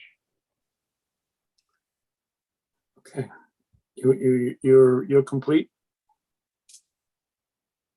Are you finished? At the moment, yes. I'm looking to you guys for questions. We did receive Hans Engineering's initial comments. We plan on responding to these comments throughout. Well, part of those comments was that the coverage needs to some upgrading, the coverage calculations. Yes, one of the coverage questions was in regards to showing the existing platforms for the AC units, which we can certainly do that. You'll see them here in this photo here. There's 2 units on the side. They're not taking up a large amount of coverage, but we need to add those on there. And the front walk, a little bit of that front walk. The front of the house, yeah. It's small, but there's enough there to count. The driveway doesn't count, right? So it's the from what I can take. It's on the survey. It shows on the survey. Right. So on the survey, I think what you're talking about is this little bit of path you're talking about here. That archway is a covered porch. There is no path here. And there's no path. Yeah, no, right there. No, it's just a small front stoop. The front stoop. Yeah, just to your right a little bit. Yeah, this right, we're talking about this. Yeah. Yes. Okay. And then the only thing I didn't see was the pool guards. Please read the Irvington pool code. Anywhere they can walk up to it, you need a 5-foot fence. All you have is 3-foot rails going around it. And I don't see a gate. Well, there's a gate at the stair. Yeah, but it's only you're showing all 3-foot railings. There's 3-foot railings going around, and there's a self-closing gate, which but the 3-foot railing doesn't count as a guard in the New York State Building Code. Right. So you're asking for a guard or the Village of Irvington pool code. So you have to get a little more creative. Okay. Well, we certainly can address that. Yeah. All right. Some other technical. You got a heater under the deck.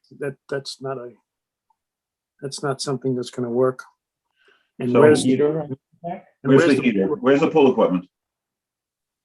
The pool equipment, we're planning on surrounding with plantings, probably out. We haven't we don't have all the technical ends of the, as Hannes pointed out, we need to supply more information regarding the pool equipment. Right. Well, if it's outside the deck, then it needs to be added to your coverage. Okay, because we're gonna put it on a platform, that's why. Well, no, because it's, yeah, it's any combination of building material is building in Irvington. Right. So the equipment itself, even if it wasn't on a pad, is coverage. Right, so once we determine the size of the equipment, we can certainly show the size of the pad. And then if there's a pool heater, you have to do a lot of homework and research. They don't go under decks by manufacturer very well. Right. So make sure if you're planning that, you plan it well. Okay. Does it matter if it's electric or propane? Oh, yeah, well, that's what I'm saying. If you do an electric one, you're planning it well. If you do a gas one, you're not planning it well. No, we're planning on doing an electric one. I know that for sure. Okay, that the gas moratorium will give you a hard time anyway. Yeah. And your filter system is going to be a backwash system? If so, I don't know where the backwash might go. Well, that's why I think we're gonna have to give you guys more information in regards to the spec of the pool, the equipment, which will answer a lot of those questions in regards to how the pool is gonna function. Okay. All right, and then I'm sure Doug attached our landscape person's comments and something about Yes. screening. And so that needs to be, and also, and I agree, it appears that there's not much room to get back there with any kind of equipment. How are you going to get back construction access? Well, my initial thought was, we'll certainly show where the material, like a stockpile detail, and where we can do that kind of stuff. But there is a little bit of access here to come in, and I could show that in the photo. Oh, so you wouldn't come in from Butterwood? You'd come in. It's possible. I think we have to be honest, I think we have to go back to the pool company and discuss with them their means and methods to getting the materials on site, and also in regards to the contractor and how he would like to proceed in getting the materials on site. But my thought process would be to come, there's a little bit of access here through Hamilton to come direct to the back of the yard. As opposed to coming in, because there's not a lot of room on the sides here. That to come doesn't through. appear. Does not So, appear. I mean, we can certainly look at possible ways of getting the materials to the rear yard. Okay. If you're going to use the rear yard, you're going to need to talk to Doug about the tracking pad and how we're protecting stormwater during the construction. Yeah, we need to. You have to show it on the plan. Yeah, there's a comment here about the drainage and how we're going to address the drainage. And there's plantings along Hamilton that if you're going to go access there, you might kill some of them. So that has to be. Well, addressed. yeah, no, I know, and that's a concern with using Hamilton. So one option is to utilize the driveway, right? We can certainly stock some of the materials on the driveway, or utilize and bring it toward hand bring it to the back. You still got to get to the backyard. So all right. Well, they would have to bring it by hand, piece by All right. piece. Well, you can explain that to the next meeting. I think we're gonna have to address that way. The only question I have to you guys is in regards to that drainage question, because I understand Irvington only allows us to drain a certain amount of it into the system. What would you guys like to see as far as additional drainage for the pool? Why don't you call me? We can go over it and make sure you have it all set before you submit anything. I can certainly do that. Okay. Okay. I think we're done. Comments from the board, Lori? All set, thank you. Dan? I'm good here, Caesar. Thank you. Kevin? My only comment is, I guess if the coverage is already over in what's showing here, it sounds like there's a few other incremental increases that were noted. So I guess it'll be interesting to see how much more it goes above. Yeah, I agree. And I don't think we're going to see a dramatic change because, like I said, it's just this two small pads here. It's going to be this guy here, and then it's going to be whatever the pool equipment is. But it is an above ground pool, so I don't foresee large equipment going back here. Okay, Mike, Nothing further. okay, Sarah, anything in the public? There are no comments in the chat and there's nobody raising their hand to speak. Okay, I think we wrap this one up. Thank you very much for your presentation. We'll see you next Thank you. month. Thank you very much for your time, guys. All right, we're moving on to the last, number 11, 18 Meadowbrook Road. That would be 2021-36.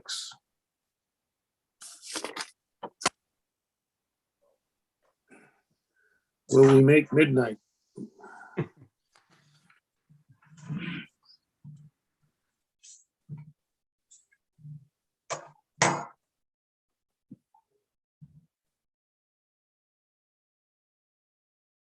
You're on mute, Doug. Sorry. Knew there was another button to press. Hi, Douglas McClure for the Staberskys at 18 Meadowbrook. I'll share my screen now.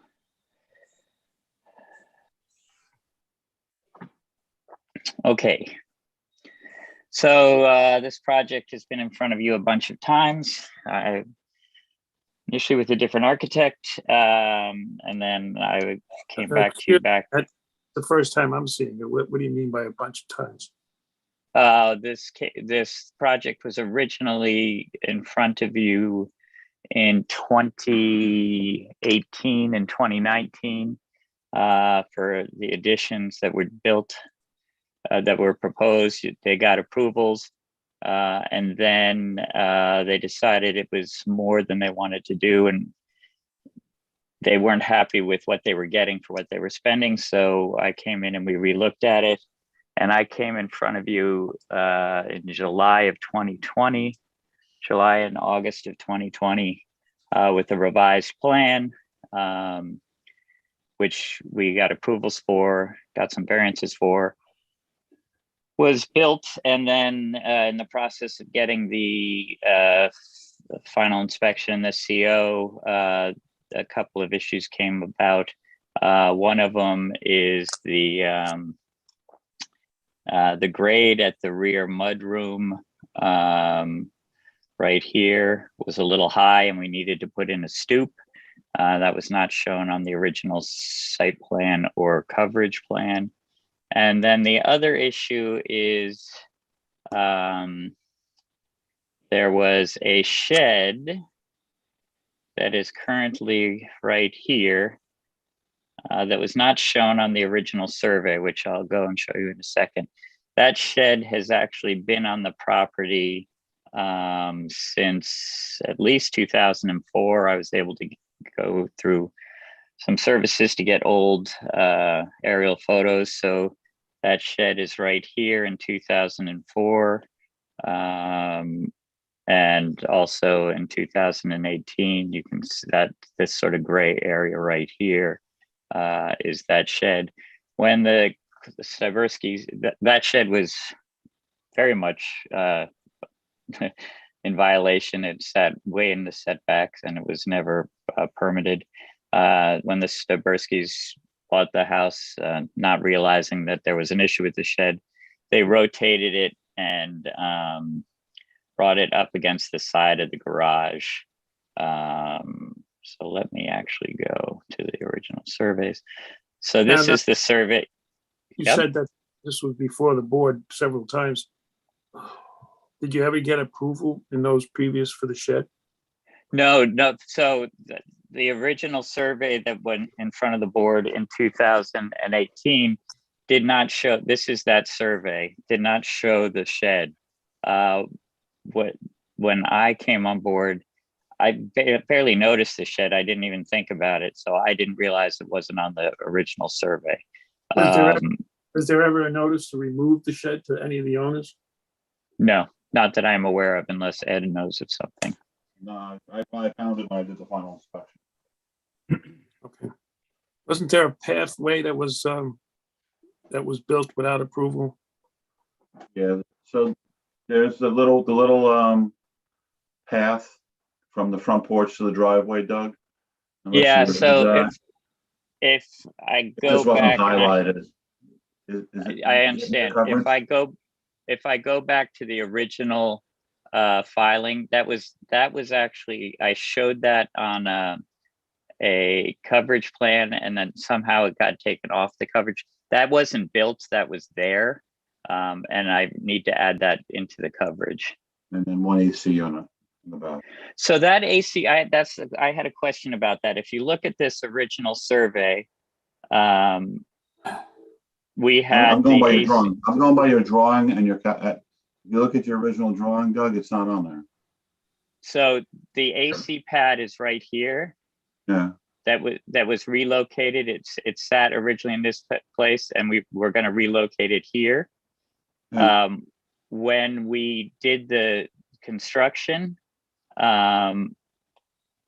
we moved that instead of putting it to that side of the door, we put it over here. It actually takes up the same amount of space, but that's the unit that we originally showed in the other location. There's now two there. But it's on the same amount of pad. Okay, check your calculations on your worksheet. I will. I was We just very want it right. We don't want to come back again. I totally understand. But I know it's the same pad size that we originally did. So on that on the worksheet that wonderful coverage sheet you did, I showed the mechanical equipment pads as 16 square feet, and that's what we have right there. Doug, I think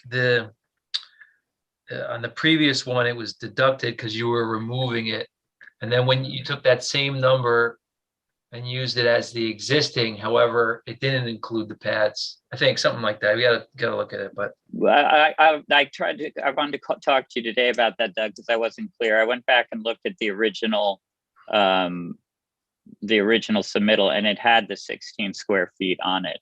So I'm not sure. We'll have to go over that. Call me tomorrow and we'll figure it out. Yeah, Doug, just go through all the numbers so we don't have to do it again.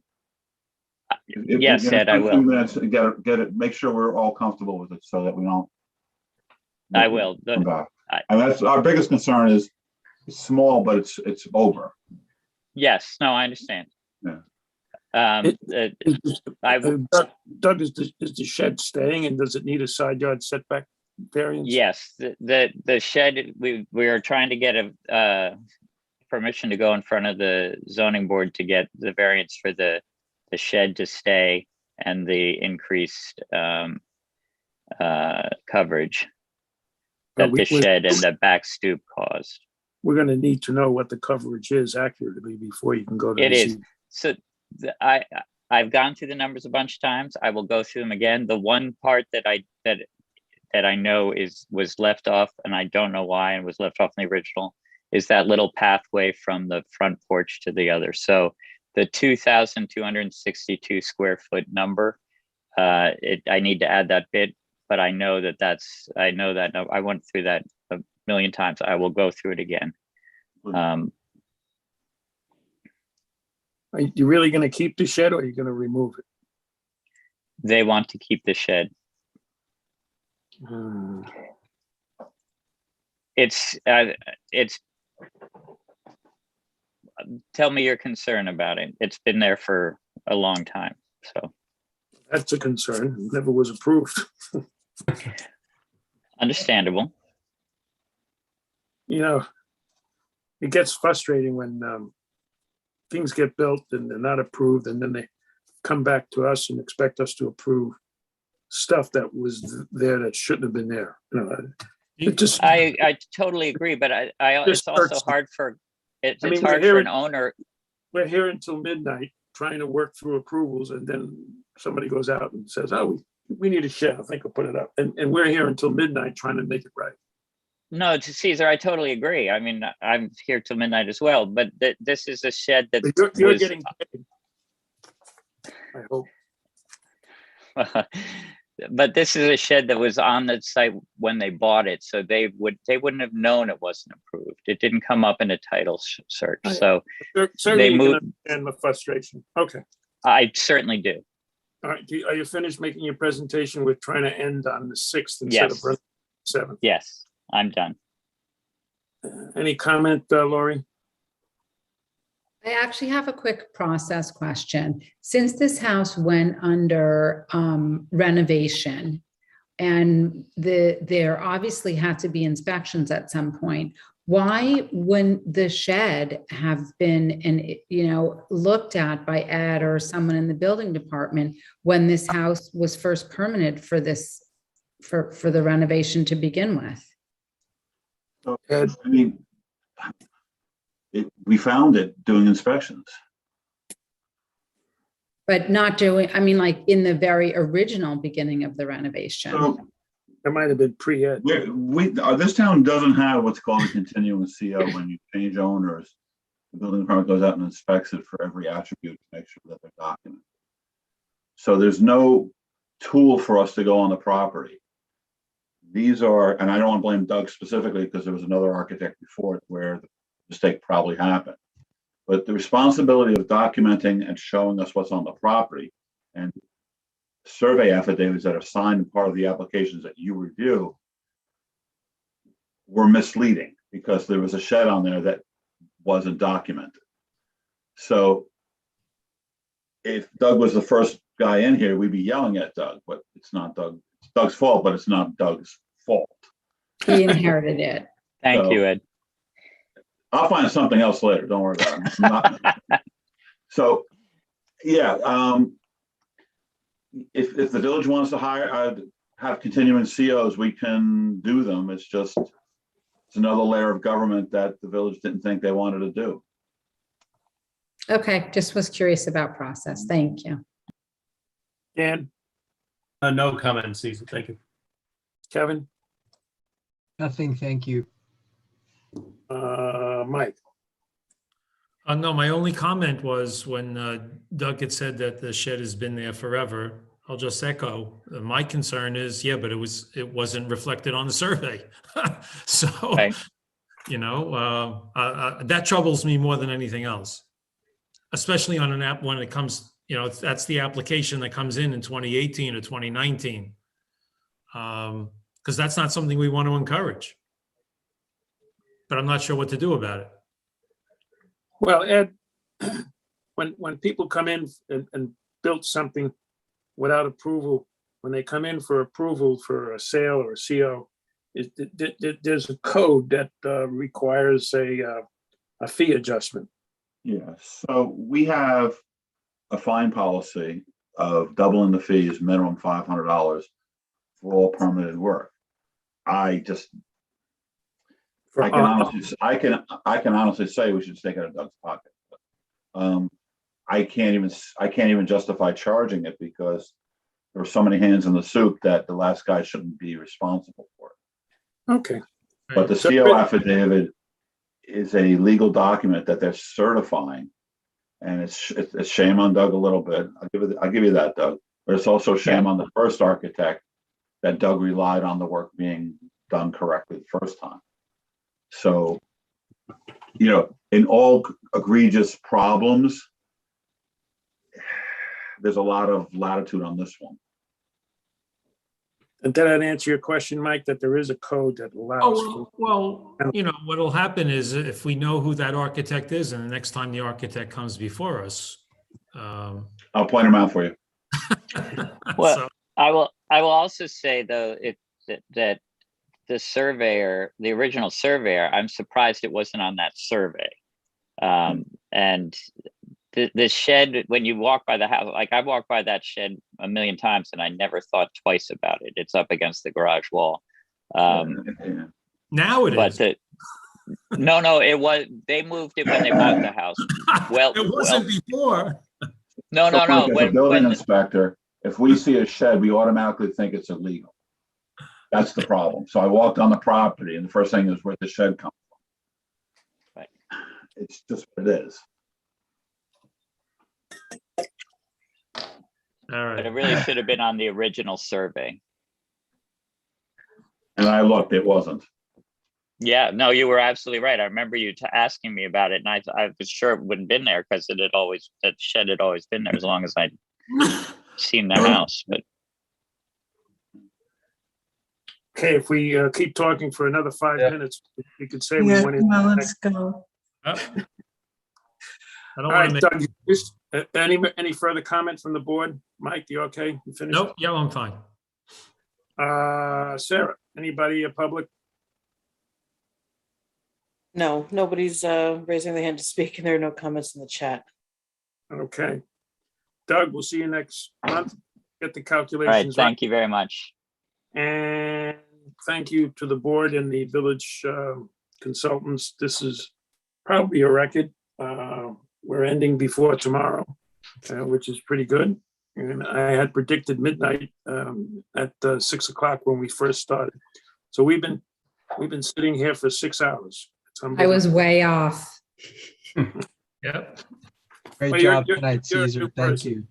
Yeah. Good Good night, everybody. night. Thank you. Good night, everybody. Thank you. All right. Thank Good you. night, everybody. I know.